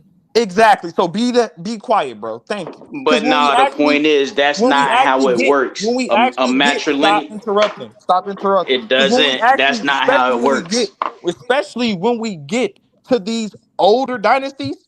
If the mother is so important, why they don't know who the mother is? Because they don't even know who some of these people moms is. What are you talking about?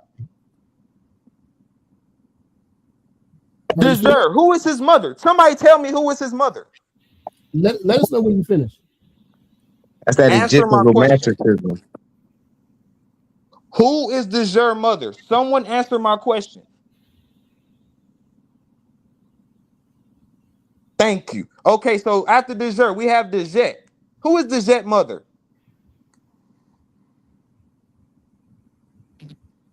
I'll wait. Crickets. If you're going to wait, then I'm gonna say exactly. This is we exactly waiting for you to get exactly through what to what happened. you This is saying exactly because we what not happens asking you when no these questions dudes when we are make our pushing a point. propaganda. These guys are pushing a propaganda to try to make it seem like this is a matrilineal or a matriarchal society, and it's all cookies and creams, and it's no. Let's stop playing. These Which one? especially these Hold on. What early, is your argument? Because your argument don't match what we saying. especially these That's older why I gotta dynasties. repeat If the myself. mother is so important, they don't even know who some of these people moms is. They know their father is. Yeah, we're going through the father. Right. Exactly. Stop playing, man. They can have the mic. They next. They All can right, have the mic. all right. Thank you. So your point has been made, and as A1 have already read it, and I've already said we basically both agree. And he showed you from the AI overview that it's only 40%. I don't know if you understand how percentages work, but 4 is less than 6, so 40 is less than 60. So therefore, your point is not the majority of the society, the majority of the royal people. It was only practiced amongst the royal people, and it was only 40%. That's less. That is not the majority. Second of all, I asked you the mother status because most of the kings, most of the sons, those are the people who became kings, became kings through secondary wives. It wasn't from when they married their sisters. But as AI already proved it, that was the rest of the 60%. So the majority of them did not practice this. All right, it came from secondary wives. So yes, there was a lot of incest going on. I agree to that, but that was not the majority that was going on within the royal family. That's all I've been trying to say. It's not the majority of the practices. That was my point. Yeah, you actually fighting Tahuti battle. That's what it is. But I And see another thing too Cosmine. to I add see on that, Cosmine in the no chat. matter how we Let's look see at how it, on Cosmine. it's still matrilineal. Right. Says everything. No matter how you look at incest, whether you want to think they did it 40% of the time, some of the time, the scholars have no clear estimation on it. It was possible, whatever, however you want to put on it. The point was we showed you 2 references. One was a book from Hercules, and then the second one was an article, right? So those 2 things show that it was matrilineal. Y'all just talking about pop quizzes and all this stuff about incest, and y'all getting the bomb like y'all did some. We talking about veracity, right? And y'all doing is being cyber bullies, pretty much.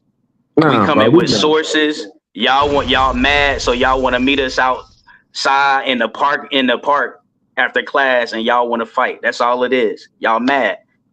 Nah, bro, we just beating up your doctrine, bro. There's nothing. How are you beating up the doctrine when you don't even understand what you saying? That's why he just had to skedaddle up out of here.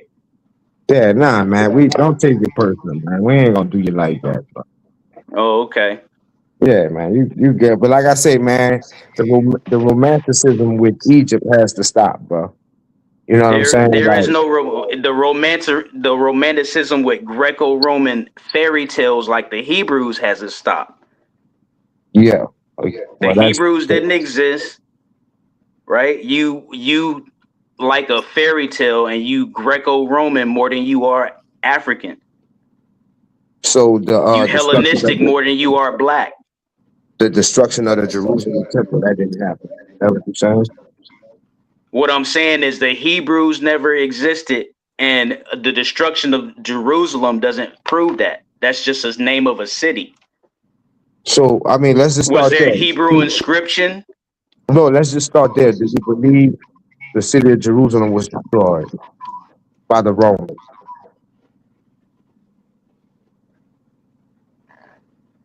Nah, just educate me on what you want to, what point you want to make. What point do you No, want to you make? made an educated statement that the Israelites ain't much written. So I'm trying to see how you came to that. Like I said, but I appreciate So, you. all right. So I'm gonna show you how. I'm gonna tell you how I came to the Israelites or the Hebrews or whatever didn't exist. And I'm quite Right. sure Master agreed with it. So please, So we're gonna do this all over again. Right. So first, the oldest no, surviving text of the let's not Hebrew do that. Bible or the Let's not Old do that. Testament. Man, Which one? So what? How do you want me to tell you that I came to this conclusion? right, because I'm asking, are you saying the destruction of Jerusalem that wasn't real? That's something we could go to outside of the Bible, because I'm quite sure you don't believe in the Bible. So let's start there. From a historical standpoint, do you believe the destruction of Jerusalem was real? So anything in history you can acknowledge as being real. So the destruction of a city, whether it be a holy city, a Roman city, whatever the case may be, that does not prove the existence of a certain people. Okay, so why are you scared to say yes or no? Because we don't get to that. Go Based on ahead, tell me. Was it? Do you think so? You thought it? You think it's real? so now you asking me the question. Yeah, I just want to know where you stand at with it. Oh, you're one person. Massa, bro. Where you at, Massa? Well, this between y'all. You know what we're talking about. Well, I It mean, was so yeah, it's real. It's real, but that doesn't the destruction of a city okay, there we go. All right. does yes, but that does not prove that a certain type of people existed.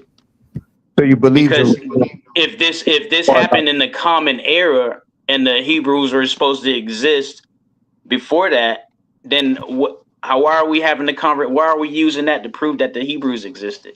Because it This doesn't was a matter. whole different time period. It doesn't matter what happened before that. So now it doesn't matter. That's what I'm saying. So like what? So when does it matter? We're speaking. And the fact that it doesn't matter, it like is further indication that the Hebrews didn't exist because now when we talking about it, it doesn't matter now. No, it doesn't matter because for the sake of time, we don't have to go through every single artifact proclaiming Israel is real. Real. We're not going to do that. So we can go to some critical time points in verified history that establishes Israelite. You So that's choppy, there. Gideon. I'm sorry, go ahead. No, you choppy. But go Oh, ahead. yeah. So that's basically what I was saying. Let's go to a verified time in history where history speaks of Israelite. That would be the destruction of Jerusalem. So do you believe In it happened? 70 in the year 70 of the common era, or what are you talking about? Right, that said it happened, right? So Am I still breaking up? yeah, you are. I'm back. Cosmo says facts. Gideon on point. Can I jump in here real quick? Of course. Thank you, thank you. So my bad, man. I had got a phone call, so you know when you're on your phone, it disconnects you from the YouTube for a minute. So I didn't get to hear much of what the brother said, but I heard him start bringing up the incest thing. When I was just talking the last time, we weren't even really focused on the incest thing. I was on focusing on proving that it's getting past matriarchally or matrilineal. That's the point of what I was bringing on and bringing up these pharaohs. But since you wanted to bring up I'm gonna get on something, but really quick. So let's get into something really quick. Anajib, right? He's supposed to be the pharaoh after Dan and whatever. You keep on trying to push that it's matrilineal. Who is this person's parents? Because when you actually look at the scholarship behind it, they don't know who his parents are. If it's being so quote unquote passed through matrilineal, why is it not being consistently passed on through their mothers and through their sisters and whatever? Sometimes these pharaohs and stuff aren't even related. This is what we've said. They making this stuff up. They're trying to romanticize it. Sometimes. Okay, let me address So no, that real you're quick. not. It's not your turn Let to me cut address in. that real quick. No, it's not your No, turn to so cut all in. right, so land No, your plane you're not because finna cut your in. You engine on finna be fire. quiet. Thank Hold on, you. Tahuti. Thank you. You We finna be definitely quiet. gonna let you cook. We definitely gonna let you cook. Go ahead. Because you keep on trying to go. All right, and this is and now y'all niggas y'all really want to talk. Y'all really finna get embarrassed because they keep on talking about that's only one part of this. There's only one part of here. So let's jump all the way back to the first. The first dynasty. Back into the first dynasty, right? Talking about this is only in one period. Remember the pharaoh I mentioned up, the Jet, right? The Jet, right? His name is spelled Djet. This is the first dynasty. He's like the fourth or fifth pharaoh to rule over Egypt. Guess who he married? His sister. And y'all talking about this ain't the norm. The first dynasty of Egypt, and they're already marrying their sisters. Yeah, I'm gonna say Gideon. That was a bad echo. But yeah, first dynasty, and they already married their sisters, and y'all keep on talking about something the same. I try to move on from the incest thing, and y'all keep on pushing me. Y'all lost already. Leave the incest thing alone. Y'all lost already. We moved on to the thing. We're on to the matrilineal thing. Let's get to that part. I gave you. I let him pick. He picked the old kingdom. So I went through the old kingdom pharaohs and told him to show how it's being passed through the mother. Most of these pharaohs, they don't even know who the moms are. But we see is they keep a track of the fathers. They know who the father is. They know it's going through the father. On top of that, these pharaohs still have multiple women. You're not proving that it's going through his sister or through a woman. But we keep constantly seeing this through the father. And you already knew you want to go to the middle kingdom. We can go through the middle kingdom. It's a little bit more better records because it's not as old. We have list of wives and stuff. It's still been passed through the father. You know that, right? Well, with all due respect, I only picked the old kingdom, so you should be landing your plane pretty soon. I don't care which one you pick. I'm showing the fact that you lying. You're a liar. But we don't. You're a liar. So We want to address one point at a time. what we just We brought don't need out. you to be long winded. Address I what we want to just address brought one out. point at a time. No, address both of them. Thank you. You done? All right. So first, you came on right off the bat. You didn't know whether you wanted to talk about matriarchy or matrilineal transference because you keep naming kings and their sons. You know these people not born just out of thin air. You know they have moms. We don't have to name all of their moms. You can look them up. It names that. The successor to Narmer is the son of the queen. If you bring those pharaohs up and you click on the actual names of the consorts or whatever they name, they're going to give you a list of consorts. So whenever you click on them, they give you in detail mother, sister. So how can it not be matrilineal? I'm glad you You said that. just Hold naming on. the kings What's his and mother name? pop quizzing us is not going to defeat any scholarship that tells you that it's matrilineal. What's his mother name? We What's brought Hola up A's mother name? articles. We brought up check and to joke. How hard is that to understand? What's his Your mother's voice name? inflections, and your emotion does not defeat scholarship, brother. What's his mother's A1, name? can I get the bomb for that one? No, because that shit was Emotions does trash. not What's his Hold on. mother name? defeat scholarship, brother. Let's let Tahuti cook, y'all. It's Tahuti chance to cook. Go ahead, Tahuti. Right. So, and another thing, I don't know why you keep bringing that up like you made a point. You don't make a point just by naming the kings and acting like as if just because we don't know the names of the mothers by heart that they didn't exist. You can look at the list and see that the mom of the next pharaoh, of the next succeeding pharaoh, was the wife of the reigning king, the previous king. So what are you talking about? You just made that up and you use your voice inflections to get bombs and blank shots. You did all that for nothing, brother. Now I land my plane. Thank you. What's Narmer's wife name? That the son was passed through. Thank you.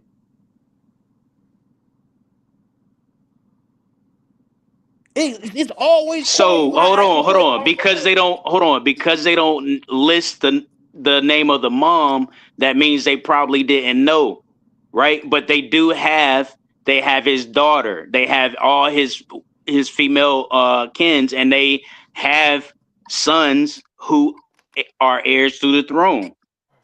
So again, Yeah, you're yeah. not So you just disproving made that up. anything by So asking me. I just said that and you just repeated yourself. All you did was repeat your question that I just told you. We just verified that it didn't matter. Because you don't know who the name of the mother is, doesn't mean that the daughter didn't exist. The sister didn't exist. They show you a lineage and they include more women as time goes by because they're starting to learn more things. And if you look up what Kemet was, you get a patriarchal matrilineal society. It's not hard to understand after all the information that we just gave to you. thank you for being very long-winded on my time and saying nothing at all. So he keeps saying that it's being passed down matrilineal through the mother. I keep asking him who is these people moms and he don't know. How is it being passed through their mom and you don't know their mom? Their mom is supposed to be this royalty, right? Their sister or something is supposed to be this royalty. So it's supposed to be passed down through them, right? But you don't know who they are. But you know who the father is. You know who the king is. And then you keep saying this dumb sentence that I want y'all to pay attention. Oh, it's not the king's son, it's the queen's son. First of all, she's only the queen because she's married to the king. It's still his child. Like, stop being stupid. He got the throne because he's the son of the king. Hey, no name calling. So once again, brother, I'm gonna give you whatever pharaoh you want, and we're gonna try to establish that they're going through the matrilineal, the woman that you keep opposing, because you're not answering my question. So who is this sister or who is this woman that he's getting the throne from? Take your time and look it up, because you're just talking and you're not giving me an answer to prove that it's matrilineal. So from Narmer goes Horror Ah. Who's his mother? Who's his sister? And who's giving him the throne? I'll wait. Then from there it goes to Dejet. Who is Dejet's mother? I'll wait because the scholars don't know. Who is Dejet's sisters? And how did he get the throne from them? I'll wait. And two, is his sisters and stuff, is his wives his sisters? I'll wait. Show me that his wives and everything are all related to through his mother, and that they're passing it down through the mother. I'll wait. The first time we see a brother and sister marriage is like the is in the first dynasty with the Zer, right? And he married what's the chick name? No, I'm sorry, the Jet. We see it with this Jet, and he marries his sister Marinette. Before that, you don't even see nothing with a woman and being incorporated in any kind of passing down of anything. So why are you lying? We keep saying it's patrilineal, patrilineal, patrilineal, patrilineal. He marries his sister because he's a weird freak, and then it still goes down to the son. And then the pharaoh after that, he's not related to them at all. So how did it get to? How is it going matrilineal? Please explain. We just list off how many pharaohs? Narmer, Horror, Dejet, Dejer, Den, and then after Den it goes what? A Nineveh. We just gave you how many pharaohs? Show that it's going through the mother's lineage. In all of these pharaohs, I'll wait. So as they already showed, man, it was when you talking about the wives, them getting married, it was many of the kings, many of the people. if you, because you, first of all, like he said, you haven't he's trying. you haven't provided any evidence whatsoever. You just talking. All right. So second of all, as I've already said, the king will marry the sister, but if they don't, the ones who were doing incest, if they didn't have no sons, they would have kids with the secondary wives. And I've already gave you proof of this. Tutmosis the first is an example of that. And you have other kings that did the same thing. So that's why I asked you, what was the status of the wife that they married? What was their status that they had? Was they a royal wife? Was they a secondary wife? That's how you know. And so it's still being passed down through the mom. And that's just how it was. That's how it was. And you do the same thing with Tutmosis II, was a secondary wife. Tutmosis III also had a secondary wife, but you have people like Tutmosis IV, who was a royal wife. So you have to show what was the status of the wife. You keep saying who was King Djet's mother or wife. We asked you what was her status. I don't know her name. I'm not going to be looking up all these damn people, but we already showed you that this still was only a small percentage of incest, and this still is going through, pass it down through a mother who had royalty, or who didn't have royalty, but it had the secondary wife. Wait, the secondary wife. The reason they had a kid with a secondary wife is because they wanted to have a son. If they're not producing a son, then it goes to the next woman. So he could have a son. The point he's making is, and we're making, is matrilineal. I mean, it's patriarchal or patrilineal. It's not matriarchal in no way. Just for the simple fact, you have to ask who is the wife, like what is her status. Just for the simple fact that you got to ask that after we have the information, meaning the general information provides the pharaoh. That just shows I don't. It seems like you're not getting it. Like, we're not talking about we talking about patriarchal or matrilineal. So yeah. Yeah, right. But even then, real quick, your skepticism is unwarranted because we just gave you one check antidote saying that it was matrilineal, and then we gave you an article on, you know what I'm saying, on the internet. So he's presenting the primary evidence. He's presenting the primaries. So if you're saying that Sheikh who's presenting the primaries? No, what are you talking about? Kasai said he read Sheikh Antioch as well, and it's not saying that. So since you're saying, that's what he's saying. But exactly, we're going by what you can bring up and verify. Right. And that's so the problem. Y'all haven't brought up anything that we can verify. That debunks matrilineal transfers. Right. Follow me. So you're saying Sheikh Antioch is saying it's matrilineal. Kasad is saying Sheikh Antioch ain't saying that. So he's presenting primary pharaohs to you. And since both of y'all are saying different things, that is your time to show in the primary sources where is it matrilineal at. You see what I'm saying? Well, I did show. I did review one primary source, which was the throne. Like the pharaoh's throne is the mother's lap. That's symbolic of matrilineal transference. I brought that up earlier, right? And obviously through all the other side points and stuff like that, we got sidetracked. But we brought up primaries on our end, and just pop quizzing us on who the mother's names are is not a primary source. That's just an argument tactic.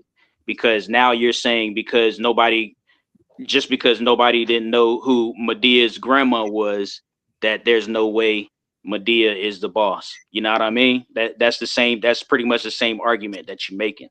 That makes no sense. And I just I've just looked it up. I just looked up Nasabit Namar. He married what's her name? It says Nith Hotep. And she was a princess from Lower Egypt. So he married her so he could have divine rulership.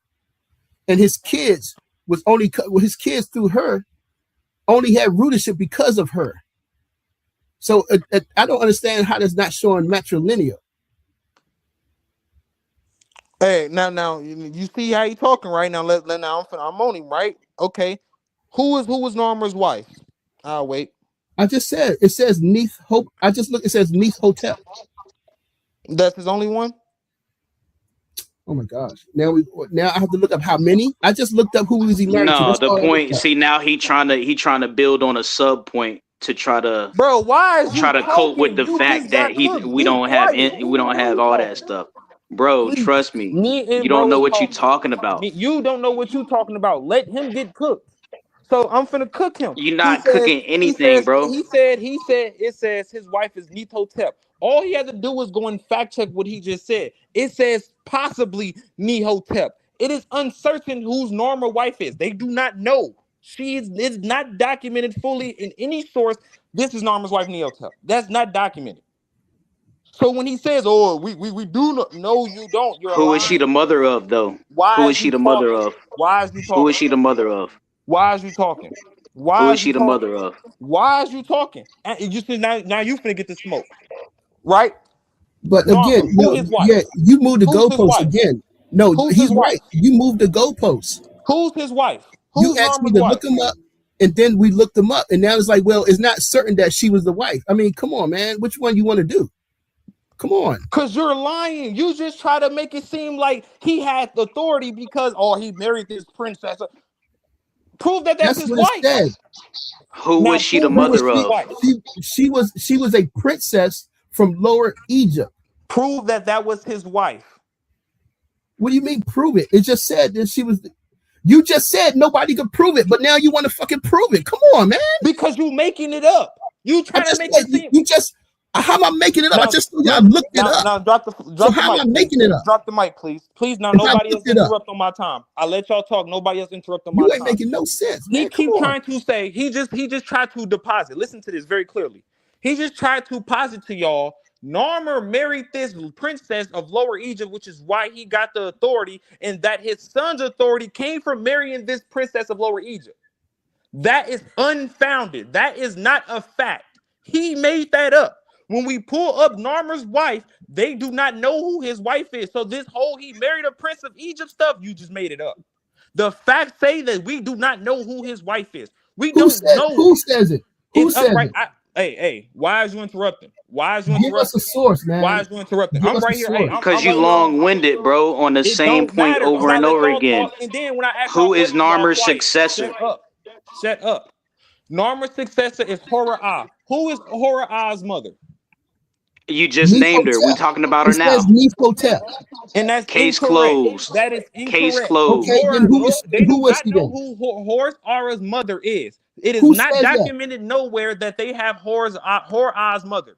Who says that? Who said it? I'm looking it up right here on Wikipedia. Pull it up. Who said it? They had Pull it up. It's right Wikipedia here on has source. Wikipedia. Pull it up. Wikipedia has sources. So who's the source that said that? There is no documentation of his mother. Pull it up. So what he's trying to do is because she was possibly not Normer's wife, he's saying that now she can't be his mother. Pull it But if up. we know Pull it up. that Pull it up. we know This who is his exactly mom what is, they. This is so that's exactly case what. This is closed. exactly. You say, okay, prove it's his mom. I'll Bro, wait. Pull it with the Egyptian document that's his mom. I'll wait. Horha became the next in line. Neith Hotep was his mom. So I don't understand. Show the What's documentation wrong that with that's this? his mom. I'll wait. Bro, this is classic gaslighting right No, here, that's bro. on you. All You right, have to so prove that. I'm finna show you You how these gaslighting us guys right now, bro. is Come really on, is man. really All slow. because you mad So because we started up Nah, he just telling asking you for the sources where y'all getting it from. There's hey, only so please many stop, kings please here. stop, please. A1, he please do not asked allow them to us a interrupt right now question. because We they're answered lying. it. So when we say who these people are and where do they line come from, we have lists such as the Turin Canon list. We have the Abydos Kings list. We actually have these lists in which they're listing off these people. We have these actually in They there all telling you had what. moms though. Why is you interrupting? Stop Because interrupting. you Stop keep interrupting. Stop you're being interrupting. redundant Stop now. interrupting. You're No, being because you being redundant. stupid. That's the problem. That's a That's fallacy. because you being stupid. That's the problem. You're I asked him being to fallacious prove right now. that that's his mom in You're a repeating the document that same she was thing this over and over wife to again. Norma and Tahuti, that you she gotta We was let him this. just told finish. you. Thank Tahuti, you. you gotta let him finish. Thank you. Thank you. So, and we also have, like he said, from Greek times, we have Manitos in their king list. We have documents that shows that who these people are related to. Guess what? It never mentions that it's just his mom. So you keep trying to posit that they're getting this transfer of power from this woman with no source. You said it's his mom. The simple Wikipedia that y'all pulled up says that is not his mom. If you pull up Hor right now on with Narmer, I'm gonna pull up Narmer first. Go to his successor, Aha. No mention of a mom. They don't even really know if Narmer is his father. What is we talking about? All right, are you finished? Oh yeah, because if I'm on now you're Wikipedia. saying they don't I'm know if on he's his Wikipedia. father now. Come on, Well, hold bro. up. I'm on Go ahead, Wikipedia right Hercules. now, and I typed in Neith-Hotep. It says she was subsequently considered to be the wife of the unified Egyptian first pharaoh Namar and the mother of Horha. All right, so it doesn't say it hasn't been proven, is in doubt. It just says she is considered to be his mom. And hold up, and they have hold up. It was, and that's by Toby H. Wickerson, the early dynastics, Egypt strategy, securities, and societies, from his book. That's who they're getting it from. So again, you keep moving the goalposts, man, and so this conversation is going in circles. I'm done, man. It's done. You done? So I want him to understand what he also read. He said he says it's considered subsequently considered. This is their consideration after the fact, after the time. It's not happening during the present event. There is no present documentation that says anything of what he posited. When we ask for king lists and transfers of power, these are actually documentations. We see in several kings lists, it goes from Mendes or Narmer to Horror. We literally see it. Whether or not you want to say it's his son, we see the transfer of power from him to him. We get the same thing when we go into the Bible. We see a transfer of power from Saul to David, to David's descendant Solomon, to Solomon descendant Rehoboam. Document. Egypt, document. I asked you for the document. You did not pull up any document. You don't even understand what you're reading.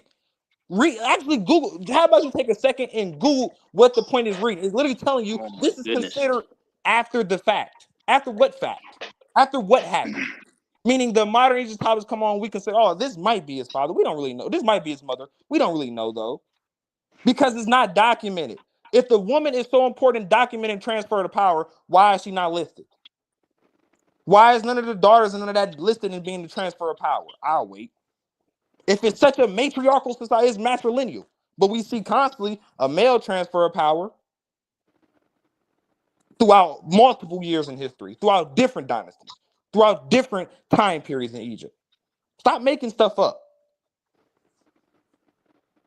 You good? You done? All right. So once again, you keep asking for the dumbest things ever. Like, why are you asking us to name by heart everybody's mom to prove that Kemet was matrilineal? Bro, I'm not That asking you makes by heart. no I'm asking you sense. to go and pull up an ancient Egyptian Then when document. we go into Thank it, you. and we get these names for you because we're appeasing you so that you can understand. Then when we get them, now you saying no, it's not his mother. And then when we tell you that it is, then you say, well, possibly doesn't matter. Do you realize if we ask you to show something to show us that the Hebrews exist, you'll be doing way worse than what we're doing now? Hey, okay. You'll be trying to get some artifacts that don't belong to you and say they the Hebrews. Okay, hey, We're not Gideon, doing are that you on able to the share on the flip screen? side. We're not doing that. We giving you source after source. We going by your standard to get you the information that you need, and then when we get you the information, you don't like it. You don't appreciate it. You A1. habitually naysaying everything that we say out of spite. You It's done? like you throwing a temper tantrum right now, bro. For no reason. We gave you all the references and details that you needed and asked for, and it's still not enough. Nah, You, but you like a that little ain't kid it. that asks for one piece of cookie, and then now all of a sudden when you get one piece, you want two. Tahuti, that's Then when not we it, give you man. two, now you want three. This what it And then is. Nah, because now you all decide because yeah, we gave you three like you wanted. Now you saying, no, well, they was chocolate chip. They need to be white macadamia. no, Tahuti, That's what brother. you pretty much doing right now. The issue is, bro, and I hate to throw Mance under the bus. He conceded to the point, but you kept going with it. So it's like, like, man, like, how much can you take, bro? So that's what it is, bro. So So he conceded to incest, which again, incest does Hey, not disprove matrilineal transference.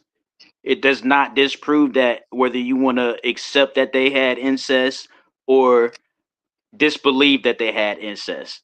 Whatever you want to do, but that has no effect on the dynamics of what a matrilineal society is. So incest is out of the equation because that has nothing to do with anything. Now, after we once again after we went through the sources and references to tell you that it was matrilineal, now you move the goalpost just like Hercules said, and now you want us to name everybody's mom just so you can uh make this fantasy burden of proof that it was matrilineal. That's not how you prove matrilineal. hey, thank you for talking about and not actually proving anything. And Gideon was absolutely correct.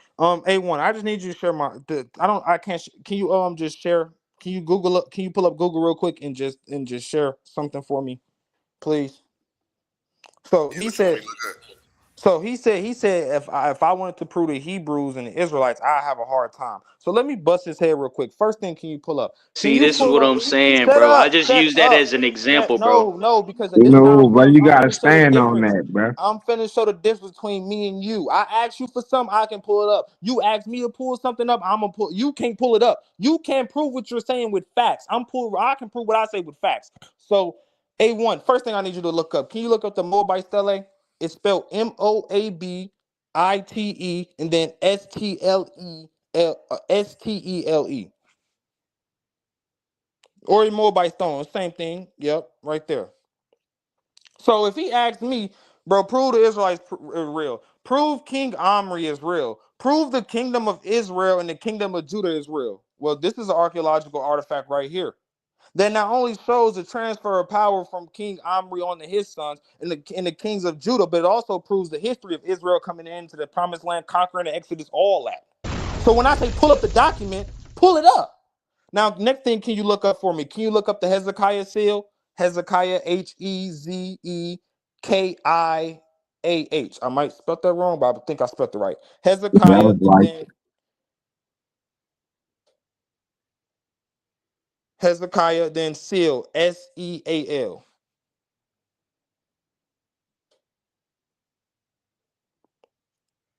Right. So when we actually pull up these artifacts, right, this is an actual artifact that was found in the dirt, and it actually proves the transfer of power from Hezekiah, the king of Judah, from his father Ahaz.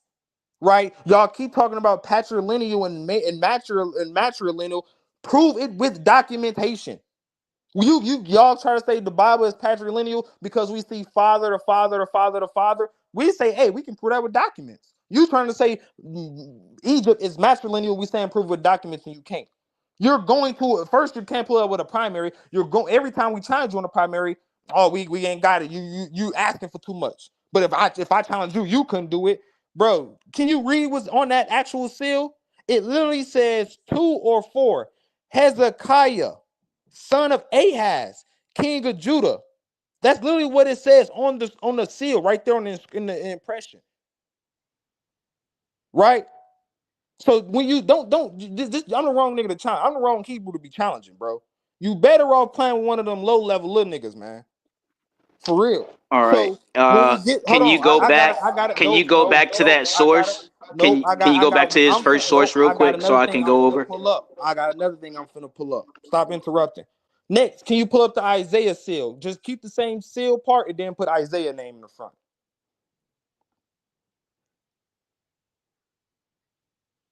A1, did you hear me? My bad. What you want me to pull up? Yeah, can you just delete the Hezekiah part and put Isaiah in the front? The name Isaiah in the front.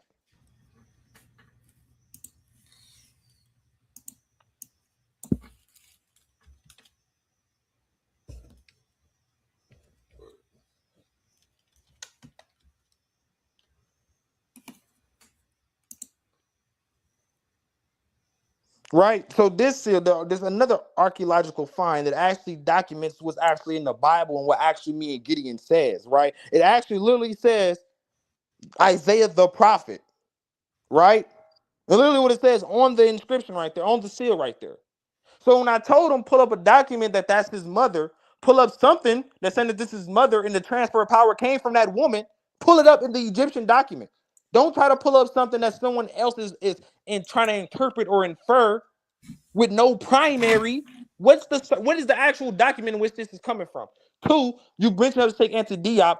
In what circumstances is he talking about? Because that's not the norm. Please actually come with some sources, bro. Like that's not a source. What you mentioned is not sources, bro. Actually come with an Egyptian document. One of them, turn canon, the Abelos list, something. Dang, bro. Like step your scholarship up.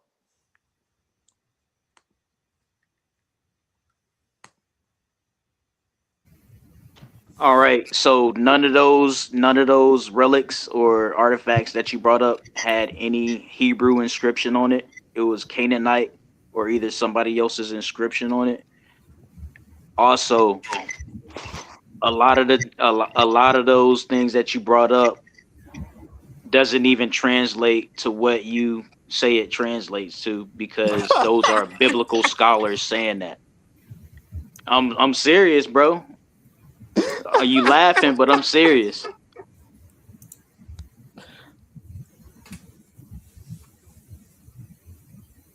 But like I said, we brought you all those references that told you it was matrilineal. So there's no argument after that.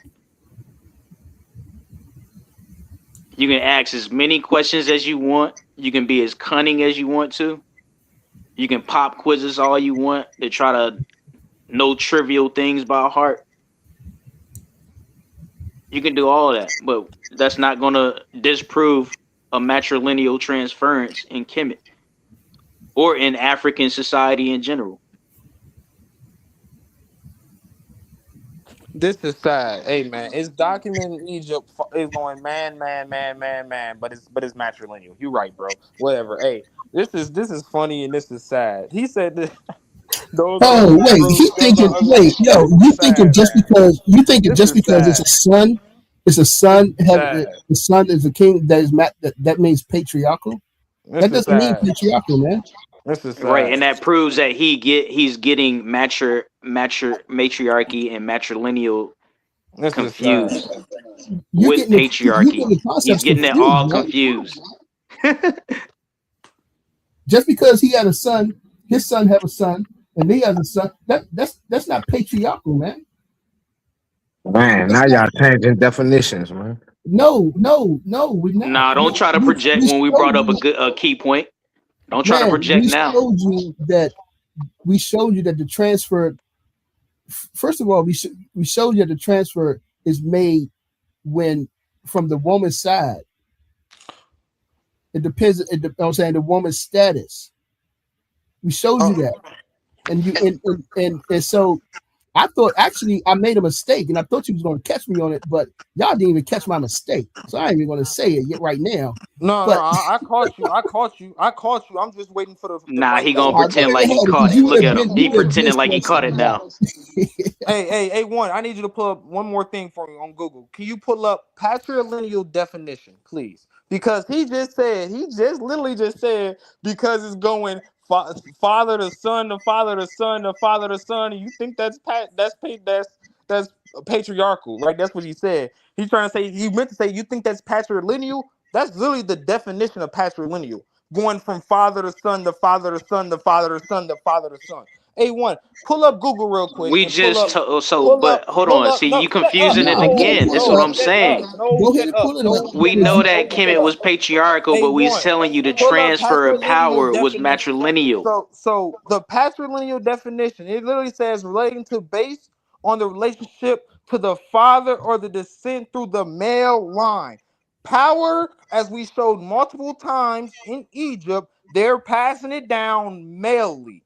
From one male to the next male to the next male to the next male, and it's through the oh my males. gosh, I but you're brought not. up Oh my multiple god. pharaohs and I asked you who is their mother and show that their mother is the one that's being given the transfer of power. None of y'all ever did it. He just cooked himself and said because it's going from father to son to father to son to father to son that it's not patrilineal. We done. I'm done talking to these niggas, bro. I'm done. Oh my I god. think they glad. You They got glad. patrilineal up there. Nobody said anything about patrilineal this whole time, and you put it up there to try to inject what you wanted to talk about this whole time, bro. That's schematics, man. That's bad, bro. Some reason I'm chopped No, up. I don't know. no, man. You, as Tootie just said, yes, that's a patrilineal line, but it's still dependent on the mother's power. Is it? Yeah, you. It was Man, you got to remember these people came from the South, man. They had the same exact culture rules that they did in the South, in You Southern trying to Africa, buy? and in Central Africa. You trying to buy the him in it, bro? Don't do it, bro. No, because you're not understanding it. It's like y'all, you're proving your point that it's passed through the son, but it also depended on the mother's power, her position, man. That's the part that you're not. That's the part that you're not getting. It wasn't just It wasn't just because it was the son. That's what we're saying. It wasn't just because this is his son. So basically, I mean, truthfully, if you're looking at it, you're both right. It was patrilineal going through the father, but it depends on the status of the mother, whether or not this son becomes the king or his nephew becomes the king. No, man, bro. Man, that's bad, bro. Like y'all gotta stop with the cognitive dissonance, bro, and the confirmation bias, bro, and all this romanticism of Egypt, bro. It's crazy. You Because don't understand royal. You're if not. y'all was Yo, really that's in the why I book, said you rehearsed that because you break keep saying break that. down royal lineage. Then break down the royal lineage and how it works. we broke it down several times, but Not just No, in, you in the didn't. we You was went to asking a whole bunch AI. of royal AI lineage. questions. broke You was it down. asking a whole bunch of redundant questions. You didn't break anything down. We did the breakdowns for you. You just No, didn't like it. all y'all did was just say no, that ain't true, without bringing one lick of source or evidence or anything. We brought you the source. It Hey, depends on the A1. status of the Yeah, mother. that's crazy. That's A1. delusional right there. That's what religion doing to you, bro. You hate A1. No, Egypt so much, just like the Old Testament tell you to, that you don't even want any type of resources from us any way or anyhow. right. So wait, hold up. A1. All right, so hold up. Here it It's is. cool. I typed it in here. I typed it in. The role No, of the no, worry, mother. bro. Nope. I'm finna get The up out of role. here. That's why Nope. I'm You trying to asked me to close bring out. your I'm not source. finna keep listening The- to any dumb Nope. stuff y'all Nope. talking about. The role Y'all, of the y'all mother. ain't talking about nothing. The role of the status of the mother in Kemet in ancient Oh Egypt. my The source god. of legitimacy. The royal wife, the principal queen, was seen as the guardian of the royal lineage. Ideally, the successor was the son of the king by his chief wife or his chief wife, her high status as chosen as a close blood relative, often the king's sister, provided double legitimacy to their heir. So again, it depended on the status of the mother. A1 real quick. Can you go back to women in ancient Egypt and then go back to that article real quick? Yeah, I'm finna close out, bro, because I guess Gideon, they already got cooked, fried, You Yeah, can wet, nah, close man. out. deep Go fried. ahead. We I'm just done. these I'm done. guys, Wait, man. wait, You hold showed on, how it's supposed to wait. be No, done, let me So, bro. continue. And it says patrilineal so, reality, the so. father to son succession. Despite the importance of the mother, the status Oh for the my successor god. was generally the oldest son of the pharaoh. If the great royal wife had no son, the throne could pass to the son of the secondary wife. mother reevaluation. Many modern Egyptians have moved away from the heresy theory as the rigid law, nothing, noting that while marriage to a royal woman was a powerful tool for legitimacy, it was not always mandatory requirement for taking the throne. So again, you was right. Y'all was right. It wasn't mandatory requirement.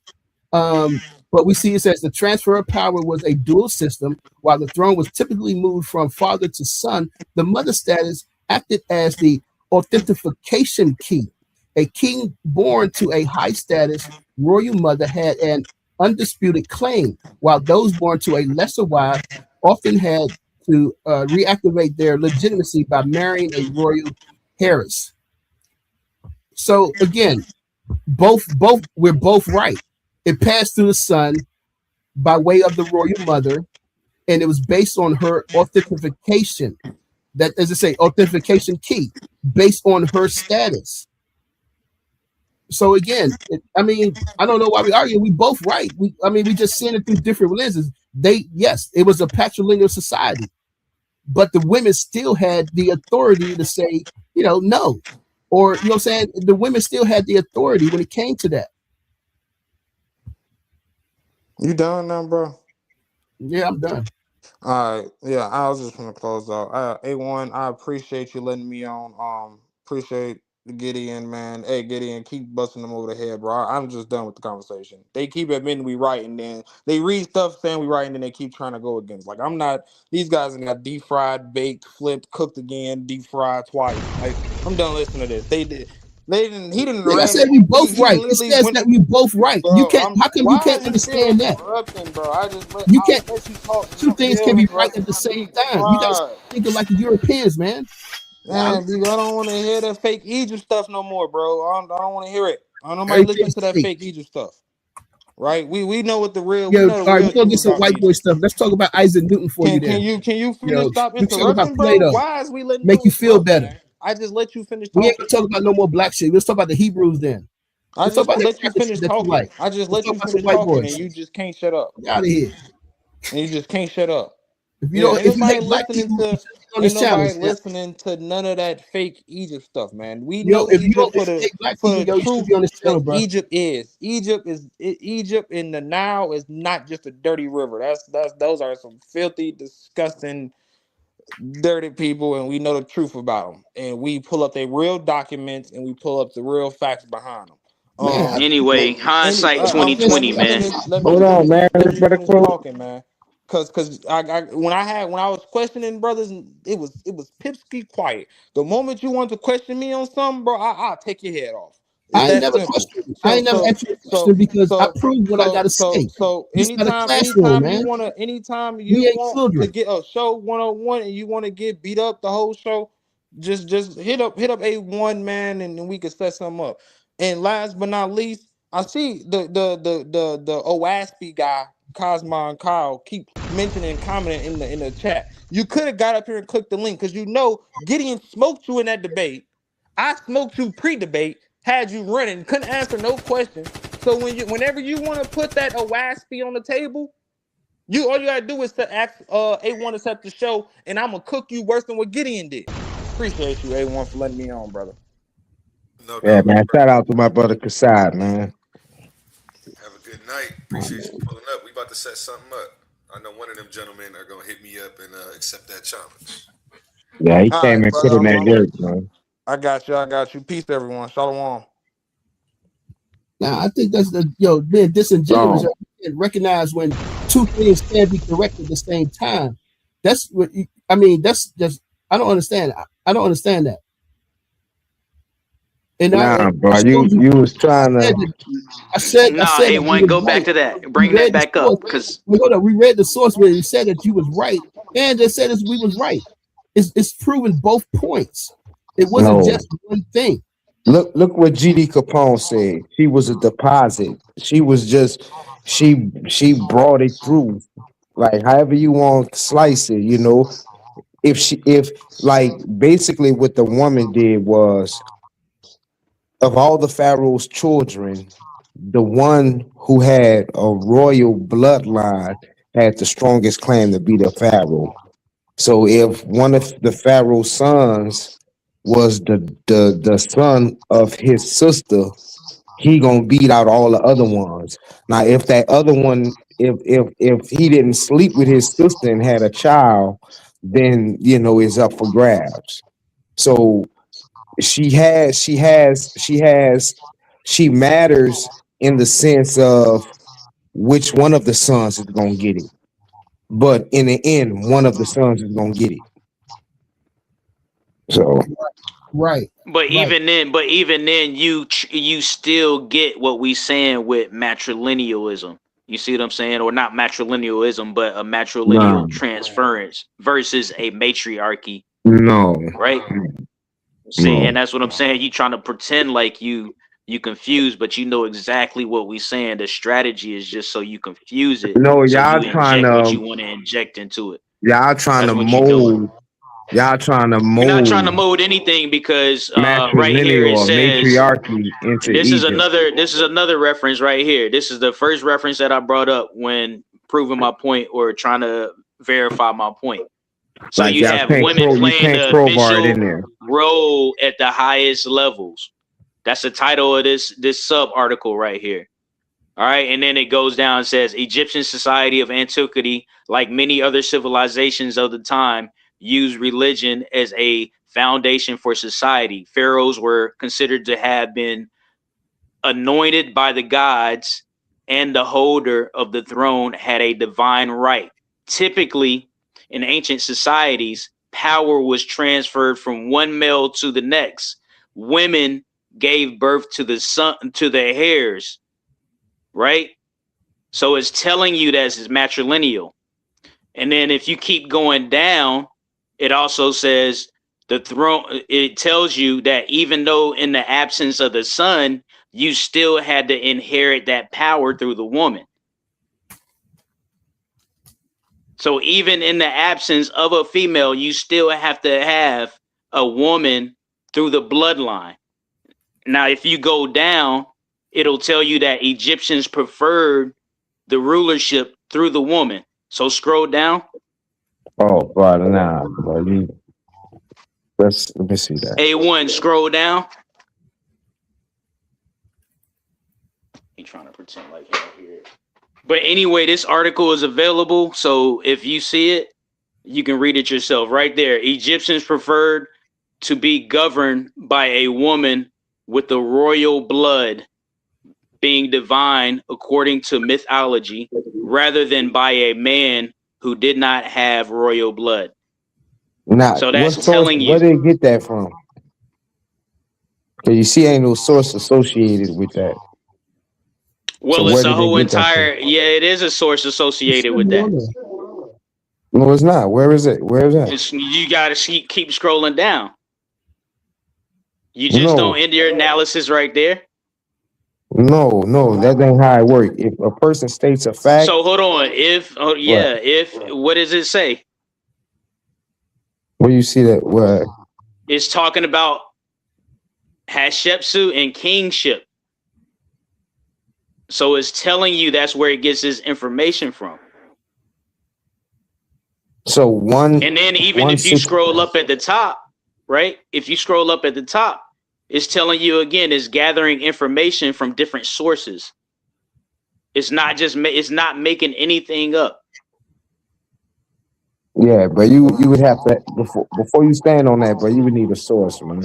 Like there's nothing. That's what I'm saying. If we show you a source, you got to get out of this. Show me a source after we show you a source. But see, that's the thing. Like at this point, you just throwing a temper tantrum.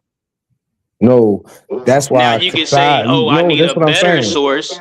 That would make sense. If you said I need a better source, that would make sense. But when you say, "Oh, y'all ain't showed no sources, y'all ain't did that," now that's cognitive dissonance right there. So what we trying to do, and what you're doing, or what you're learning to do, as we learn every day, we're taking the information from our oppressors, and we are coming to our conclusions based on our worldview and our paradigm.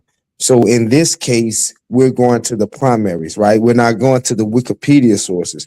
The primaries would be the kings themselves and what sources we get it Oh, all from. right. The Real kings quick, list. let me So let me when let he me went give to one. you with the king, Hold on, hold that's on. I'm coming giving from you a the primary kings source list. right now. You asking for it? Let me No, give you one. Type in Pepe the second. All right. no, When you go to no, Pepe the second, no. even though if you don't do it now, if you go to Pepe the second, her mom or his mom is the throne. Once you look through the artifacts of Pepe the second, there is an alabaster figurine that shows Pepe sitting in his mom's lap to signify the throne. And I brought that up before. Thereby meaning it's a matriarchy. Bro, that's bad No, methodology, bro. matrilineal. Horrible See what I'm saying? methodology, You keep bro. switching. I said matrilineal. That's a Matrilineal, matrilineal matriarchy, symbology. See, you woman, don't even know bro. the difference. That's what I'm saying. It's It the doesn't, conversation with it, you is pointless because you don't even know the difference. right. It's the same thing, bro. It's It's basically not the the same same thing. thing, man. And we Right. we read it from you. Read it to you. It said when we read it to you No, I that know it's matrilineal is descent. Matriarchy is a system, a governance. But it's all women, bro. You falling for that, bro. Just like no, patriarchy and patrilineal, all that's the same, bro. It's the same, bro. Y'all just trying to romanticize it into some type of congealed form to where y'all can kind of espouse it. You wait, know, wait. Romanticize Egypt what? really is Romanticize what exactly? is patrilineal, but let's try to make it matrilineal in some way and change the definition of these things. Like it's crazy, man. That is not what we That's did wild, bro. because we showed you from there are many Egyptologists, many people who've done this research, all right, that show you the matrilineal succession of kingship and throughout Egypt, some 25th dynasty. But the main thing was Okay, that okay. So wait, that's what they say. So hold why up, when Kassad hold up. had the true kings themselves, you could not show it where the women were the ones who were the cornerstone of the succession. Let me Like say why you couldn't show it when those primary kings were shown, but you keep going, that's you not how referring it to what works. people are saying. That's exactly You how keep it looking works. for the queens. You keep looking for and say, hey, man, we just showed you that in Kemet, the transfer, I remember it says the transfer of power was heavily influenced by the mother's status I agree with through that. what was not the sole factor, while the public I face agree with of the that. monarchy was usually the male king, his legitimacy and the divine right to rule often resided in the female line. So they don't need to put the woman up there and say, oh, it's because his mom, now he's the king. That's not what they did, and they didn't need to do that. Man, so bro, you got knocked out, woke up, and you're having this conversation again, bro. I don't You're not understand gonna how do y'all that. proved anything. You didn't prove anything You're just not gonna because do that, bro. you see in the king's name and not the females. The queen's name don't mean anything. That doesn't show you. Yeah, all right, man, whatever. Yeah, I got knocked out. Yeah, I'm the one with the reading comprehension problem. All right. Yeah, right. As it sits right there on the front of the screen. I mean, damn. I don't know how many times you gotta say it. That's fine. I'm the one with the reading comprehension problem. Matter of fact, let me go ahead and drop. I'm gonna drop my sources right in. I'm gonna drop them in the chat, and y'all still haven't shown no source. Show But the I'm king, gonna drop show the some books in king the list. chat as well too. Or Show the actually, I'm gonna king just list mention them right that's now. show the king list that's this ain't saying got what you're nothing to do saying. with. Hey, we already Hey, proved Again, your ain't got nothing to do methodology with. is flawed then, bro. hey, Because that's Gideon, where that's where the pharaohs come from, all the kings list, bro. what books have you read that tells us that Kemet was not matrilineal? What books? I actually have the history of Egypt. I forgot who's the author. But it's not hard to figure it out, bro. It's Well, not does it's that not many specifically go it's not over many original. matrilineal transfer? Does it go over that, or is it that just a general history of Egypt? See, unfortunately for you, for the Cometians, there's no corpus of text like the Bible where it gives the history pretty much of your nation. So it's nothing that a person can read from Egypt, from the Egyptians themselves, breaking all this down like the Bible does, you know. But with that being said, y'all can freestyle a lot of stuff, but y'all So hold man us to didn't the create text. the man didn't write the Bible. I mean, that's how it got written. Yeah, Okay, then. So man wrote down how Kemet was operating based on archaeology, based on translating um, it's a scattered history though. hieroglyphics, It's a based very on scattered looking history. at art, based on looking at how they portrayed themselves in art as well. Y'all gotta look at spoons and Um, pots to put stories together. The Bible has but at least we that got history. something to work off of. Y'all don't have anything but a actual, No, we have a but whole Greek history. storytellers. Y'all We, have Greek storytellers. That's what y'all will have. I mean, We have we definitely actual narratives that's built off of archaeology. We have cases that look, you can build off of archaeology. look to say Y'all that don't the have any. very You can't build a case off the Bible. We can build a case off of our whole entire epoch that we study through archaeology, record keeping, chronology, all that good stuff. So we have that. Y'all don't. But A1, who's debating? Who's what's the debating time about the format? Bible? Hold on. If you Who's listening, debating about A1, the? what's the Are you time debating format about the for the Bible? debate? Are you debating about the Bible? Pretty Being much. about women and stuff like that. Yeah. Okay, so I hope you well prepared. Do you have a book that you read that tells you that the outside of the Bible that tells you that because of this woman became this? What you mean Like as far as what what? did Eve do? Did Eve do anything? Did all the women that came after that? What did they do? Do you have any like resources, any scholarship that shows, Well, or are I you mean, just going straight out of the Bible? as far as Eve, there's no other story about her that we can find except for in the Bible. They have other like the apocalypse of Adam, things like that, but for the most part, Who yeah, are it's the some other Bible. women? Who are some other women in the Bible There's a lot that of have the good women. stories? Like what's their names? And I'm talking about epic stories like that can motivate women and they can look to this biblical female character for inspiration. Is that in the Bible? I mean, you have Esther. She saved the whole nation from being destroyed.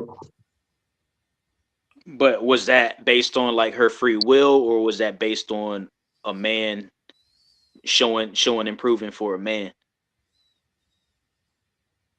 What you mean showing improvement for a man? She did it on behalf of God, or what happened? She did it on behalf of her people in the name of God. And that's what I'm saying. What you saying? How does she inspire? How does she inspire women with that story? Like you gotta have like what is I that mean, it? Because all the other women didn't. she literally saved her whole nation. That's not inspirational. That's inspirational for a woman or a But that's man. science fiction fantasy though. Like what is she? What else is going on? Is that the only thing But she did? but according to you, the whole book is science fiction fantasy. So how can I Yeah. show you something in the book that you like? That's crazy. But how come you ain't give me another example though? What Because you my mean? whole because Every I'm example is I'm going to I'm be trying from to the Bible. sift and search for another example. While I may be asking you questions just about her, I'm still trying to pry for other examples. Listen, okay, listen. Because to me, this don't like. To me, the question doesn't make sense. Let me tell you why. You asked me to show you women in the Bible that can be inspirational. I Yeah, go women plural. right. So I go to one woman in the Bible that's inspirational, man. Then you say, after I show you, it doesn't matter because it's fake. That makes no sense, my brother. But again, I appreciate your gumption, but that makes no sense at all. I ain't gonna do you like a side because You know, it can be frustrating sometimes when people just like don't get it, but you being stubborn right now. But you know, be praying for you. So yeah, bro. That question didn't make sense, bro. So go ahead. Well, do you agree with that they have no say so based on religious instruction? And I would. when I say they, I'm talking about women. Yeah, nah, that would be incorrect as well. They actually So got they do plenty of have say stuff. so. Yeah, definitely. Okay. What about Yeah. their hair? Are they allowed to? Is there not a text in the Bible that prohibits women from having elaborate hairstyles? Nah, you would have to show Um, me that. I have to show. It's in Titus. It's in the book of Titus. Yeah, that's New Testament, and But that's still, you got to you don't understand the believe in the. genre. So you a Hebrew Israelite that don't believe in the New Testament? Nah, it's just that you're jumping from saying that because I was speaking in the sense of what is what Characters. yeah. So now you're Okay. All saying right. So like, let's stick to characters then. well, nah, Um. we can go to what you just said. You know what I'm saying? Okay. But that was like but as far as what Titus said about elaborate hairstyles, that's what you're talking about. I mean, that's you got to understand the genre he's speaking to.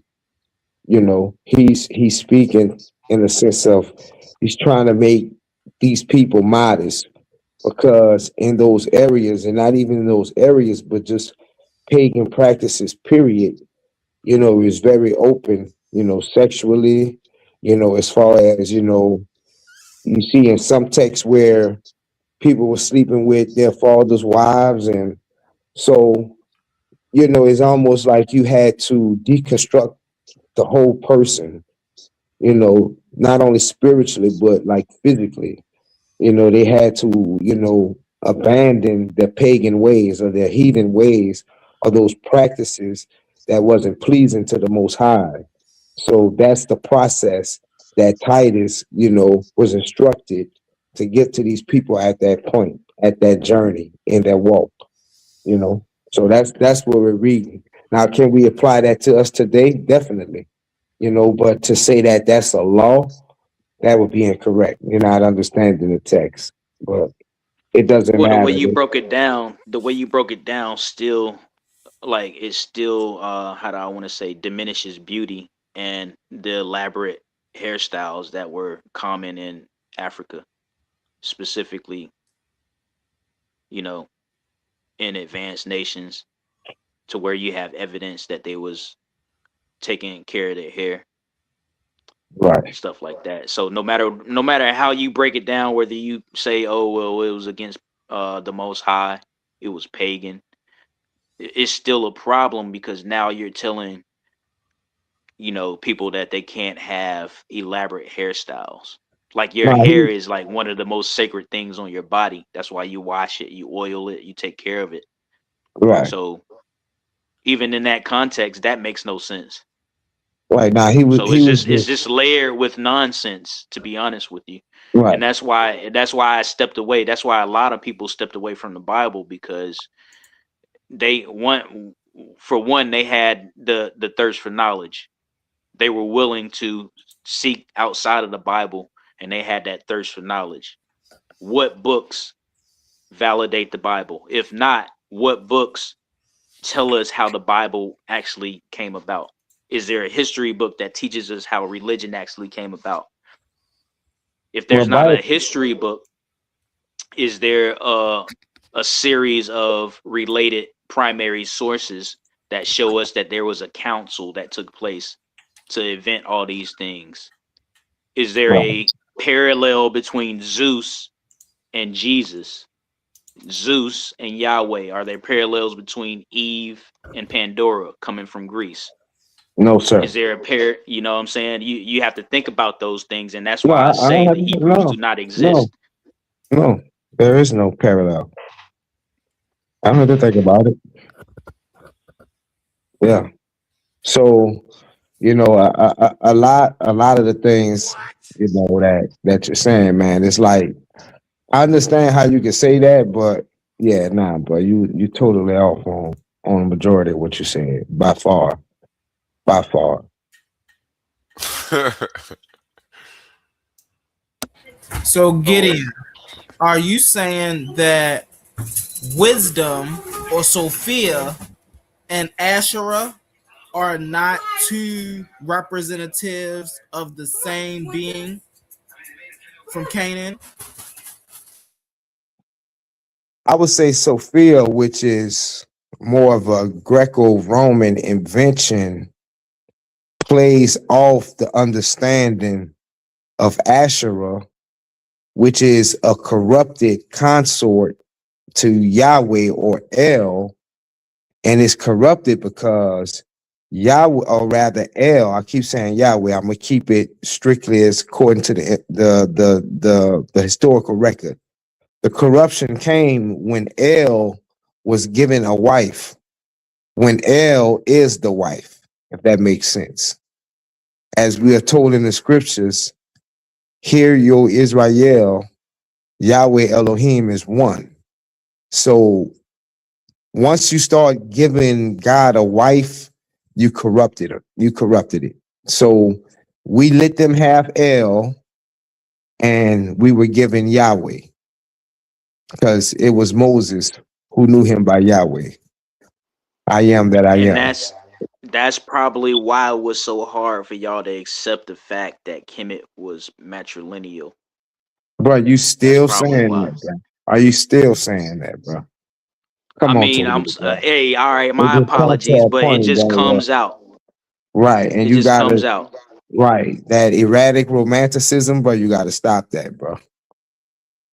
Yeah, you got to. But you know, the Hebrews validate themselves mostly because of what they think happened in Kemet. You know that, right? Wait, say that again. The Hebrews validate themselves the most based on what happened in Kemet. You know that, right? Nah, they don't validate themselves off nothing in Kemet, bro. Yeah, they always using steles from Kemet, the Armana letters. They're always using the Hyksos mural. You You know, have a weird. You have a weird. You it's have a. always Kemet. You always now you have, 5 years ago now it's the Hyksos proved that the Hebrews exist. So that must mean the Hebrews and the ancient Egyptians was living in Kemet at the same time. You have a peculiar You way of have that. looking That's at popular amongst the Hebrew Israelite camps. the way you look at and process information.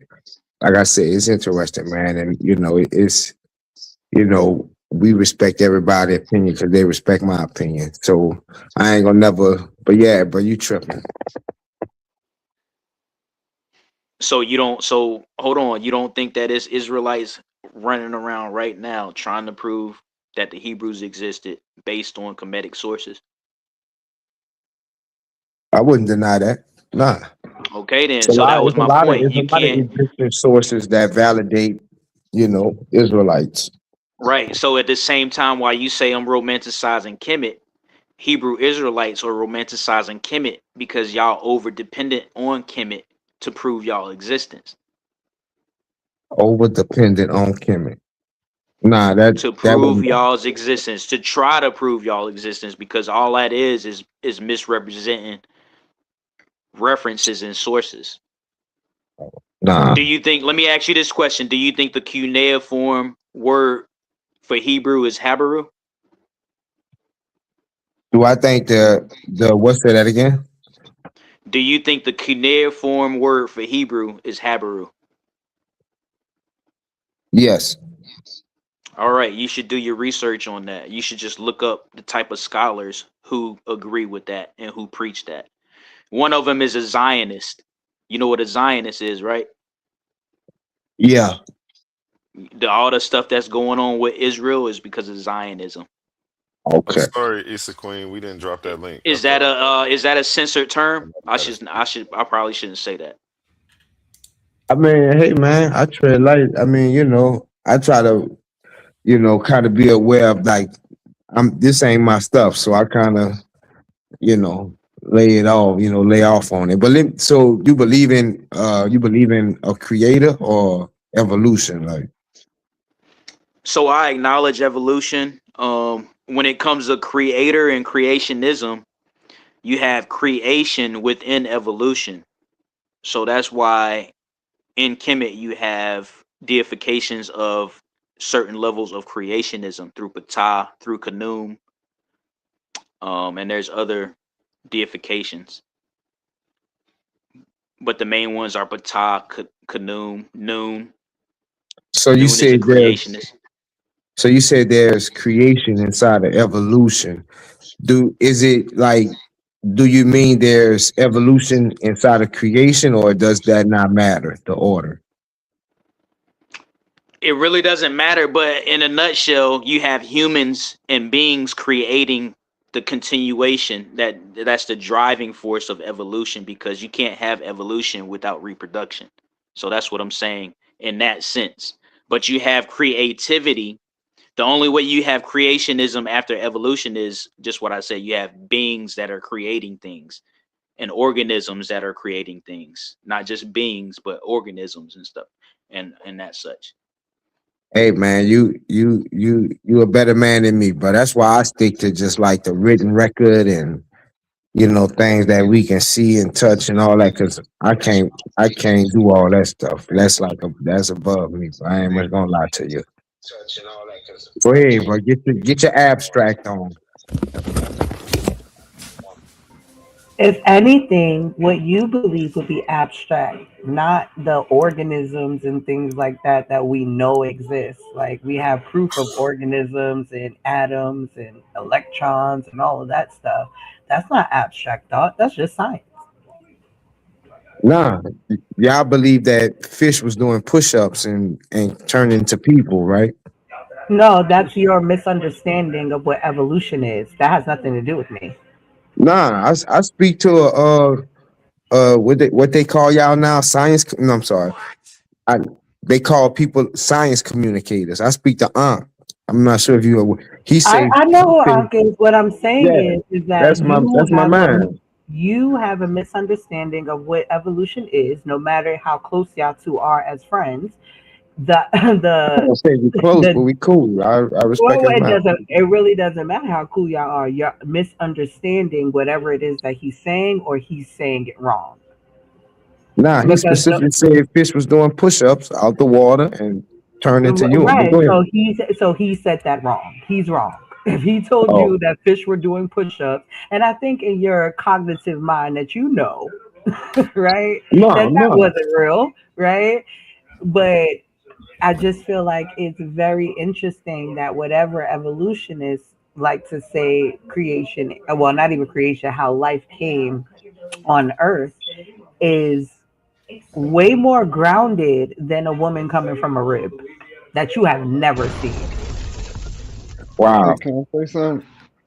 Real quick before you go in, GD and Capone, I wanted to show it's a queen something. I just remembered I needed somebody for I needed a spot filled, and I think she would be perfect for it. Real quick, where is it at? Here we go. Let me know if you're interested in this, Issa Queen. We're going to start soon. Ladies and gentlemen, welcome to Coliseum of Arguments.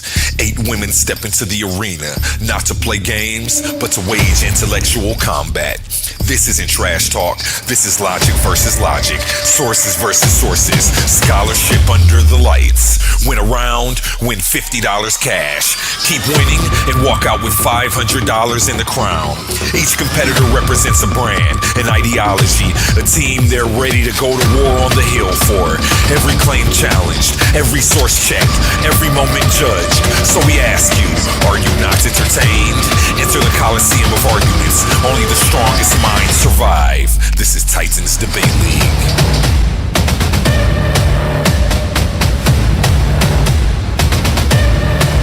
Yeah, that special guest spot. That was just a spot I was saving for somebody. You want to enter this tournament? We'll probably be starting in the next 30 days. Absolutely. And Let's shout out get to all the ladies that's out here debating. I love to see it. Definitely, definitely. I don't know if I'm the soldier boy of this, but I haven't seen it done. So, and I got a daughter, my only child. So, I'm trying to create a healthy space for women to come and get Yeah. in. Nah, That's gonna be fire.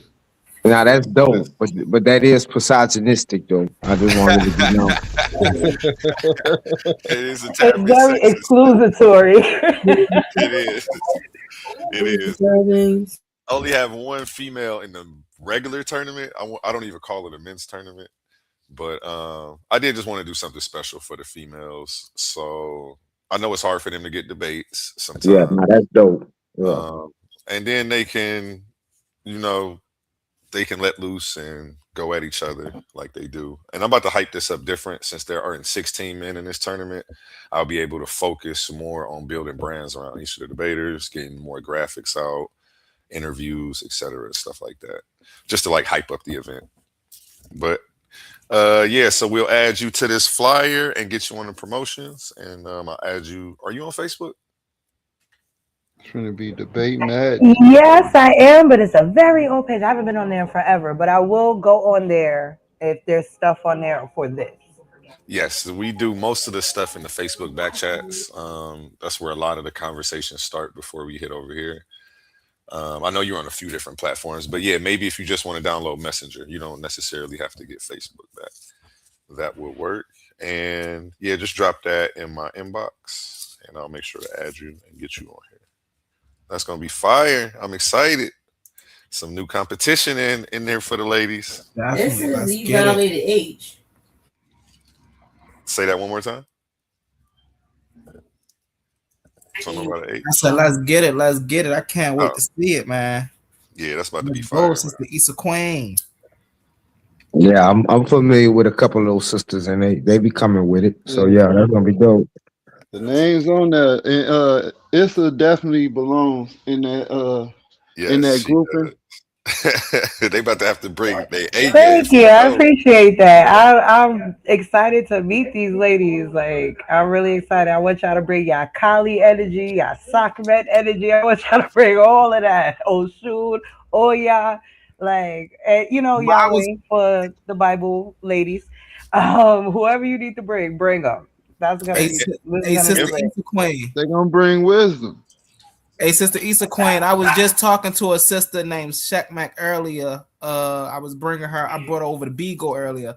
And she was like, should I change my name? I said, nah, sister, you better keep that Shekmak energy, sister. You better keep that energy. We promote that over here. Mm-hmm. Maybe one more female if you know somebody. I'm not sure if Info Nerd, she's like around, but she hasn't debated yet, but I think she should. We call her the historian barbarian. Shout out to the barbarians. I'm going to talk to her, see if she's still locked in, but I may need you to grab one more person for me if you can. I'll let you know. I'm not sure, A1, if you familiar, but I know Humble, he familiar with Napai, but I don't know how the politics of all that work, but she'll definitely be Man, if Napai was stepping here, that would make this tournament legendary. We would love to have her.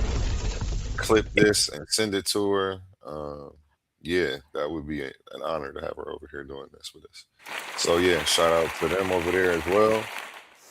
Yeah, see if you can. I want to see. They topics. I want to see what topics they come up with. Yeah, I'm excited too. Everybody has like a different ideology. I know Dulcinea kicks it with the Native Americans or the Indians. So, whatever you want to say. Honey Clark, she's like an omnist. Megan Gleason, I think she believes in the Bible. Don't misquote me. April Goodwin, I believe she is like into spirituality. I don't believe she does religion. I've been keeping up with them, but again, it's not like women are getting a lot of debates out here, which I'm trying to change that for you all. So it's not like I can just go to their page and find like a bunch of stuff on them. I just know they're out here, and it's usually hard for them to get a debate. So I'm trying to make something happen for them. I can't let you men get all the money around here, man. That would be, WBA-ish of me. Nah, that's dope. Yeah, because like I always say, man, a lot of the conscious community say the black woman is God, but they always got Israelites beating them upside the head. They never like blessing the platform with women, letting the women do all this, so it's good to see this, man. Neftali is a Hebrew. Tiffany French, I know she's heavy into science and black power, so I don't think she really messes with religion, but that is an assumption. And if I misquoted or characterized any of you ladies' position, forgive me. We are going to get interviews in, and you will have the chance to catch me up personally. And I'm not sure what InfoNerd's ideology is, but I know she's big on the history. So, and then we have Issa Queen. And would you tell us what your background ideology is and what you represent? Dual of concepts. Well, really, I'm into the sciences. I am into women's history. I am into Pan Africanism to the fullest. Um, so, Sister French, Black Power to you too. Um, I evolution, of course, abiogenesis, I'm a big feminist. And definitely, I'm really, really like at my core, kind of like anti Abrahamic religions. I feel like it's like one of the worst things that happened to the black community and, Africa as a whole and North and South America. Like, throw them in there too. Um, you could throw in the Irish, the Scottish, because none of these people were really, underneath that. So, yeah, those are really my talking points for the most part. Have you had any debates before? Yes, I have. I debated GDN next next to me, and I took the W. He did a great job, though. We did evolution versus creationism. I had a debate that I took another W for that debate, but that kind of turned into like me teaching this person what the thing was we were debating, and that was another evolution debate. But I am looking forward to, debating about feminism in the black community with the black community because feminism has really been demonized here. And, I'm here to turn that around.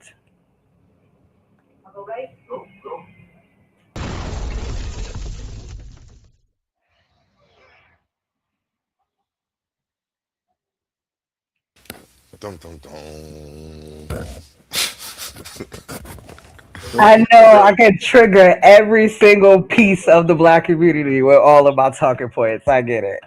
Hey, I like what you're talking about. I support those. That was a Yeah. good one. I I appreciate that. support about 99% of what you just said. Real quick, let's go to a word from our sponsors. Tomorrow, even though this ad says Saturday, it's tomorrow. Only here on Titans Debate League. This Saturday, March 8th, history steps into the arena, only on the Coliseum of Arguments, hosted by Titans Debate League. It's the clash of cosmic proportions. In one corner, the smooth strategist, the verbal tactician, the man who bends rhythm into reason, Suave Boss. And in the opposing corner, the architect of quantumoliism, the philosopher of the infinite, the mind that dares to question reality itself, Quantum Truth. The question shaking the pillars of existence. Does Mother Nature need Father Time to exist? Is nature eternal? Is time the necessary foundation of all things? Or are we witnessing the collapse of a cosmic illusion? Two titans, one stage, no escape from logic. Saturday, March 8th, only in the Coliseum of Arguments. Enter the arena and witness eternity on trial.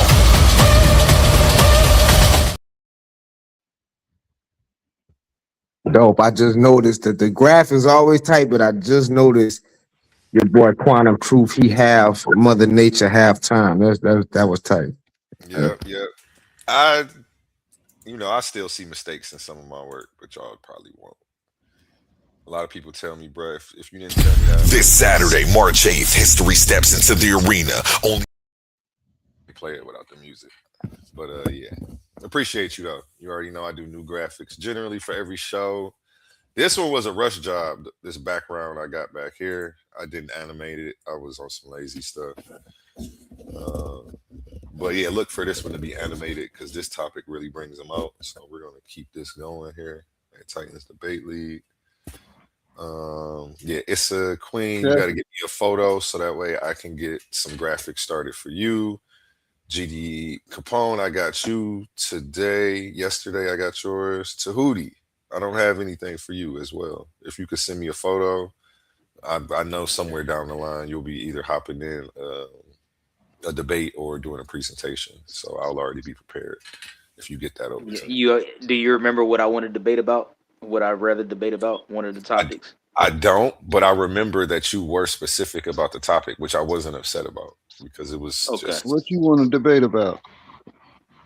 He was like specific about the topic because he's like he's tired of the same old stuff. He's tired of dumb stuff. He wanted something that was going to bring substance and edify the people at the end of watching it. So not the typical stuff. Go ahead, Dr. Hootie. Tell him what type of stuff is up your alley.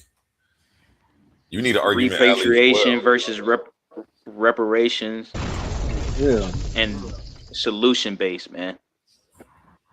Like we pretty much in World War III. Like we have to make a decision right now because like time is ticking. Bro, you know, I could be wrong, but at the same time, like everybody is going for African resources. African resources can feed the world right now. So why not take advantage of it? There's a institution called a BB Toomey. He actually has an initiative which is on top of the repatriation that Ghana has already done to get people citizenship, and he has a consultation, so you can you search a BB Toomey on your own. Come at the dual citizenship, right? In Ghana. Yeah, there's a lot of options, but the point is to get people over there and fast, so they don't have to deal with what's going on over here. Yeah,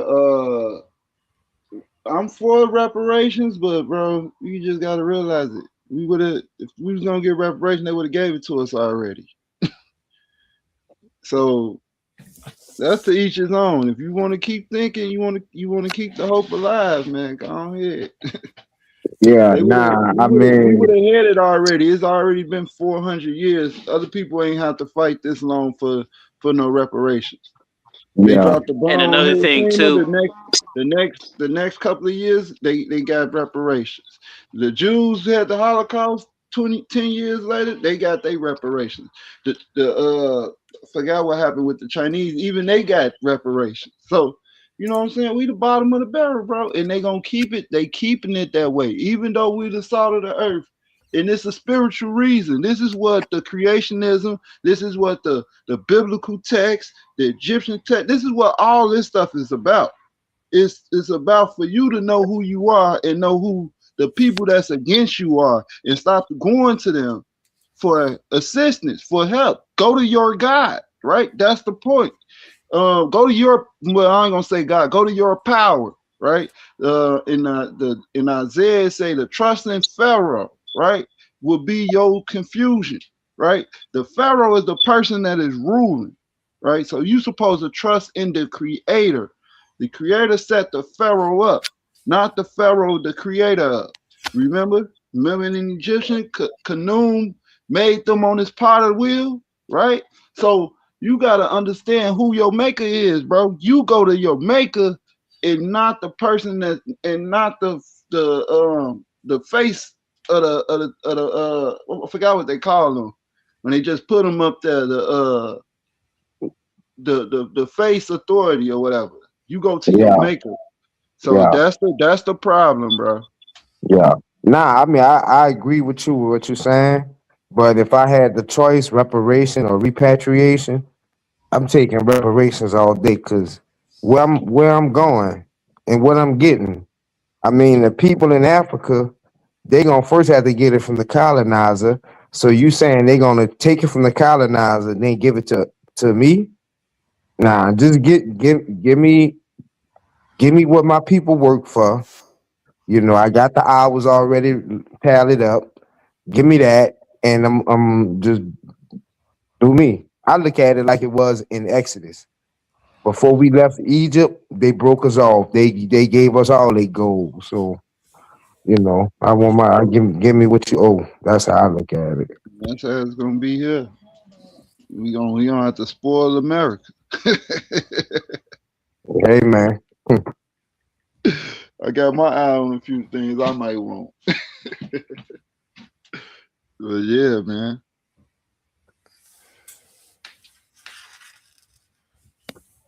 But I wanted to say, shout out to Gideon, man, standing up here, man, against all of the rhetoric.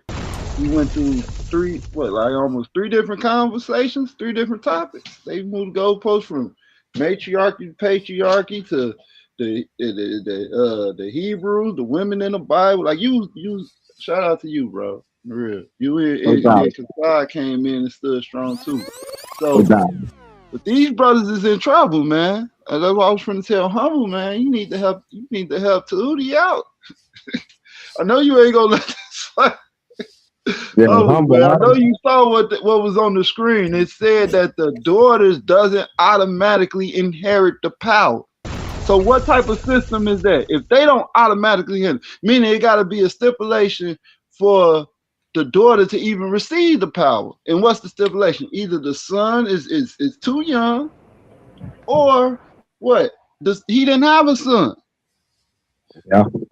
So stop trying to make Egypt to something that it wasn't.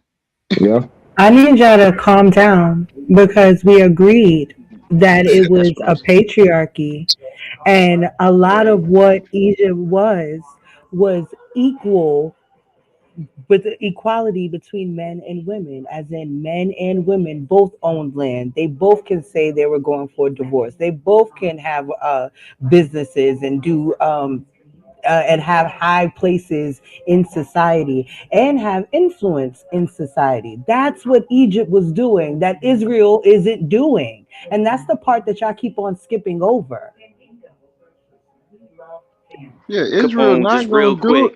just real quick, Go Capone. ahead. I just want to let you know that, like, you remind me of that uncle at the cookout that come around the corner with a glass of Hennessy, just yelling a whole bunch of things. I used to drink Hennessy. That's funny. Hey, but yeah, man, you lost my train of thought, bro. You threw me off.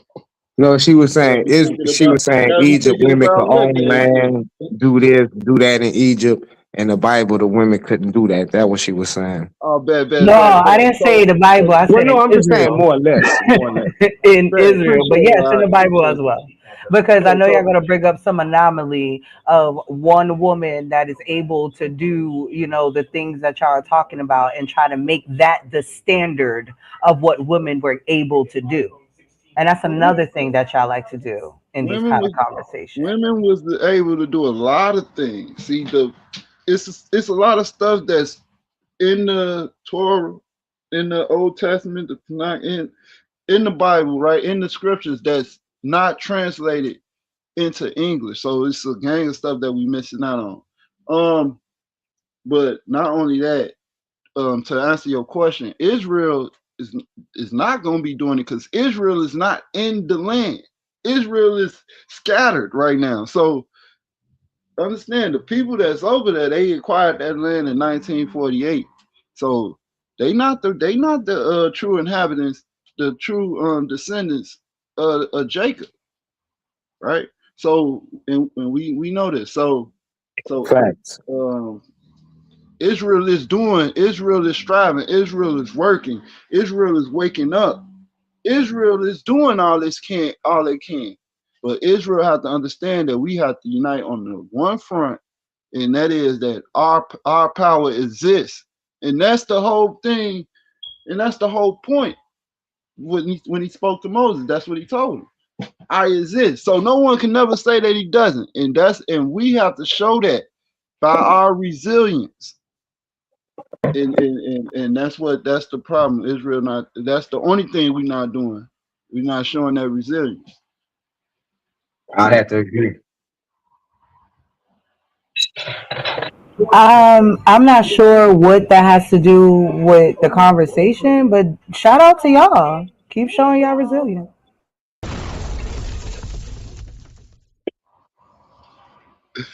No, it's all good. But you just said Israel wasn't doing something that Egypt was, but like yeah, we can show you throughout the sisters that had power um throughout the antiquity, right?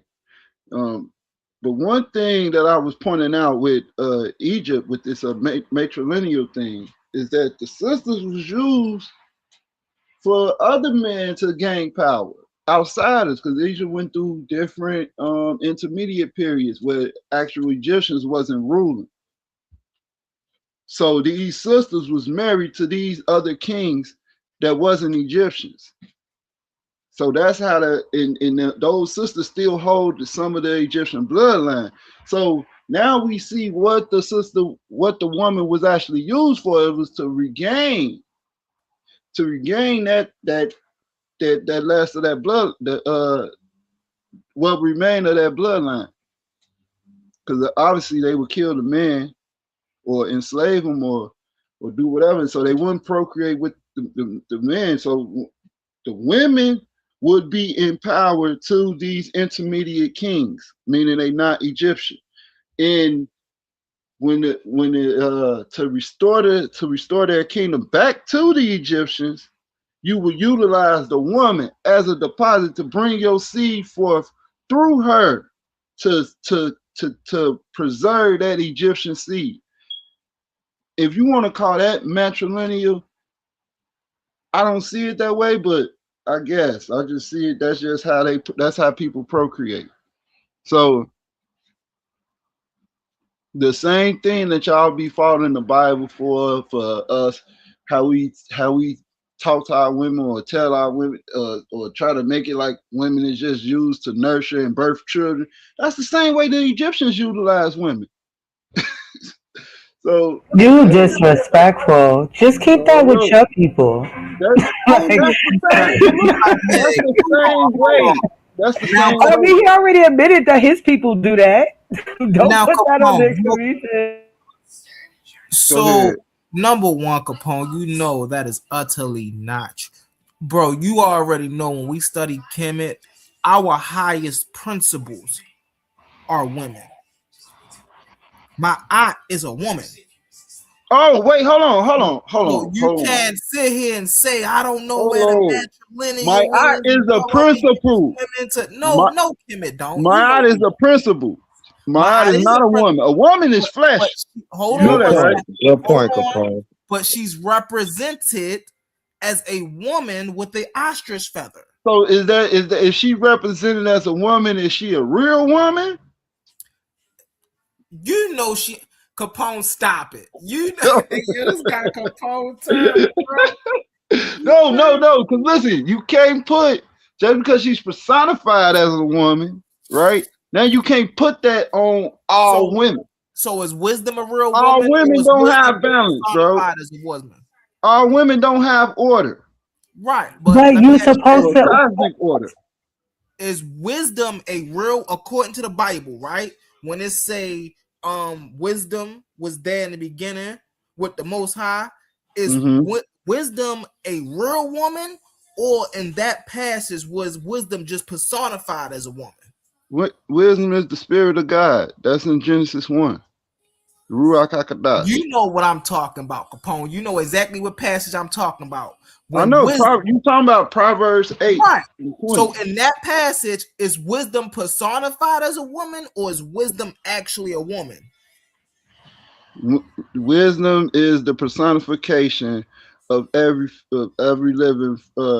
Yes, she's personified as a woman. So when I say my aunt, right, is a woman, you know I ain't saying she a real woman. You know I'm just saying when we see her, depicted, the feminine, personification of her. We feminine see aspect. her as a woman with an ostrich feather. So we can clearly see how women ain't in a commission, right? To just lay there and have babies. They are really venerated at the highest stature. Now, wisdom, and that's completely different when we get back to wisdom here, right? They had to strip away, if we want to use her real name, Ashera, they had to strip away her whole presence and then reconform her to a monotheistic framework. This is why she had the name changed. This is why she had to be, she couldn't be called a goddess anymore. She's a spirit of God now. She's something of God now. She don't rule her own domain. This is something we see in your book. You don't see that What? in a commission tradition. Bro, wisdom do whatever she want to do. The only thing about wisdom is she don't go against the her creator. She don't go against the Lord. She don't go against the Most High. It tells you that. You know what I'm saying? She is his delight. You know what I'm saying? These are principles that women should understand and that they know. Some of them know already. They just a little bit confused on the dynamic, the cosmic dynamic of a man and a woman being cosmic creatures, right? So they get confused about these certain aspects, but when a man is in his right place, um, it gets leveled out. You know what I'm saying? So, Can I? Oh, but I'm I sorry. wanted to Finish I what you wanted were to say saying. something about it was something right here. Wait, Yeah, before the you brother. change the subject, I want to say something to what you just said. Don't try to skate past that, brother. Yes. You Yeah. about to change it to Phoenician something? No. No, Um, no. Go ahead. and this is no disrespect to any of my sisters out there that believes in the Bible. Please don't take everything I say with a grain of salt. But be very clear: women who hold the womb and the ability to create life, believing in a man that did it for them, is confused. Those women are confused. It's not us that understands the power of the womb. It's not okay. What's confusing is the y'all framing history within 6,000 years to keep those women away from their true history and truly from who they are. Because all of that comes before the Bible. And that's why I'm having this debate with my brother up here. Because people are confused and thinking that patriarchy was all that there was and all that there has ever been. But there's archaeological evidence that will prove that wrong completely. And once it proves it wrong, what else do you have besides to figure it out with the women that are here today? Okay? We need to get rid of these old ancient teachings that are very wrong, especially if it's only dealing with one aspect of God. Mm-hmm. Let's get it. Everything comes in duality. And if But your it's not. spirituality doesn't come in duality, then it's not for us. Gideon, do you read the Apocrypha by any chance? Yeah. Yeah, so that's what I'm saying. The Bible, it doesn't just talks about one aspect of God. Even in the 66 books, we were just talking about wisdom, you know, which is the feminine aspect of God, the unspotted mirror of Him, as it says in the Apocrypha. So, I don't know. That's what I'm saying. There's a lot of things that's. But you just said it yourself that not all women are built with wisdom. So if I am a I didn't say girl, that. yeah, you did. Bring it I back. You said said not all I women. said they No, you said not all women is my I aunt. said they That's what you confused said. with You're right. the I A said lot of something women about are them confused and all of with these other things. And the I get that. what the And fuck I is agree that? with you. I think the world Feminism. is confused, right? But what I'm saying is if a woman doesn't have wisdom, because wisdom is something you gained over time and experience, right? And it is applied to the decisions that you make moving forward. That's wisdom. If you have a naive person, how does a girl then find wisdom through the Bible that is not operated through the man's ideology? So let me I should have said kakma, right? That's the Hebrew word. Now it's translated as wisdom because that's how the early Englishmen understood that from the Greeks, coming from the Greeks is down the line, the Latin and the Greeks. So they understood that this is a feminine aspect, but not necessarily how the wisdom that we understand, like intellect, knowledge, and stuff like that, is not necessarily that. But but this entity at the same time it do embody that because it knows everything. It was before everything. So it's like a dual, not a dual, but it's manifold, like it says in the apocrypha. Wisdom is more moving than any creature. So it's manifold. It's You could never figure out wisdom. Only the creator can figure out wisdom. That's not true, Wisdom is right? the one that gives you And all of your riches, all your everything. It's the foundations of everything. And it, bless you. Yeah, nah, that's it a gives fact. Oh, you your excuse me. breath, I'm your sorry. I thought I being. was. That's why I say she is a tree of life. She's like is like No, these living. are the It's hidden goddesses that y'all not telling these women about, right? And that's why y'all confused on how women can find wisdom because y'all not telling them the stories of these goddesses that is be underneath the names of the people that you're talking about. Wisdom isn't just a word; it's her name is Sophia. And Sophia has a story where she messes up and she learns from her lesson and she goes through a whole hero's journey, a whole arc within her story. And if women would learn about the story of Sophia and the name of Sophia, guess what? They'll know more about wisdom. so Sophia made up. That's made up. Sophia is made up. Yes. Yeah. Wow, you don't think I'm gonna all of show this you how Sophia is made is up. I'm gonna show you. I'm gonna Hold on one demonstrate to second. you. Hold on one second. One Go mic, ahead. y'all. We Go got a ahead. super chat from Michigan's Natural Living. It's a super sticker. Thank you so much for your support and your engagement. It's a fact, Sister Issa Queen. You already know Sister Issa Queen be in here, putting down that information. You feel me? You keep doing you keep grinding, Sister Issa. You keep grinding. We see you, sister. I just Thank you. I I, appreciate y'all. I just want to say real quick is that yes, that's all the whole Gnostic thing about Sophia, that's all made up, right? And I'm gonna show you, I'm gonna demonstrate how it's made up. The word is chakma, right? So chakma is the feminine aspect of the creator, right? It's the two opposing force, not opposing force, dual force that holds everything together. Um,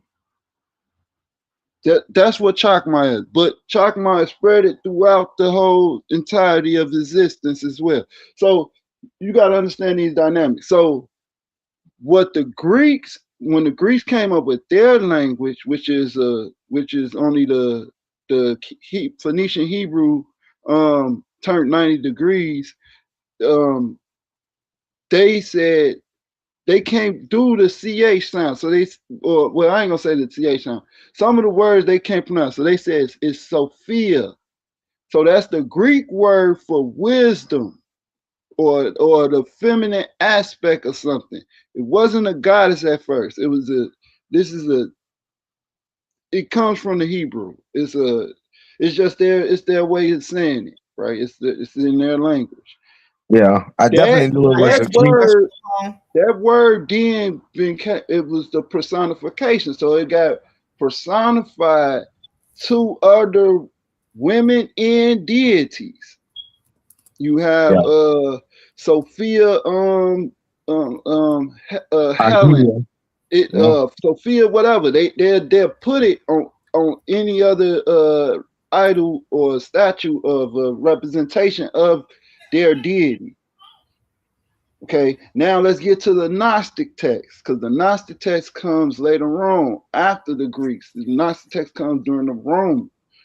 So when Rome is in power, now you have the Gnostics come, who is a splinter from the early Christians, where they go down to Egypt in these certain mystery schools, and now they trying to sympathize with the Christians because they got churches all over the place, and now they trying to get credibility off them, so they make the things that they believe in, they twist the names, and they try to bring in this other stuff, right? This other culture, like cultures from Egypt, from Samaria, different things.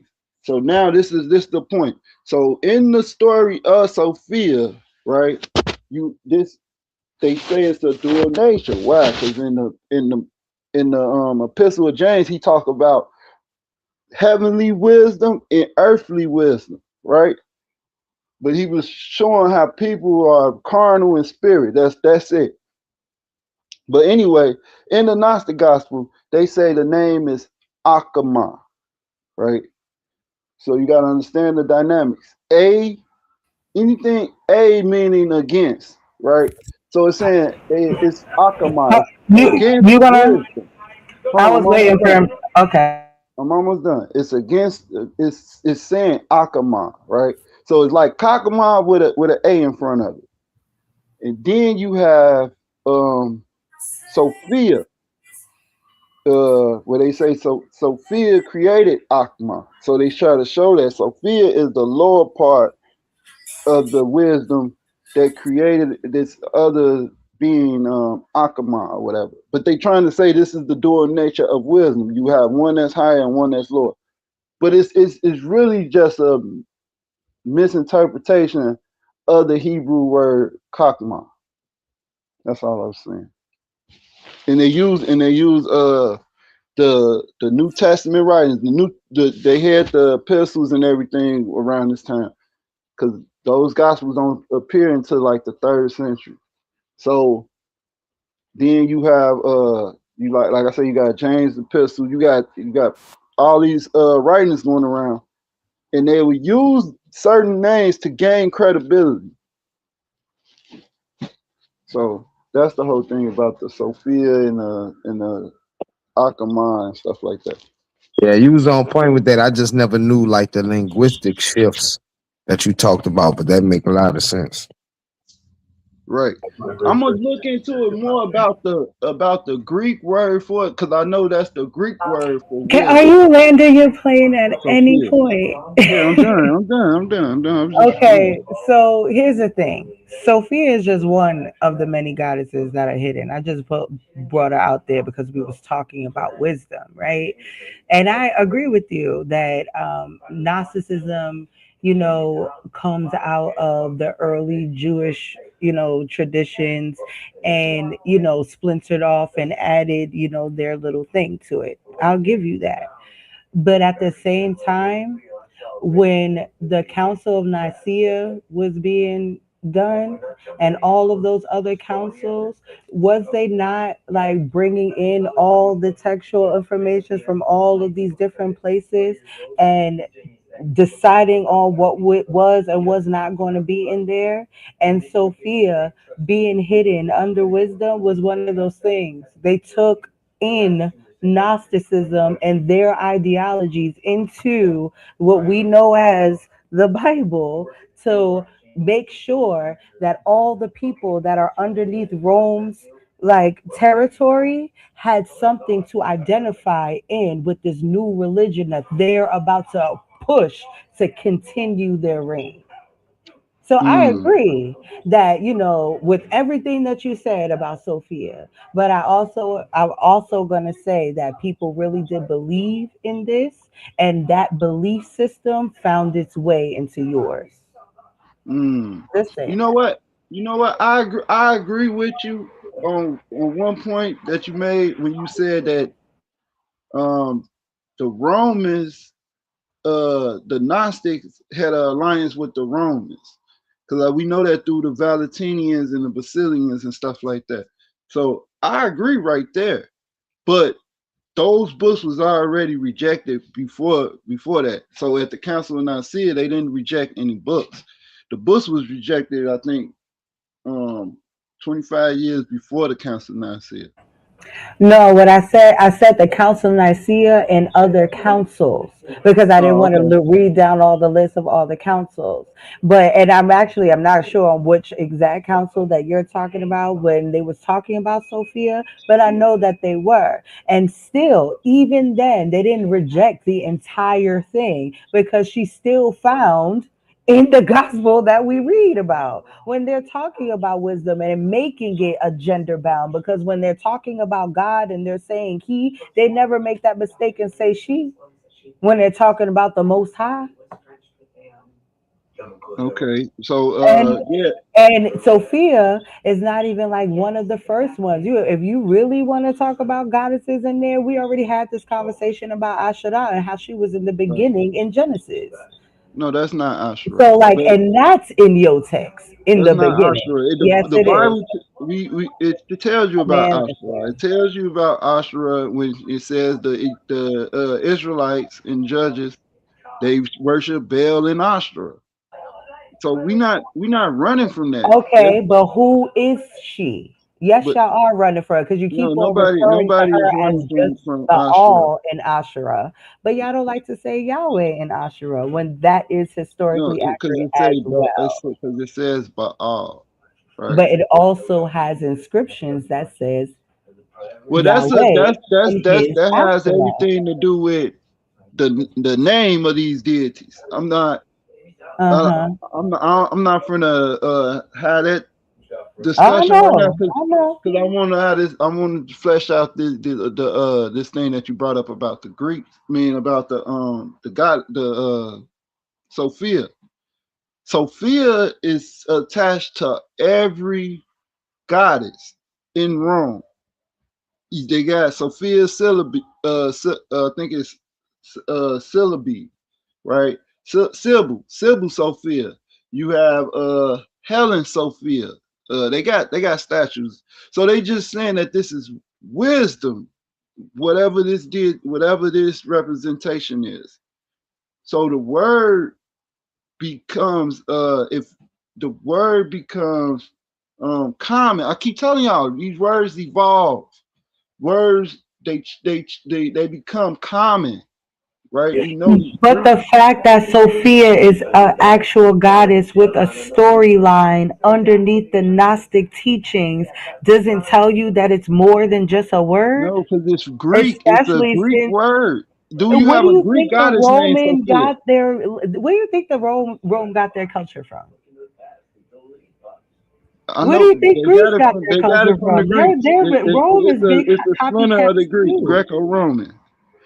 Right, Okay. because they absorbed the So Greek what cultures and mythology talks traditions, and they about just changed Sophia? the names. So what mythology of the Greeks talk about Sophia? Because I'm it's a Greek talking word. about, see, this is the problem because you're trying to muddy it so you don't understand purposely. When I'm talking about Sophia, I'm talking about Gnosticism, right? Right, And right. Gnosticism, even though, yes, it is something that you can find within Greek and what they're doing, and Rome and what they're doing, do I think that Rome was really making Gnosticism their number one religion? No, because it would be that if that's what Well, they it were was doing. So, Invictus. so them downplaying who Sophia is really doesn't mean anything It to was me sun because worshippers. she really comes from the Gnostic faith. So those are the people you got to look to when you want to talk about her and her story and what and how she's represented and how she's revered. You don't go next door. Right. So, but this that's what I'm saying. She's mentioned with them, with the Gnostics.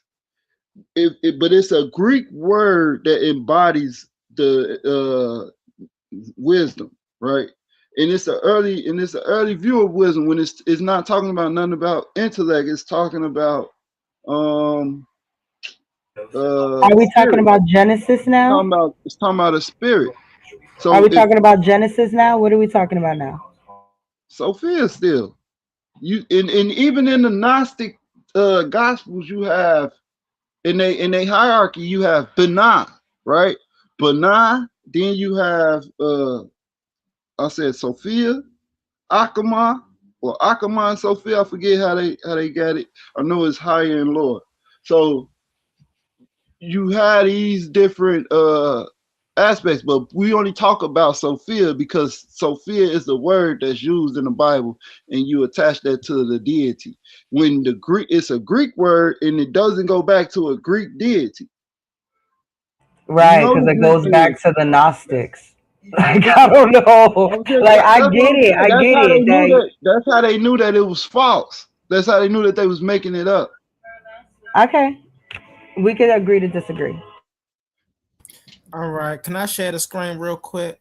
I just want to read some stuff for y'all, just so we can get some clarification. Hold on, where is it? Hey, This humble, real quick, while you sharing the screen, I was well. No, go ahead, go ahead, go ahead. hold on 1 second. What is this at? No. Is this it? Hold on, let me see. Nope. All right, got it. Hold on 1 second. I be having so many little windows up because I be like following a conversation. So, hold on. All right, here it is. So I want to read this really fast. If y'all can see this, right? So it says scholarly connections between Asherah and wisdom. Several scholars suggest that wisdom in Hebrew scripture may be tamed or abstracted from earlier goddess traditions, including Asherah. Functionality, continuity. Both Asherah and wisdom are associated with life, fertility, nourishing aspects of the cosmos. Wisdom depiction as a source of guidance mirror Asherah's role in the Ugaritic mythology as an advisor to El. Personification and monotheistic reframing.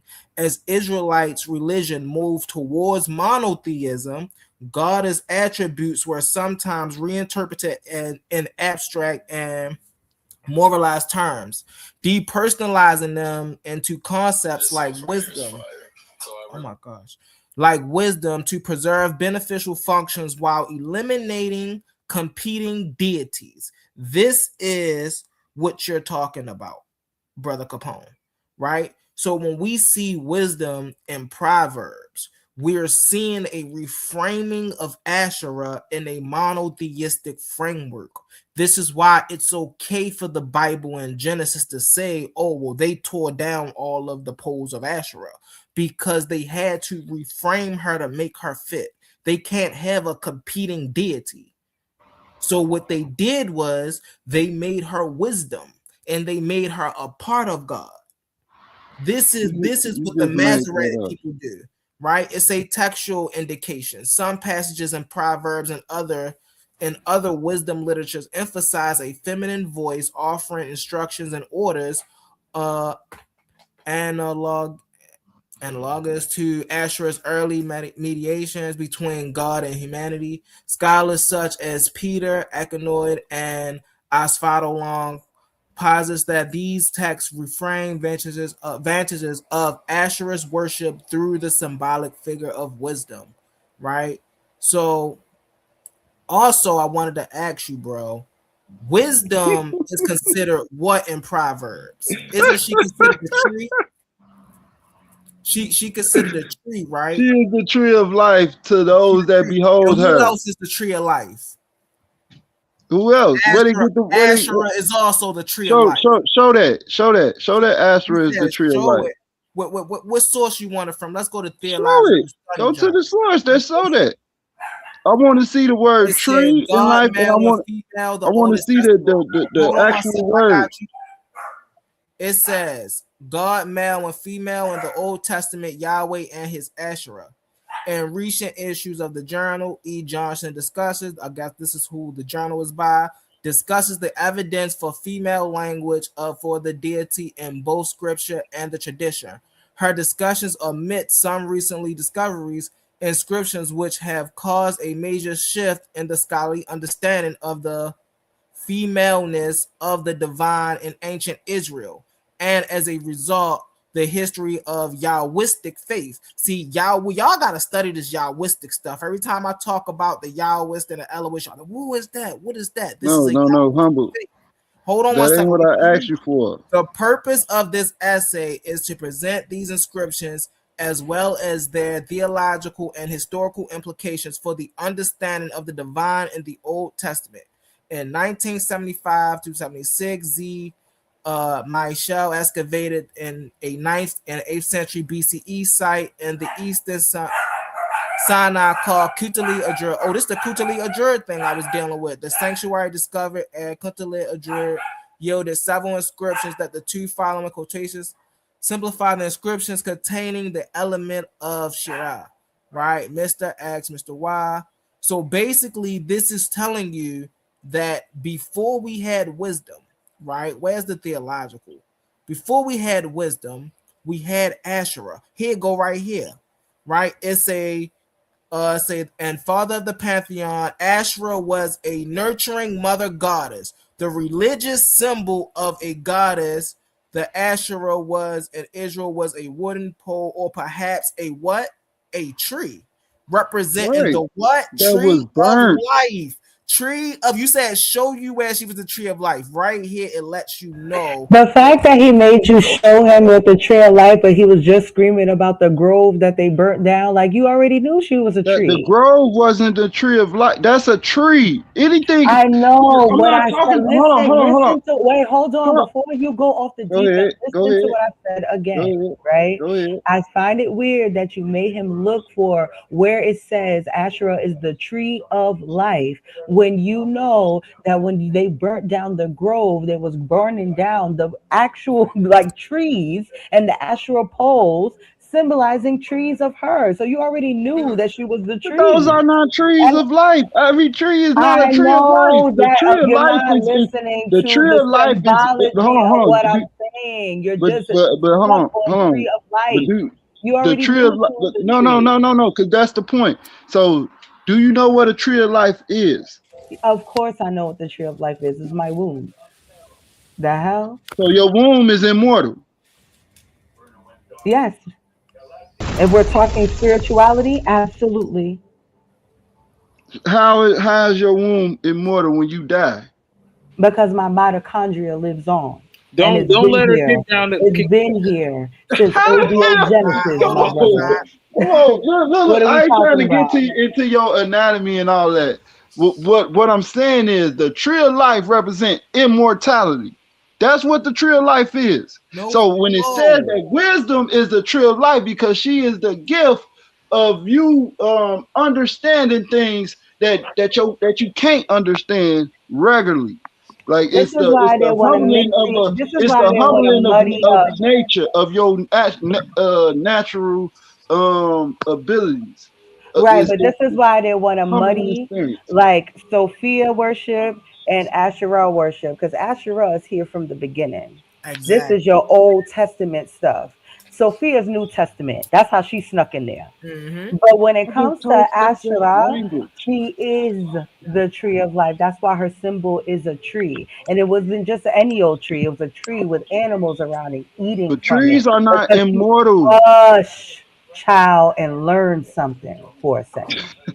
And Right, the go ahead. animals used to eat around her, right? And that's why they called her the tree of life. And not only that, the reason why I call it the tree of life the womb, because if Humble was ever so like nice enough to Google what it looks like when you stretch out the placenta, and you will see why I call the placenta the womb and the tree of life, because it literally the veins creates a tree Huh. inside of my How womb. many So placentas you it's have? not only that, right? It's just so many things that's going on with the mitochondria and the woman, and why the earlier civilizations and tribes revered women worship. It's not just because we're women and we're pretty. It's because we were life.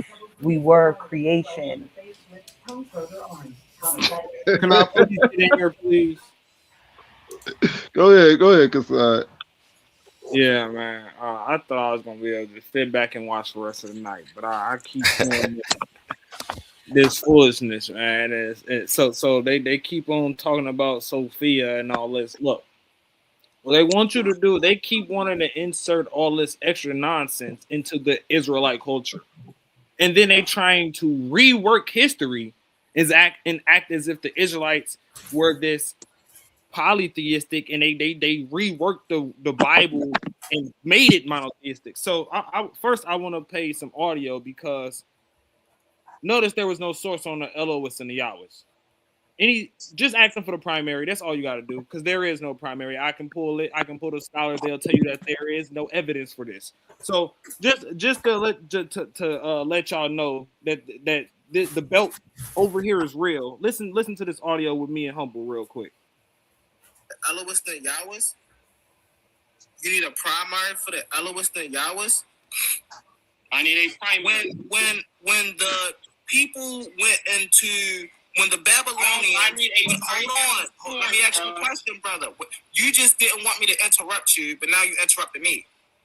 I'm not doing foolishness. Hold on. Come on, bro. Let me ask you a question.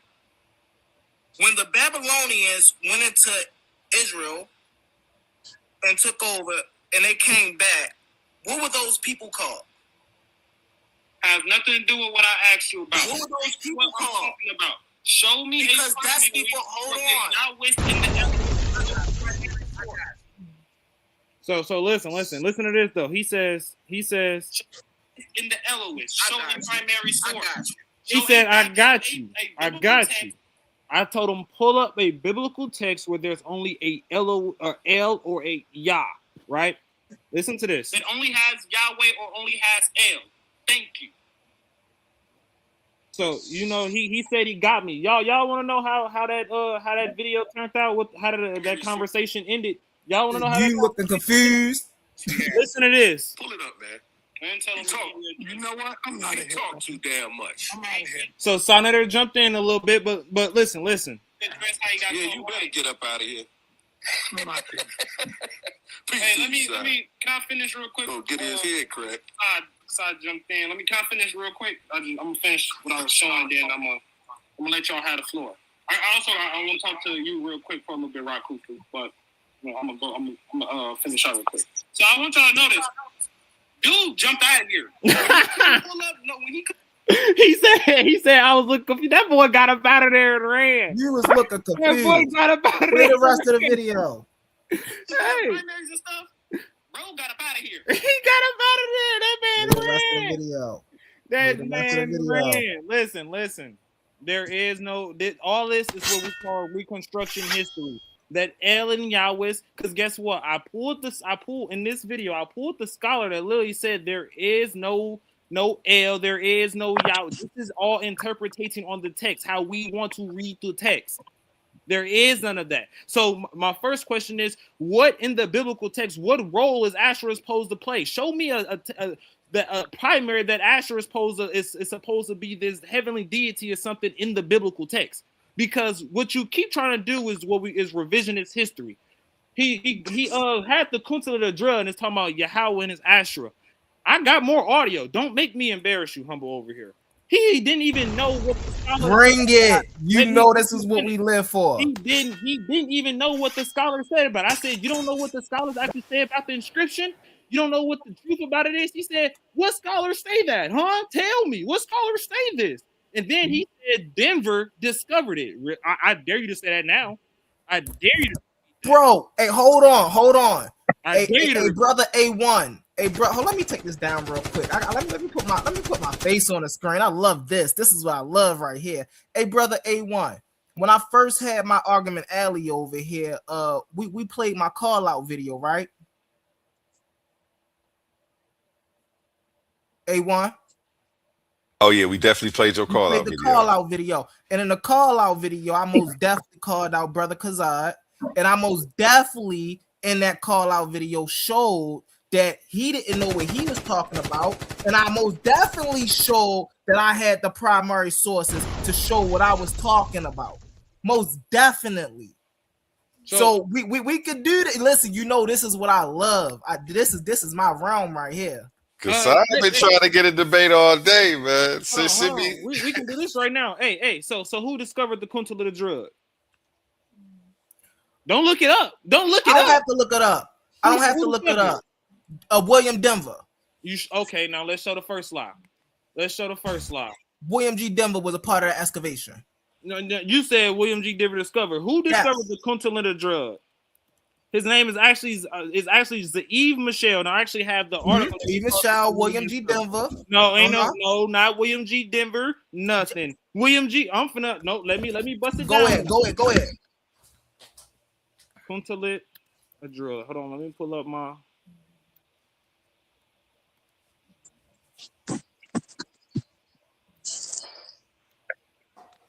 I spelled it wrong. I don't care.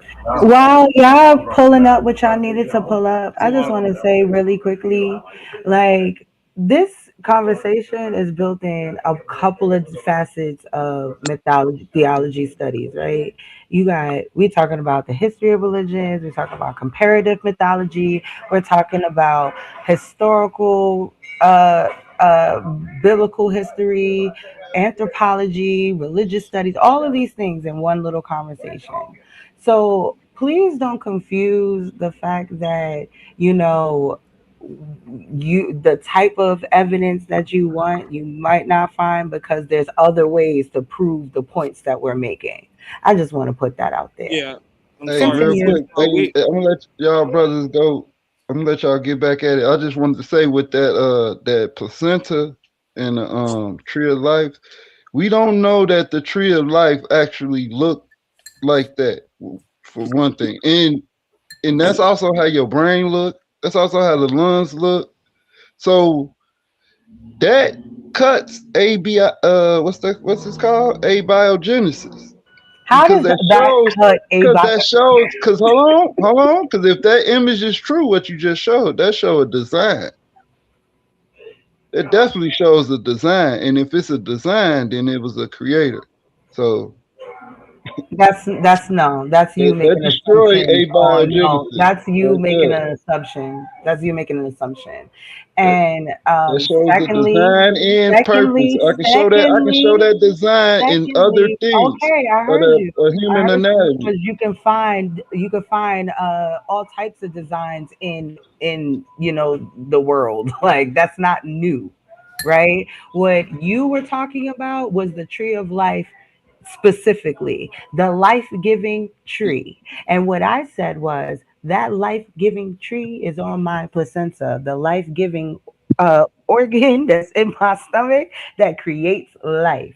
That's what I was talking about. How you are trying to connect that to abiogenesis is beyond me, but that's why I asked you beforehand, are we talking spiritually or are we talking like science? Because spiritually, tree of life was been talked about before the Israelites even came into the existence.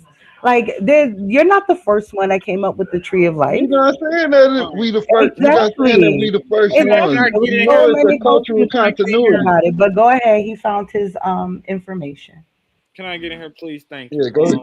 Y'all can finish with the that whole placenta thing, pseudo, because the lungs look like a tree. So now everybody got lungs. So we all the tree of life. Come on, man. Let's stop that.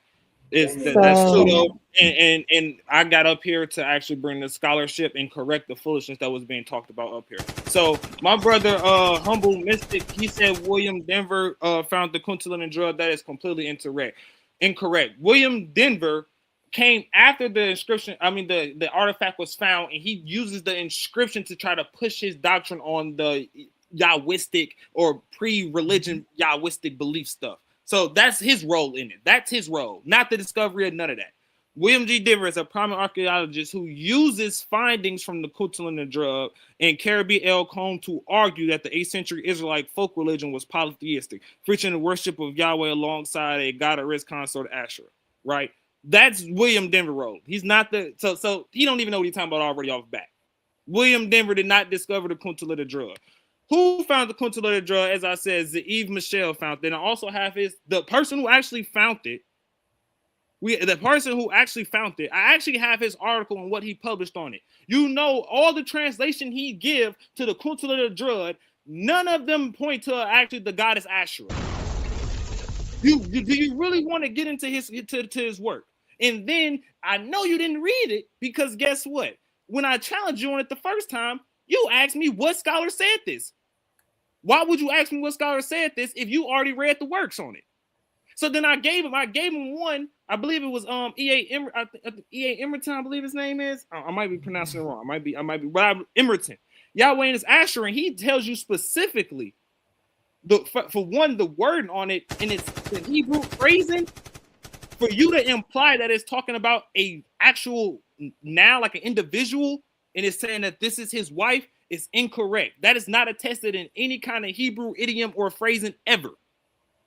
What? Anytime, huh? Go ahead. Yeah, go ahead. You can speak because hold on. We all see you just gotten you lying first of all. You can I'm here with it. Go ahead. I'm here with it. Speak, and then I'm finna come back with the sources, and I'm finna just take your head off. Go ahead. So first off, right, even when he showed, hold on, let me pull this up because I most definitely say he did excavations, right? So hold on. Let's go here, right? William G. Diver conducted significant research on revealing insights in the 8th century. Wait, hold on. Let's go down here where it talks about him doing excavations, right? Denver's role in excavations, right? So when I'm saying Denver did this, I'm not saying, he just doing research. He just pulled up the fact that he was just doing research. He didn't let you know that this man was a part of the team that actually went over there, right? Yes. Did the person lead the team? Of course they did, right? But was he a part of the team? Yes, he was. And he came back and all of them agree on the same thing. That's something that he's also not telling y'all, right? So let's get here with it real fast. Hold on. So because he keep playing around with this Yahwist and Elohist and hold on. Let's get here with it real fast. Like these people was always called Hebrew or something, which we know they wasn't. Hold on. So let's read this really fast, right? The term Elohist and Yah was referred to the no. Let's go down here because we gotta get to this. We gotta get to the source of this, right? The Elohist source to all right, bang. The Elohist source traditionally linked to the northern kingdom of Israel during the divided monarchy after or around 92 BCE, particularly from a roughly 875 to 740 BCE. It's a throughout. So let's do this. Let's do this really fast, right? Northern kingdom of Israel. No primary. Hold on 1 second, bro. You never show primary, and that's exactly what I'm about to bring up right now. Yeah, so I just did this. I just did this just to show you. Oh wait, what's the dang? This took me to all right contradictions in the Bible. It say Elohist. The Elohist source, the soul name accounts of is Hebrew Elohim gods to distinguish the deity prior to Yahweh's revelation to Moses and Exodus. Clearly orients itself around the traditions, the cultic sites, and the patriarchs of Northern Kingdom. And this accredited. Hold on, can y'all even see what I brought up? Yeah, can you read that blue part? No, that's not what I'm reading. Hold on, that's not what I'm reading. What I'm reading is this. Oh, it's my the blue part said that it was a hypothesis. Yeah, we know about the which most definitely stand up way more than Moses wrote the documentary hypothesis. You know they changed it since when it was first released. Yeah, it's terrible. But so the point I'm even showing you all of this, right, is because prior to the Babylonian exile, there was no Israelites. None at all. Those people worshiped a god named El, right? Prior to the Assyrian exile, there was no Israelites. those people worship a god by the name of Yah. This is documented. See, this is why he keep running around. And again, if y'all go watch, please, y'all go do your due diligence, go watch that call out video, because of course I asked him what scientists say that these names that they find on the Kutalite So where they come does from? not say Asherah and what is it, Yahweh and Asherah? You So said where they humble. come from, Capone? Yeah, where they come from then? Where who come from? Where the Israelites come from? You said before the You know they Babylonian Canaanites, exile. Capone. You know y'all some Canaanites. Well, we know that they not exactly Canaanites because the Not all Canaanites were exactly saying that Canaanites. other people. Hold on. The Canaanites were saying that some other people was attacking them. So we know they not exactly Canaanites, as you say. If they Canaanites by being inhabitants in that land, if you want like Are the citizenship, Babylonians Canaanites? or the Babylonian, it depends. The Amorites. Are you talking No, the the Amorites? Babylonians are not Canaanites. You know the If you Babylonians are talk, not it Canaanites. depends on who you're talking about. Ain't You no have depend on Amorite, Babylonian Amorites. That's a thing. Hey, Where's excuse the me. empire of Babylonia, bro? Can I please get in here? Can I please get in here? You're not finna try to run a GDN Capone, try to argue with him. No. Cause I'm on you Let me too, bro. finish you. Come on, Let go me with it. finish you. So, Go ahead, Kasai. Go ahead. listen to this real quick. Listen to this, cause he lying. He playing with y'all. Listen to this. Go ahead. We just went down just a little bit. Just a little bit. We see right here. He says, I took the altars. He said, I took the vessels from the altar of Yahweh. Who's the God of Israel? Yahweh. Who's the God of Omri, the king of Israel? Yahweh. Who's the God of Hezekiah? Yahweh. You playing. We got. So if Yahweh is the God, no. I want y'all to understand the context of what's being played right here. This is actually me. This is them already bringing up the Israelite thing don't exist. He already got cooked on this. I already pulled up the primaries and never cooked on could. this. So answer this question, because no, stop interrupting. Answer this question. I let you go. Stop interrupting. He keep on trying to come over here and run over here like he didn't already lose on these arguments already. Look, pay attention. Never. Talking about L. Listen, that's the beginning. You talking about L. I pull. He said there. Listen to what he just said. There is no these people worship Yah. There is no people worshiping Yah prior to with the northern king prior to the Babylonian exile, right? That's not what I said. You see I know. how I'm you paraphrasing. twisting the I'm words paraphrasing you badly. I know. Can y'all have the debate right now instead of talking about what y'all had in the past? Like, let me finish. I would like to hear it in real time. Let me finish. I'm mixing two statements up. I'm mixing up the thing you said with the Northern Kingdom and Southern Kingdom because I'm finna really cook you. The Messe Stele, he talked about that they're not worshiping Yah and that these people in the north are worshiping El. The Messe Stele is talking about King Omri and him beating up the Northern Kingdom. The God of the Northern Kingdom is Yahweh. That's literally what it says on the Messe Stele, and that's the audio I just played. Listen to it again. Listen to it again.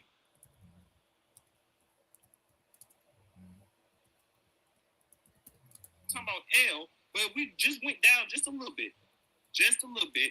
We see right here. He says, I took the altars. He said, I took the vessels from the altar of Yahweh. Who's the God of Israel? Yahweh. Who's the God of Omri, the king of Israel? Yahweh. Who's the God of Hezekiah? Yahweh. You playing. We got.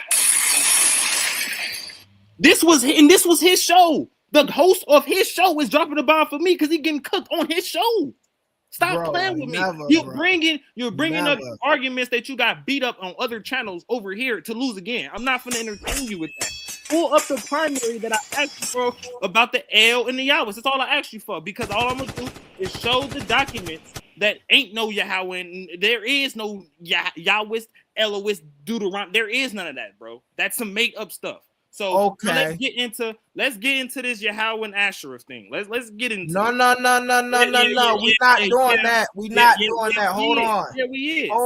Yeah, we is. We finna get Hold on 1 second. Let's get into it really fast. I'll let you use your time. You try to use your time to go to GD and Capone. No. Hold on 1 second, man. You finna get cooked. Hold on 1 second. I got you. So we do know, again, he keep running. This is how you know, bro, when we having conversations, I'm having conversations with believers and not historians, right? Notice he's not saying anything about the Babylonian exile. Notice he's not saying anything before the Babylonian. He don't know who those people were. But one thing I know, right, and I can show y'all primary on, is those people had a Yahwistic, or no, in the Northern Kingdom, they had an Elohistic tradition. They were serving the god of El. In the Southern Kingdom, they were serving the god of Yah. It wasn't until these exiles came about that he won't talk about, till these people started getting names like Jews, Israelites, things of that nature. Right? It wasn't until 1208 BC do we see the term Israel on the Mishnah Stele. We know this. These are facts. He's talking about show me primary. Y'all can't show me primary. If I can't show you primary, then why do we see the word Yah, Yahweh, YHWH? And then y'all is just horrible with that whole thing, because y'all just, first off, we know they just four consonants. Y'all just be inserting vowels. We got Apostle talking about. No, bro, you're rambling now. You're rambling now, bro. You're rambling now. I'm not. Hold on 1 second, Brody. Hold on. You wanted to come up here and play the video clips or whatnot. So now let's put this in perspective. Hold on, brother. Hold on. Let's put this in perspective, right? So we was talking about the Elohist and the Yahwist, right? So can you give me the name of the people that was in the Northern Kingdom before the Babylonian exile? You done? Can you give me the name of the people in the Northern Kingdom before the Babylonian exile? Yes. Are you done? Yeah. Okay, now let's get into these primary sources and let me bust him over his head to show that he lying. Now, why she don't answer the question? He keep talking about that these people aren't worshiping Yahweh prior to these exiles, bro. He keep talking about these exiles. So Omri, is he not pre-exile? Yes or no? You said it's King Omri? Pre-exile, yes. No. Okay. Let's look at this. Let's look at this. Was King Omri pre-exile?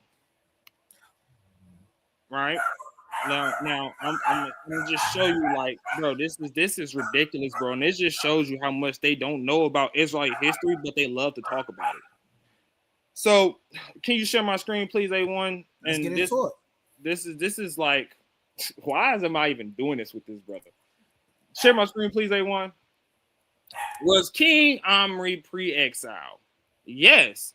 King Omri reigned well before Babylonian exile. He was a powerful 9th century BC ruler, approximately 885 to 874 BC. So, to give you a little understanding, this is before Assyrian exile. This is before Babylonian exile. This is before Persian exile. This is before all these people that you try to take and say they got exiled. This is before all that. So now let me smoke you one more time in front of these people for lying. Share this tab instead. So this is the actual translation from off the Meshe Stele. It says literally, I am Meshe, the son of Chemosh, king of Moab the Dibionite. My father ruled over Moab 30 years. Let's skip down to the point, because he ain't gonna let me just move. He's not gonna let me finish knocking his head off. He's gonna try to keep trying to harping on this part. So let's get down here. It says this. He said, what's those people's called? Hold on, let me go up. Because I'm almost skipping stuff. It says right here. I'm right here where it's highlighted, so y'all can see. It says, I will oppress Moab in many days, he declared thus, but I enjoyed his view in that of his house. Israel was destroyed forever. Omri had taken possession of the land of Madaba, and he dwelt in it during his days, during half of my days, his sons 40 years, but Chemosh restored it during my days. I built Baal Meon, and I made a reservoir in it. I built Kerethaim.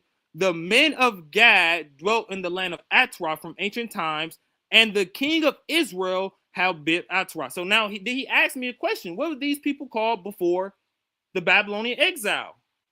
Well, we see it. They're Israel. They're Israelites. The Northern Kingdom was called Israel. The kingdom of Israel. They're Israelites. If you want to get into specific tribal alignments and all that, we see a tribe right here, the tribe of Gad. Stop playing with me, bro. This is too easy. So let's get down a little bit more. Chemo said to me, "Go take Nebo from Israel." What were they called? Israel, because they're Israelites. They're the kingdom of Israel. Like, let's stop being stupid. And then this the part right here. This the part right here.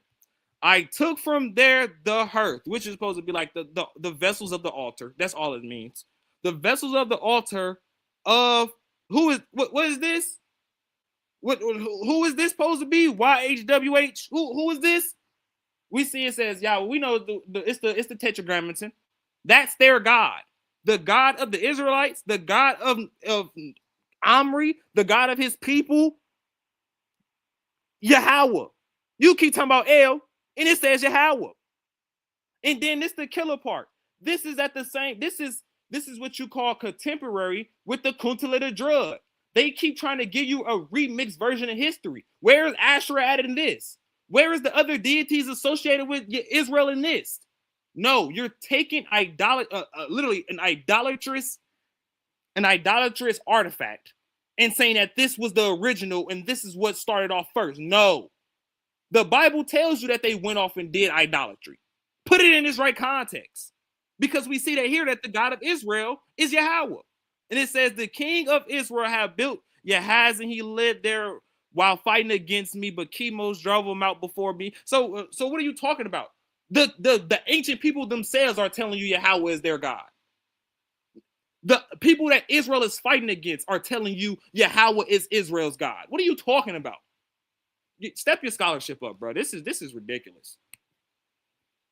Now, so number one, let's point out that King Omri never called himself Israel. That's number one. We know the Amorites are not. His whole rant was literally talking about the Amorites being Israelites. It said nothing about Amorites. Israelites. This is why he want to keep going to King Omri and all of that. Again, what were those people called? He said, "Oh, they were called the tribe of Dan." They weren't called no tribe. There was no tribe of Dan back then. There was no name Dan back then. They didn't have A's back then. So they couldn't be called the tribe of Dan. Dan is an English term. Y'all see how, see, this is why I be letting them ramble like this. They come up, they think they showing something, they think they talking something, and all that they doing is just jibber jabber, right? So once again, man, the people in the north, right, they worship El. He's talking about the Amori people, right, who we know again, they were Canaanites during that era, because we know it wasn't no Israelites during the 2400 BCE, 1800 BCE. Because if there were, then that means that means Abraham was back then. But we know that ain't true. So this is what they do to try to at least hold up or have a fighting chance. Oh man, we got this. We know this. We know. Point blank period. All that stuff come from Canaan. Yahweh, El, Asherah, all of that comes from Canaan. And we know the Bible is a compilation of those stories. And we know it's been rewritten over time. We know it went through the what the Essenians, the Masoretes. We know it went through the Council of Nicaea. We know it went through all of these things to get put in a monotheistic framework.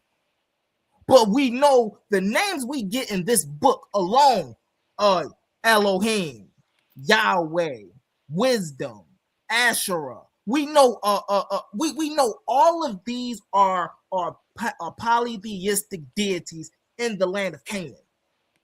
We know that. It's only these people who have to keep up this lie. No, man, they false gods, man. They false. We ain't never deal with them. That's why in the Bible it say don't deal with them. That's not why in the Bible it say don't deal with them. It don't say don't deal with them in the Bible because during a certain period of time, right, y'all was running around here trying to appease kings, right? Y'all Masoretes that was writing, y'all was around here trying to appease kings, adding stuff, taking away from stuff. This is what happens. This is why, bro. This is why, brother Yara, right? That's why. Listen, I can rock with that brother because one thing he gonna do is he gonna put the Bible in proper context, right? He not gonna rock with his God over misinformation. He at least gonna bring you the proper information. He let you know the white people was all up in the book, messing stuff up, mixing stuff around. So now, how do you come from this book that they messed up and then try to tell us, oh well, the history is lying? That's crazy talk. What I tell y'all earlier, listen, this is pseudoism. The product, the very essence of pseudoism. I'm gonna come from the Bible where it say Dan, and but bro, you can't go back in history in 2400 BCE and show me where Dan was on any map. Any map. And that's facts. See, this is the issue with these. And see, sometimes now I feel bad for these religious people, man, because they don't know what they're doing. They're doing this out of ignorance. They're doing this out of a closed box of just what they can bring out of it. Let me cam up real quick, man. They doing this out of a closed box. So, oh, well, if anything don't fit inside this box, I got to throw it out. History don't work that way. This is why you will never see King Omri associated with an Israelite. He never called himself an Israelite. Never. We can't see what's the joint that the dude the other day was on here talking about with the stone, what the dude was praying, and I was like, he didn't call himself an Israelite. They just like to insert the word Israelite into history. Oh, well, we had Israelites back in 2400 BCE. How? When y'all wasn't even known as a people until 1208 BCE. Oh, well, we had progenitors on those people. It wasn't no progenitors on those people. What they did was they separated themselves. They took some Canaanite history, right? And they made it their own. All of the archaeologists, the linguists say the same thing. This is why I bust people heads like Brother Capone. Shout out to you, brother, tough opponent. But the brother Pit Bulls, right? The Khazars nouns that's on the list. This is why I bust their heads, man. Because everything in science leads up and support what I'm saying. It's only the biblical believers that and then they so foolish they'll use the archaeologists that we're using to disprove what they saying, and it show they don't even read their work. You done rambling, bro? So hold on. I'm gonna land my plane with this. I got you. I know you anxious to get back up in there. So I'm gonna land with this, man. Y'all gotta hit that weight room, man. Y'all gotta get your weight up on this scholarship. You just can't keep coming bringing. Oh well, he didn't say this. I like the little voice joint, but even that I bust your head. So I land my plane on that, man. Let's get it. Hey, I'm trying to see. I'm trying to do what Sister Issa Queen said. You said your side is on the list. Please let me finish him, bro. Because what you just heard was him rambling for like 5 minutes with no sources and couldn't. This is what you call denial scholarship. This is literally called denial scholarship. Denial is not just a dirty river in Egypt. Let's talk about it.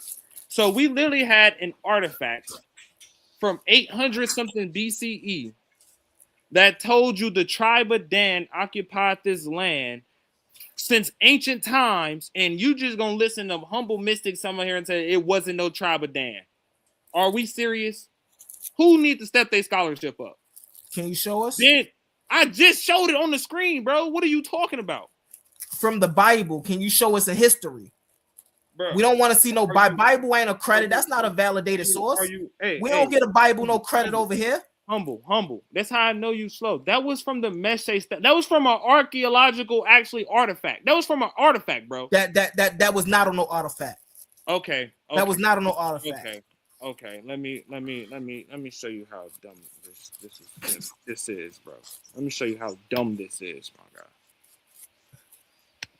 guy. Let me show you how dumb this is. And this is crazy. So, hey, everyone in the chat, I want everyone in the chat right now. Drop a 1 if you just literally see me Hey, come read on, man. from the Show us the message tribe of LA Dan, last man. time. Show us the tribe of Dan in history. Drop a 1 in the chat. If everyone see me do it. Show us the tribe of Dan in history. An archaeological place called the tribe of Dan, or archaeological people called the tribe of Dan in history. Come on, man. I'm trying to see if y'all got a topic. We need somebody on this flyer right here. I got a top. Oh yeah, I got a topic. Hold on. So my screen should be sharing. Mm-hmm.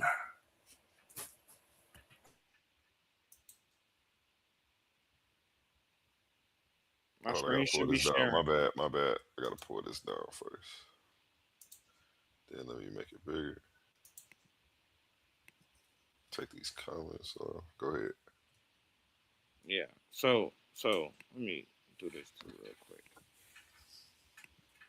Hold on, let me do this real quick. So this is what I read from the first time, right? As you can see, the highlight is still right there. It's still there. Let's scroll up. This is actually from the Messe Stella. This nigga said I read from the Bible. I told y'all they scholarship is bad, bro. I told y'all all that was denial scholarship, man. The Nile ain't just a dirty river in Egypt. I told you, man. Listen to this. So this is the Moabite Stela. This is the actually text that's found on the inscription, right? Let's go down here. This is actually the translation from it. I read this part already. I am Meshe. I already read this part. Omri, king of Israel. I already read this part, bro. What are you talking about? So you telling me there's a king of Israel, there's a place of Israel, there's a kingdom of Israel, but there ain't no Israelites. You sound crazy, bro. Like I'm trying to say you sound stupid and stuff like that, bro, but you don't make sense, bro. It's really looking bad. So let's get up here. It says right here. And the men of Gad. Who is this? Dwell in the country of Ataroth from ancient time. Who is these people, bro? And the king of Israel fortified Ataroth. He just said that don't exist. I'm not gonna keep playing with him, bro. That I'm not playing with you, bro. That you want? Are you saying that's the tribe of Dan? You trying to play? Are you saying that's the tribe of Dan? So this is another inscription. Are you saying that's the tribe of Dan? You heard me. So now let's get into something else. This is actually an inscription he keep talking about ain't nobody no Israelite and stuff. So we actually can go into the Akkadian records, bro. It literally says right here, 10,000 soldiers of Ahab the Israelite. What is like? Come on, bro. What is we talking about here? What, bro? This guy's terrible. Go back. See, look. This is why I don't use. This is why y'all shouldn't use Wikipedia, bro. Bro, stop. Go down. No, ain't no hold on. Ain't no hold on. Now you don't want to go down. No, you interrupting. Because guess what? I just sat there and let you ramble, didn't I? Didn't I just let you sit there and ramble? He's terrible. Did I let you sit there this is why y'all shouldn't use Wikipedia, bro. It never give definites, man. Hey, listen, scholars don't write these articles on Wikipedia. This is why it say words like it could possibly be. Hold on one second. Hold on one second. It's still my turn. You had to ramble. This is why it say words like it could possibly be. Bro, you such and ramble such for and such 5 and such. He's minutes. terrible, bro. Let me cook you, my guy. Let me cook you. You just ramble for 5 minutes with no sources. Go ahead, man. What are you talking about? You is terrible. You just ramble for 5 minutes with no sources. And hey, can we get a topic? I got a couple topics lined up, even for just for this conversation. Yeah, you can stop interrupting and just take this L. That's what you could do. Can we get a topic? My screen should be sharing on another tab, A1. My screen should be sharing on another tab, A1. So we just it ain't sharing. It ain't. All right, hold on. Let me see something. So are we still looking for the tribe of Dan? Dan. See them say the literally the people of Chad and the king of Israel and all these Israelites. Like, bro, you that's foolishness, bro. That's called denial scholarship. And you all right. So listen, I got a topic. My screen sharing yet? That's all I need. I don't need you talking right now, good brother. That's all. Appreciate you. So when we get into this, how in this Asherah thing, right?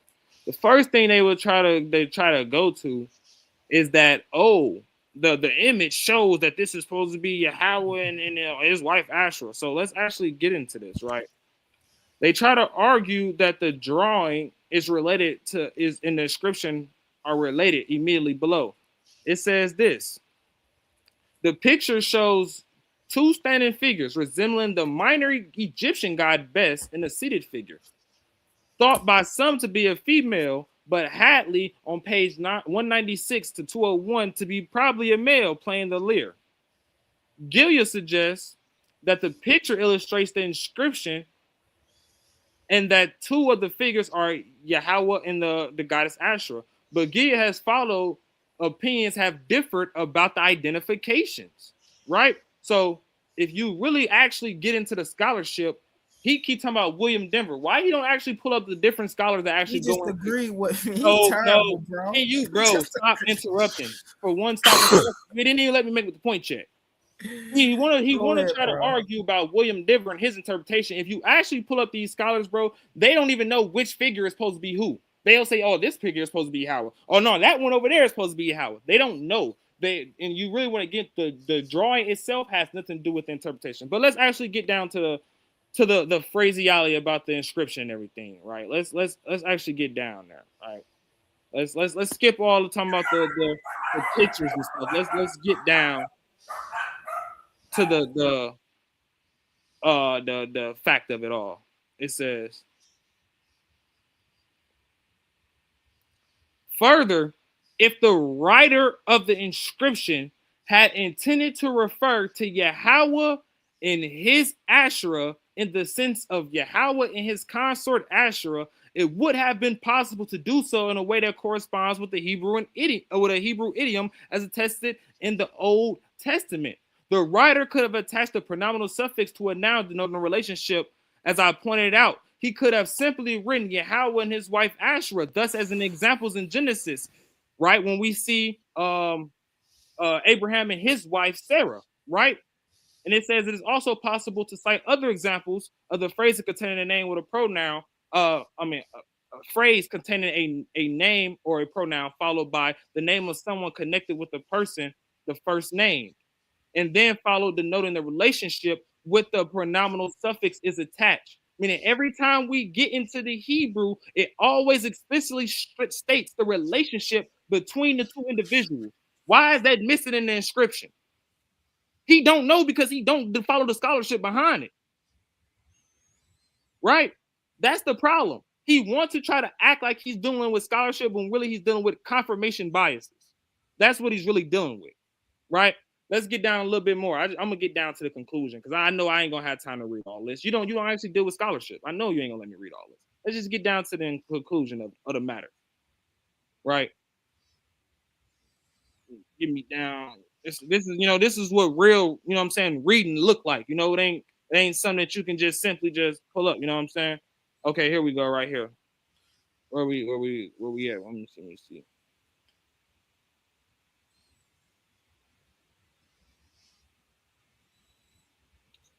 Here we go.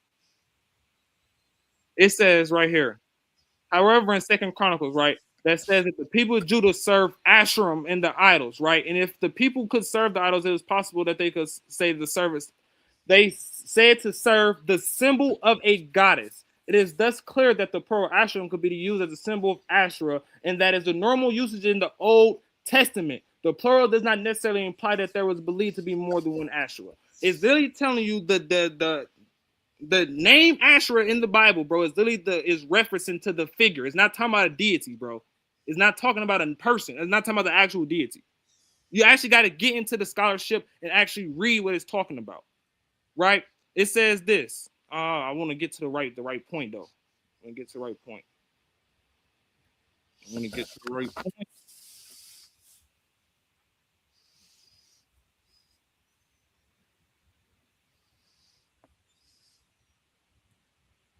Here we go.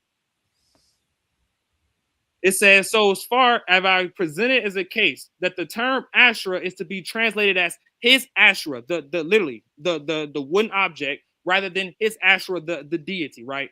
Such a view can, however, be maintained only if it fits the context in which it appears. The text in the Kuntalita in Davies will serve as a basis for the discussion. The actual inscription right here, right?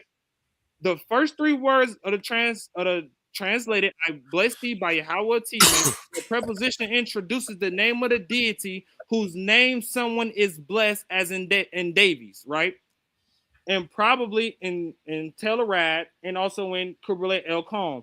It is reasonable to suppose that someone blesses someone else not only by Yahweh but also by his Asherah, i.e., by a cult object rather than by a goddess. What is we talking about here? What is we talking about here? So hold on one second. All right, so let's get into this. What is we talking about here? So I let him ramble, right? Just so I can do my thing. Y'all know how like I'm mad I can't screenshot this. I really want to. Right. So I screenshotted with the brother. I screenshotted with the brother just pulled up. First off, that's not no source. That's what he keep. That's why I don't understand why he keep pulling this up. Let me come up and I see this. First thing, that's not no source, right? Based on what this man was reading, the citations and structures, the passage align most closely with a standard academic summary found in scholarly books, encyclopedic treatments, not a blog or friend sources. The style matches works that synthesize the debate rather than argue a new thesis. So what he's reading, right? He's reading a secondhand source that's talking about the debate between Judith Hadley and William G. Denver, right? On Judith Hadley's side, she have Atamar Kill and Christopher Umbridge, right? And on William G. Denver, he have Ryan Thomas. Now, in this paper that he's showing, these two people are arguing the same thing that me and him is arguing, right? Judith don't think that, hey, this, it could be some misconceptions about what's going on here. We don't know if this say that. William G. Denver and them are saying, no, we absolutely know what's going on here. This is why when he's reading, it sounds like he's agreeing with me at some points. And at some points, y'all say, okay, well, what that got to do with what? But the reason in some points, every time he read that, it sounds like he's saying that is what the Kuntalit is because that's what William G. Denver said. See, this man don't know. He don't read, so he's talking about I don't source up. But yet he's bringing you an article about a debate that William G. Denver and Judith Hadley have. Now, it's clear what side of the debate he stand on. He stand with Judith, right? And I stand with William G. Denver. Right? But now here's why I stand with William G. Denver and not Judith. Because William G. Denver actually was on the team for the excavations. Right? I'm not about to argue with that. That's like me arguing with an Egyptologist about what the right name to call a saw. Should we call it a saw Osiris? I'm not going to go with you. You're not a linguist. So again, this is why we gotta really check these brothers and stuff like, I'm bringing sources. That ain't no source. That's a second hand academic thing for a debate that they was having. And even in that thing, it does not validate what side was right. That's just like a brother A1. Don't you know the notebook LM explainers we be having? Mm-hmm. And you know how at the end it leave it up to you to, okay, where do you stand on this subject? That's what he's reading. He's not reading a source, oh, this is what they're saying, and this is no. He's reading somebody's commentary on how they think the debate went. That's that. That's that. Number two, hold on. I'm gonna land my plane with this. Hold on 1 second. Number two, I'm gonna land my plane with this. Hey, bro, I got a lot based off of this conversations. I got a lot of topics, bro. I'm ready to hit the topic when you ready to hit the topic. Let's get in the ring. I love this spawn session, bro. I love this spawn session. Let's get in the ring with it, bro.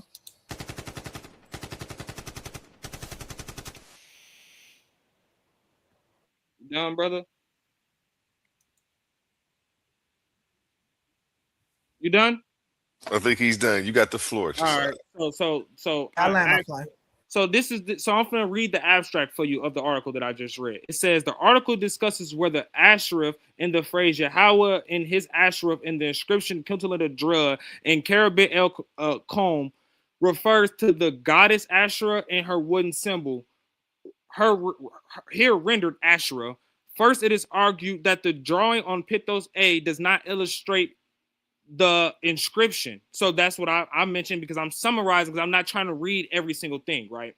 So then it says, and that the figures in it probably do not represent Yahweh and Asherah. Second, although our knowledge of Hebrew used in ancient Israel and Judah is far from complete, it is best, if possible, to interpret inscriptions in the light of usage in the Hebrew Bible. Since pronominal suffixes are not attached to personable names in the Hebrew Bible, it is best to translate Asherah, his Asherah, rather than his Asherah, the actual individual, the deity, right? Third, there is no difficulty in supposing that someone could utter a blessing by Yahweh in a cultic object. So that's literally the abstract. So he tried to say that he's summarizing from two. He's talking about the art. No. What scholars actually do is when someone makes a point prior to them. Now you want to correct your own source? Stop interrupting and be quiet. Don't try to jump in and paint a narrative. Man, I got him correcting his own source, y'all. Go ahead, bro. You very. I see you not the sharpest tool in the shed. So listen very closely. When scholars pull up points and stuff, and they're debunking other scholars' point, of course they're going to cite, or they're also going to cite scholars that agree with them. So when we see things in the article talking about this scholar does this and this scholar says this, sometimes he's debunking them, sometimes he's quoting them because they're agreeing with him. Stop lying, talking about that's not what you just read. That's not what I just read. You terrible. Bro. You terrible with that flim. Bro, that's literally not what you just read. You literally just sat here and said, you literally just sat here and read the summary of the article and you talked about it being a debate. Hold on one second. No, you're not. Hold on, humble. Let him land his plane, humble. Why is you interrupting? Let him land his plane, humble. Let's share the screen. Let's share the screen because he just what he just tried to do is flip it like that ain't what we just read. Now let's watch this. So listen to this. It says this. It says this. Third, there is force in Eulinger's argument that the phrase Yahweh and Yahweh of Teman bear witness to the possibility that proper nouns could, in certain cases at least, be in a construct state. You don't even know what you're talking about. As I have argued. Go up and read what you was just reading. No, shut up, bro. Please shut up. I didn't interrupt you, bro. It's 1 a.m. I'm yelling with you, bro. My God, shut up. It says this. As I had argued in 1982. He's not quoting these scholars to just say, oh, man, they argued and I'm giving my 2 cents. No, first of all, this person was a professor of Hebrew, okay? He was at the top academic level. He's an authority on what in Hebrew inscription says. What are you talking about? He's giving you other scholars, which is what scholars do. He shows you their arguments, tell you their arguments, and then he debunks them, or he tells you where, hey, you know what I'm saying? This right here, I agree. He's not telling you this argument. He's not naming scholars just to say, man, they're arguing. No, he's telling you this person, I'm agreeing with this person as I argued in another paper. Like, stop. You don't even know how sources work, bro. Stop it. So now let's get into something else. Let's get into something else. Because he keeps talking about some William Denver and all that, bro. First of all, you keep lying, bro. You keep lying. If you pull up what Humble Mystic showed earlier, bro, it said that William G. Denver analyzed the inscriptions, right? He analyzed the findings. He did not find it. He came after the fact and gave his 2 cents on the inscription. But guess what? Right here, right? And watch, he said, I'm screenshotting because I know you don't read this stuff. I know you don't read it. You only read for your confirmation bias. Shut up. It says right here, literally the person that found the article, this is his article. What are you from the 1970s? What is we talking about? This is his article. And you know what? From out of all the interpretations and all the translations he give, not one time did he say that this Asherah is supposed to be the goddess Asherah. Watch how I'm finna cook you real quick. This is actually the archaeologist that found it. Watch me cook you real quick, bro. Watch me cook you real quick. And on top of that, you know he also calls it a blasphemous statement. What are you talking about? So let me get here real quick. I'm finna cook you, and then we finna just show you that the Nile is not just a dirty river in Egypt. You want to pull up debate topics, but you're not even dealing with the sources in front of you, bro. Like, make it make sense. Yo, you ain't even trying to read. Go back and read what you was just saying about the source you was just reading. Worth it, my brother. Like, come on, bro. Go back and read the source you was just reading, bro. You're embarrassing yourself. Here, all right, I found where I need. Stop being disingenuous to the people. My man said I didn't want to read everything. My man said it was a debate between them two, but I didn't want to read everything. He terrible, bro. You just saying stuff, bro. Stop it. Terrible. You said that. I didn't say that. You said that. Listen to this, right? It says this. It says right here. We reading right here. Y'all see the highlight? No, it ain't shine. Hold on, let me get it for you. It says right here. This is terrible, man. This is terrible. Good. This is terrible, bro. This is actually from the article, the person that found it. This is actually from the person that found the inscription. Stop lying, talking about something he went and agreed with William Denver, bro. Stop it. This is actually what he said. It says this: the meaning of the last word Asherah, pronounced Asherato, is even more enigmatic. Do you know what enigmatic means? You want me to Google it for you real quick, bro? Because I know you don't know what it means. You want me to go Google it real quick for you? I got you, bro. I got you.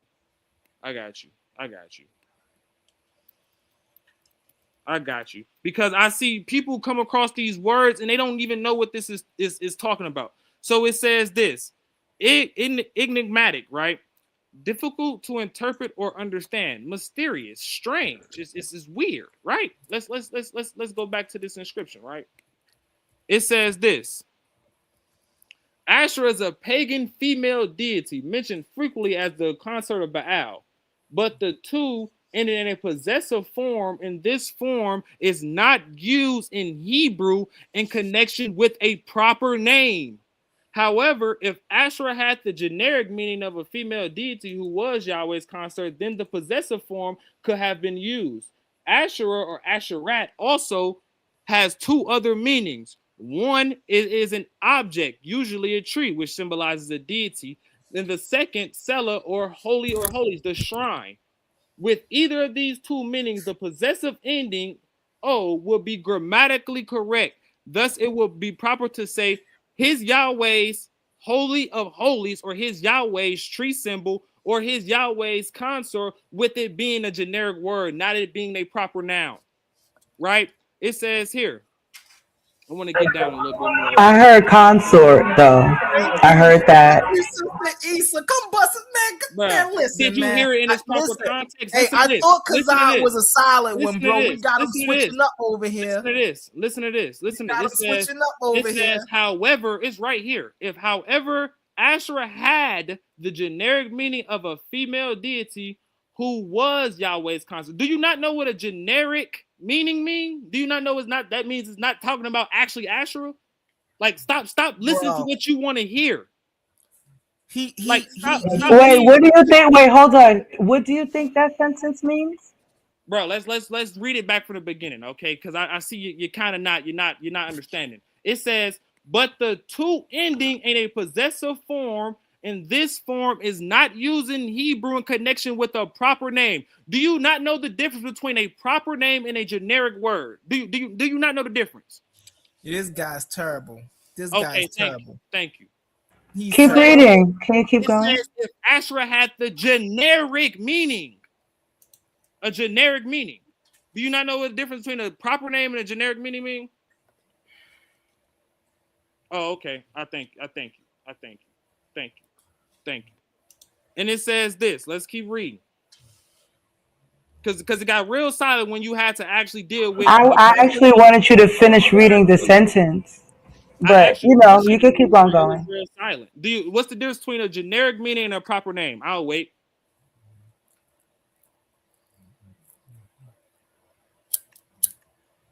Go ahead, bro. I hear a lighter, but I don't hear an answer. What's the difference between a generic meaning and a proper name?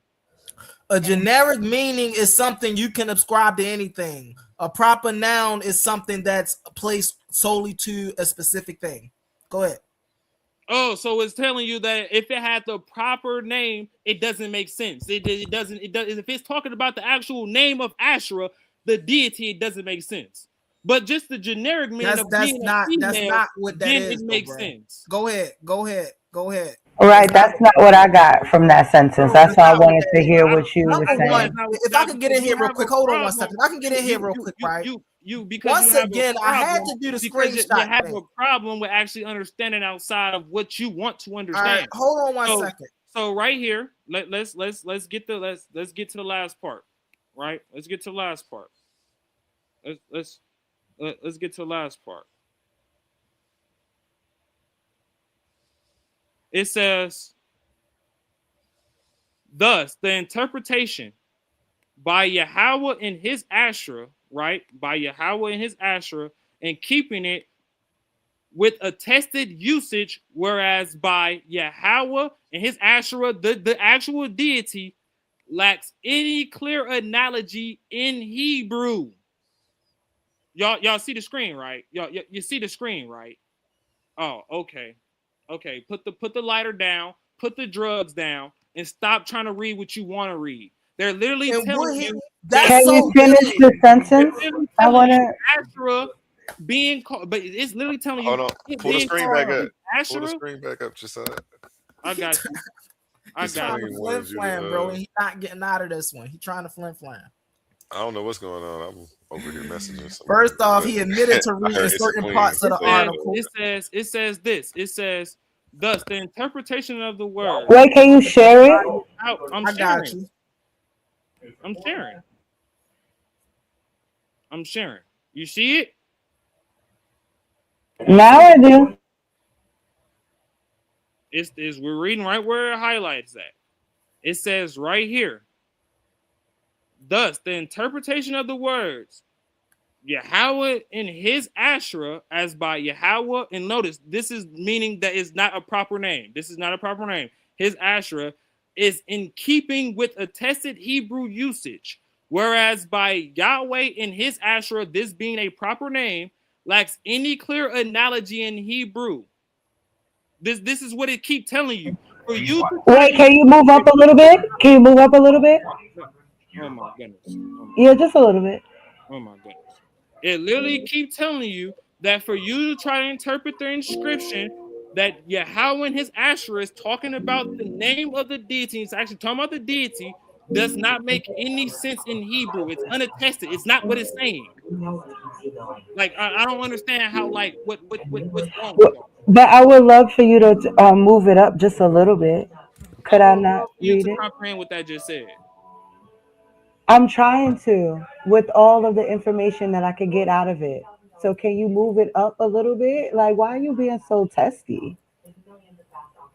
I'm being It's tested. it's just information. Like, I just wanted to read the paragraph right above it.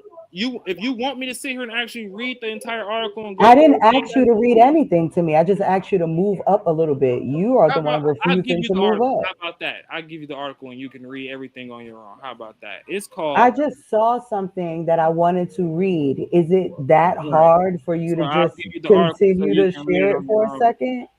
Yeah, because I'm getting tired of explaining, so I'll just read it literally. I didn't ask you to explain anything. I just asked you to share Yahweh your in his screen. Asherah, the goddess or her symbol, J.A. Emerson. You want to do this at this point. All you have to do is share your screen. I just gave you the article. I just gave you the article, sis. You gave it to me where? It's called Yahweh, Yahweh, in his Asherah, Asherah, the goddess or her symbol by J.A. Emerson, Cambridge. And I was at 1%. And what happened when he got there? He dangled it in front of me. I think that you're being really testy and it's really not that serious. I'm just going to add that. But I'm going to look it up for myself. You're perfectly correct in that.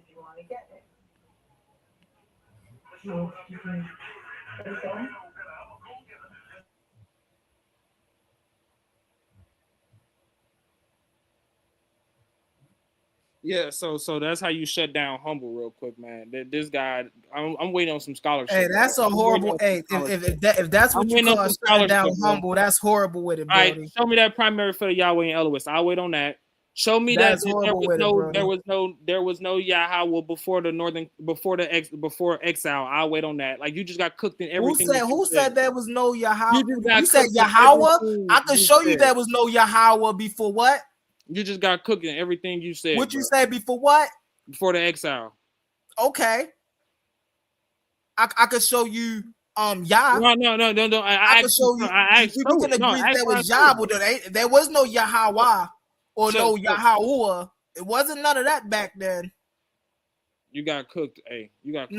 Nah. But come on, bro. Let's set up a topic, bro. So there's a couple things that we talked about. Now, why would you send me to some place I can't read right now where you could just fucking like that was real corny.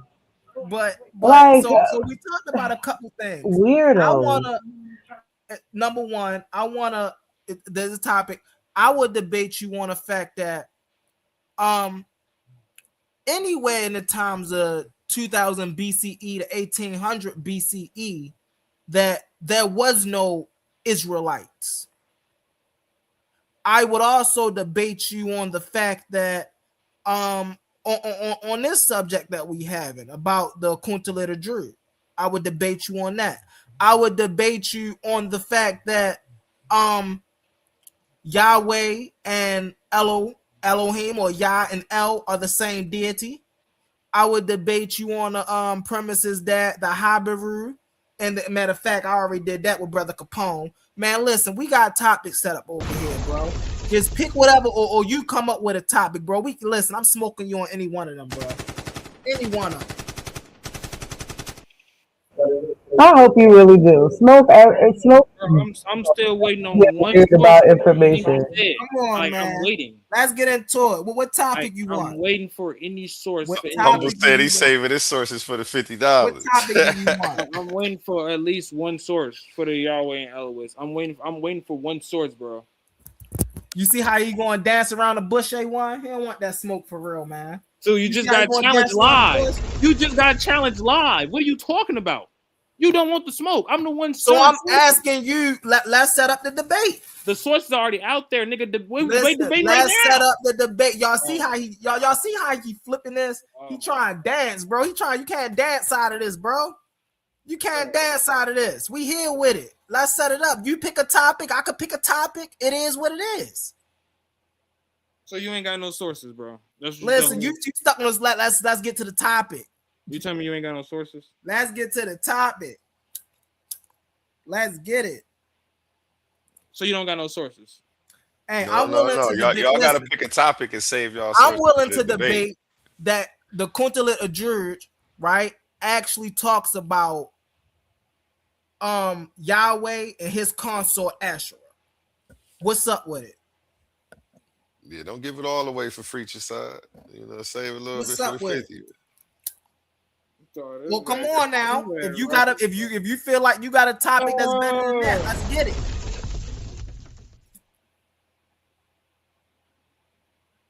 So you ain't got no sources out. Listen, you see he trying to get to these sources, man. What's up with the debate? With no sources, my What's guy. up with the debate? They theories, my nigga. Debate me with sources. Listen, what's up with the debate? Let's set the debate up first. What's up with it? What you want to debate? What you want to debate the most? Listen, I'm on the El and Yahweh thing. What you want to debate the most? You said the El and Yahweh? Yeah. They are the same or they not the same? They not the same God. All right, bet. I take that they are the same. I like that debate right there. So you gonna pull up actually primaries, right? Of course I am. You're gonna pull up primary. Of course I am. How was the son of El? Of course I am. I'm the king of catching audio. Hold so on. When you no. You already said you was gonna do it. It's over with. Okay. In the Bible. No, you done. You're done. Let's get it. We get it. You in just the Bible, you gonna pull up a El source that said and Yahweh Yahweh was the son of El. are the same deity. Let's get it. Let's get it. Hey, yo, listen. Hey, set that up, brother A1. Set that up. No, hey, listen to this. We about to lock in. We about to lock in now. Listen very clearly. Locking in now. Listen, humble. You're saying the Canaanite god El in the Bible is the god Yahweh. That's what you're saying, right? Yes. I'm finna murder this man. Yes. Hey. You're familiar with our scoring system, Chisad? This is our scorecard. And we have judges. Say that again. Let me show you something real quick, bro. This is why I asked him for his sources, bro, because I already debated people on this, and that's the topic. Hold on. You see my screen real quick, A1? Yeah, let me pull this down. You see my screen? Mm-hmm. So let me tell you something, A1, on why I'm asking him, man. Just show me the source. Because I've been dealing with these brothers for a minute, and every time I deal with them, they talk about, man, you ain't gonna look. They don't come with no sources of what they talk about. I'm sick of sitting here arguing with people with no sources. As we see in the hold on. Hey, let me finish. A1 get to the scorecard. Let me finish, Humble. He's trying to talk his way out of it, A1. That's what he doing. No, we already agree. Once I agree to a debate, you done. You cooked. I want sources. Listen to me. We already seen the audio. I asked him for the primary of El and Yahweh. That man ran. So when I asked him, man, give me the source. Come on. I've been baking these dudes. This is just new to y'all. This is new to y'all. This ain't new to me. I'm true to this, not new to this. That's what I wanted to say. Thank you. I ain't talking my way out of this. You sweet. Like apple pie, brother. Let's get into it. Let's get into it. And I'm talking when I mean I'm talking about scholarship, bro. I ain't talking about, I like to talk trash. No. You listen. Hey, I let her. I don't want to use too much profanity, but I let her smack talk, bro. Hey, listen, that's what make it exciting. This one about to be lit, man. This about to be lit. You cook like apple pie, bro. You already baked, fried, and tossed 3 times. Let's get it. As you see, we've adopted the Lincoln Douglas scoring system. So I'll get you a copy of this. I need a picture of you so that way we can get the flyer finished. I just got to throw you on this one. I was going to put him against GD and Capone, but I got somebody else for GD and Capone. Somebody else was asking about him this morning, and I was going to put him against them anyway. So this actually worked out good. So you still got a debate. You didn't even miss a beat, Humble. Yeah. And what's that topic again? So that way I could put it in the chat and send it to myself. Is the Canaanite El? Is the Canaanite God El? Yeah, the Canaanite God. The same deity as Yahweh in the Bible.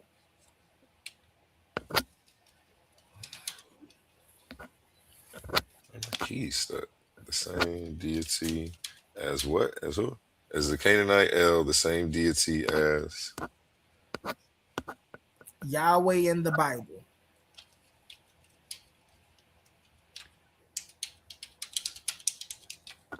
All right, got it.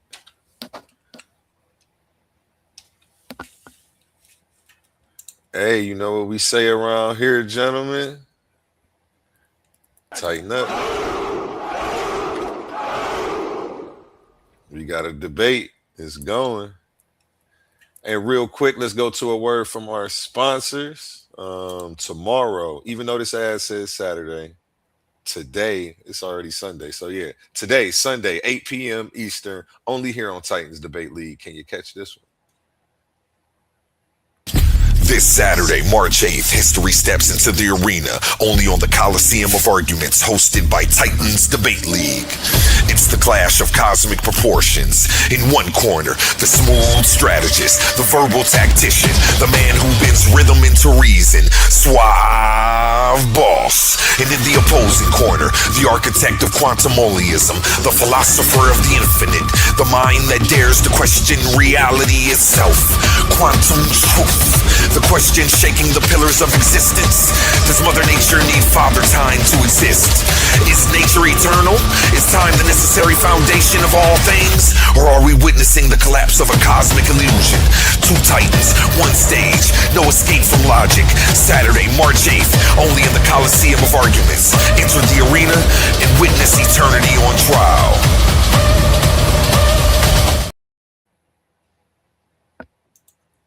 Oh yeah, the commercial I'm about to put together for this one about to be fire. Is the Canaanite El the same deity as Yahweh in the Bible? I put Humble Savage. I'm tripping. Humble Mystic.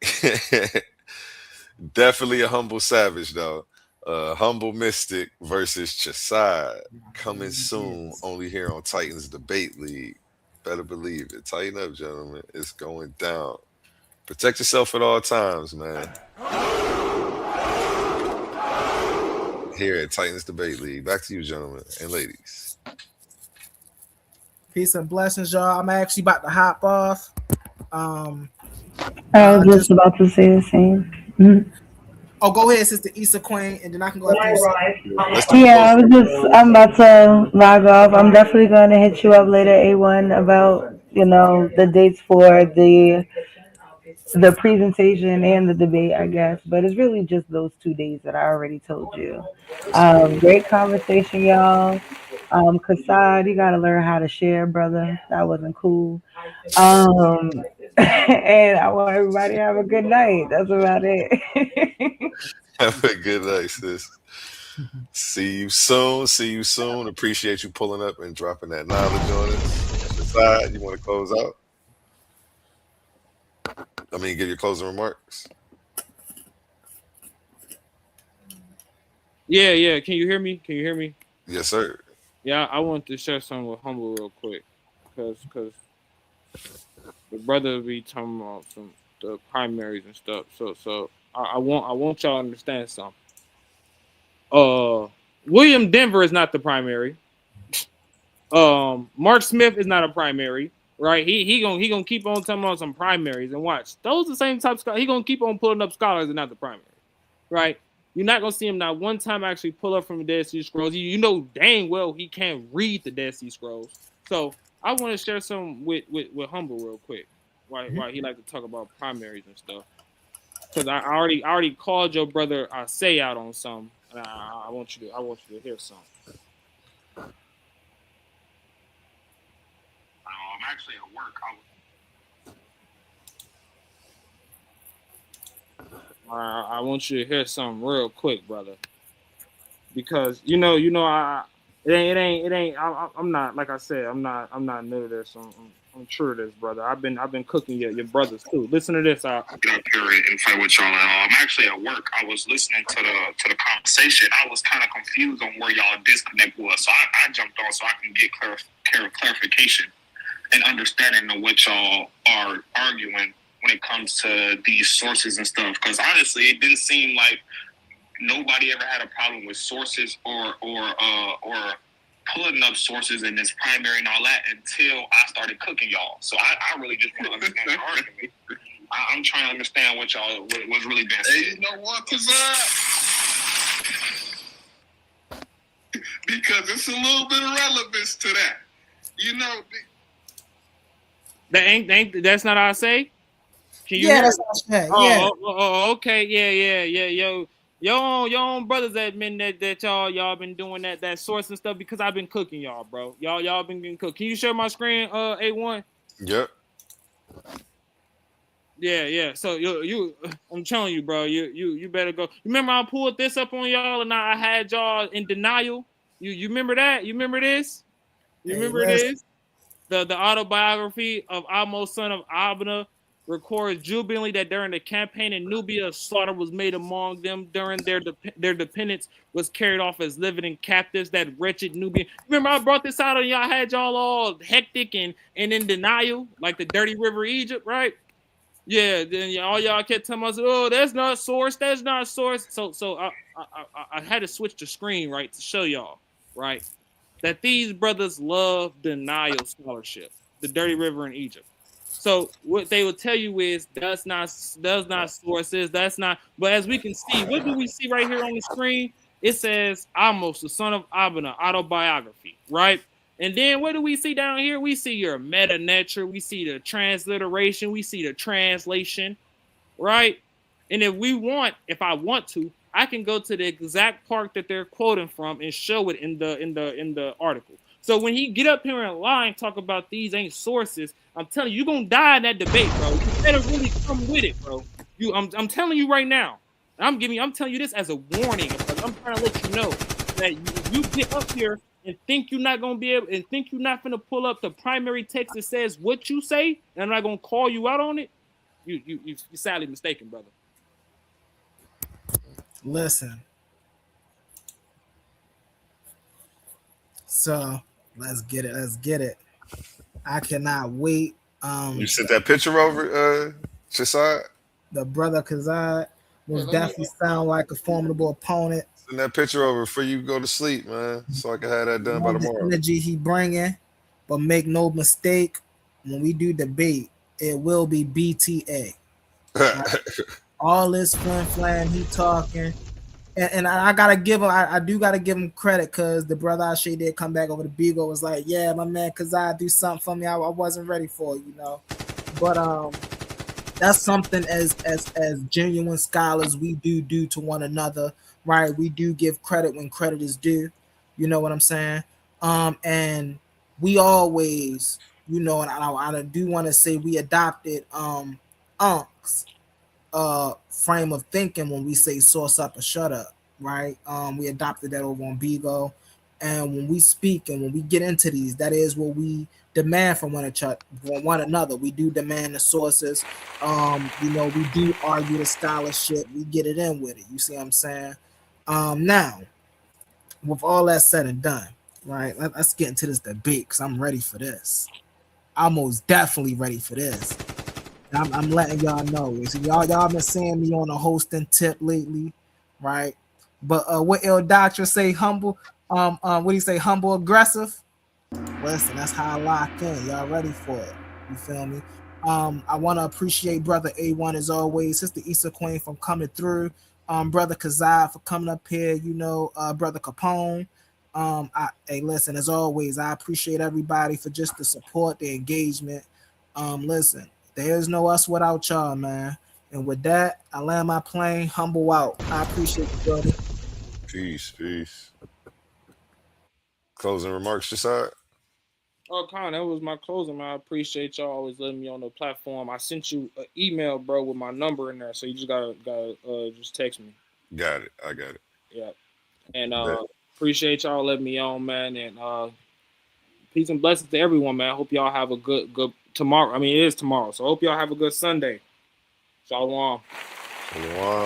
Clip this up, Josiah, post it everywhere. Let everybody know I'm gonna have a flyer done for y'all tomorrow, so y'all can start advertising, and then we'll get the official face off going. We're gonna end with the song by Connie Son, Family All Around Me. And remember my motto: treat your smile like your money, never let them steal it. Peace. Family all around me.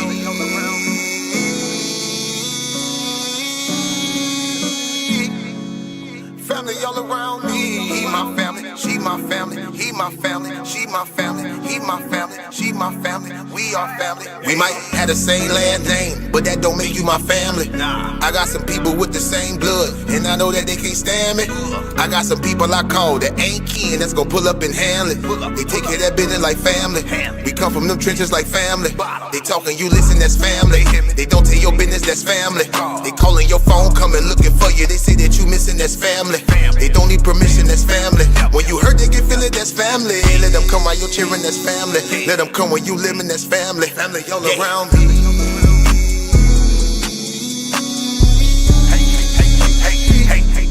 Hey, family all around me.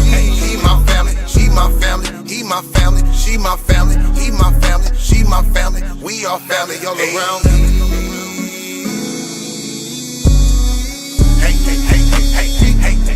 Hey, family all around me. He my family, she my family. He my family, she my family. He my family, she my family. We are family. Hey, ain't nobody fighting around here. Ain't nobody shooting around here. Everybody that's around here, family. All love, no hate, be clear. No shade, all love, be real. You love them, you should know how it feel.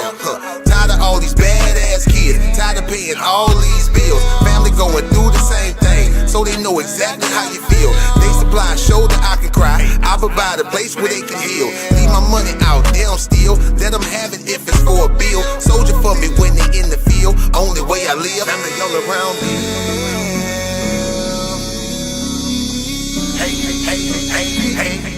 Hey, family all around me. He my family, she my family. He my family, she my family. He my family, she my family. We are family all around me.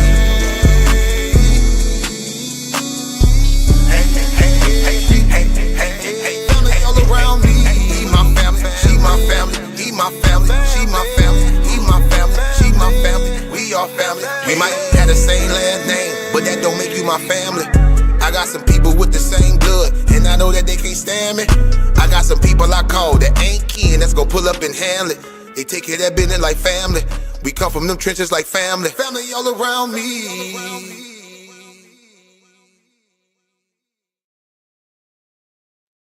This Saturday, March 14th, the Battle of Truth, the clash of intellects, Leandre McBride versus Elder Yara. Can Elder Yara, the seasoned veteran with decades of debate experience, prove he's an Israelite using only scripture? Or will Leandre, the brilliant PhD scholar, dismantle his claim with razor-sharp logic and scholarly precision?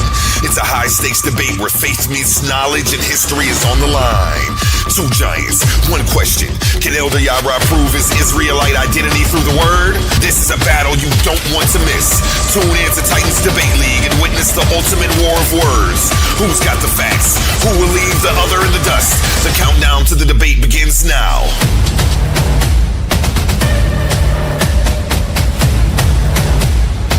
Coliseum of arguments. Only the brave speak here.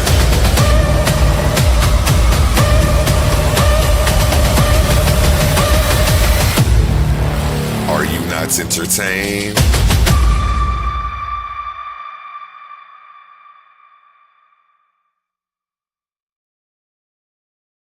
Again, today, since it's already Sunday, today at 8 p.m. Sunday, even though this ad says Saturday, we have Suave Boss and Quantum Truth. This Saturday, March 8th, history steps into the arena, only on the Coliseum of Arguments, hosted by Titans Debate League. It's the clash of cosmic proportions. In one corner, the smooth strategist, the verbal tactician, the man who bends rhythm into reason, Suave Boss. And in the opposing corner, the architect of quantumoliism, the philosopher of the infinite, the mind that dares to question reality itself, Quantum Truth. The question shaking the pillars of existence. Does Mother Nature need Father Time to exist? Is nature eternal? Is time the necessary foundation of all things? Or are we witnessing the collapse of a cosmic illusion? Two titans, one stage, no escape from logic. Saturday, March 8th, only in the Coliseum of Arguments. Enter the arena and witness eternity on trial.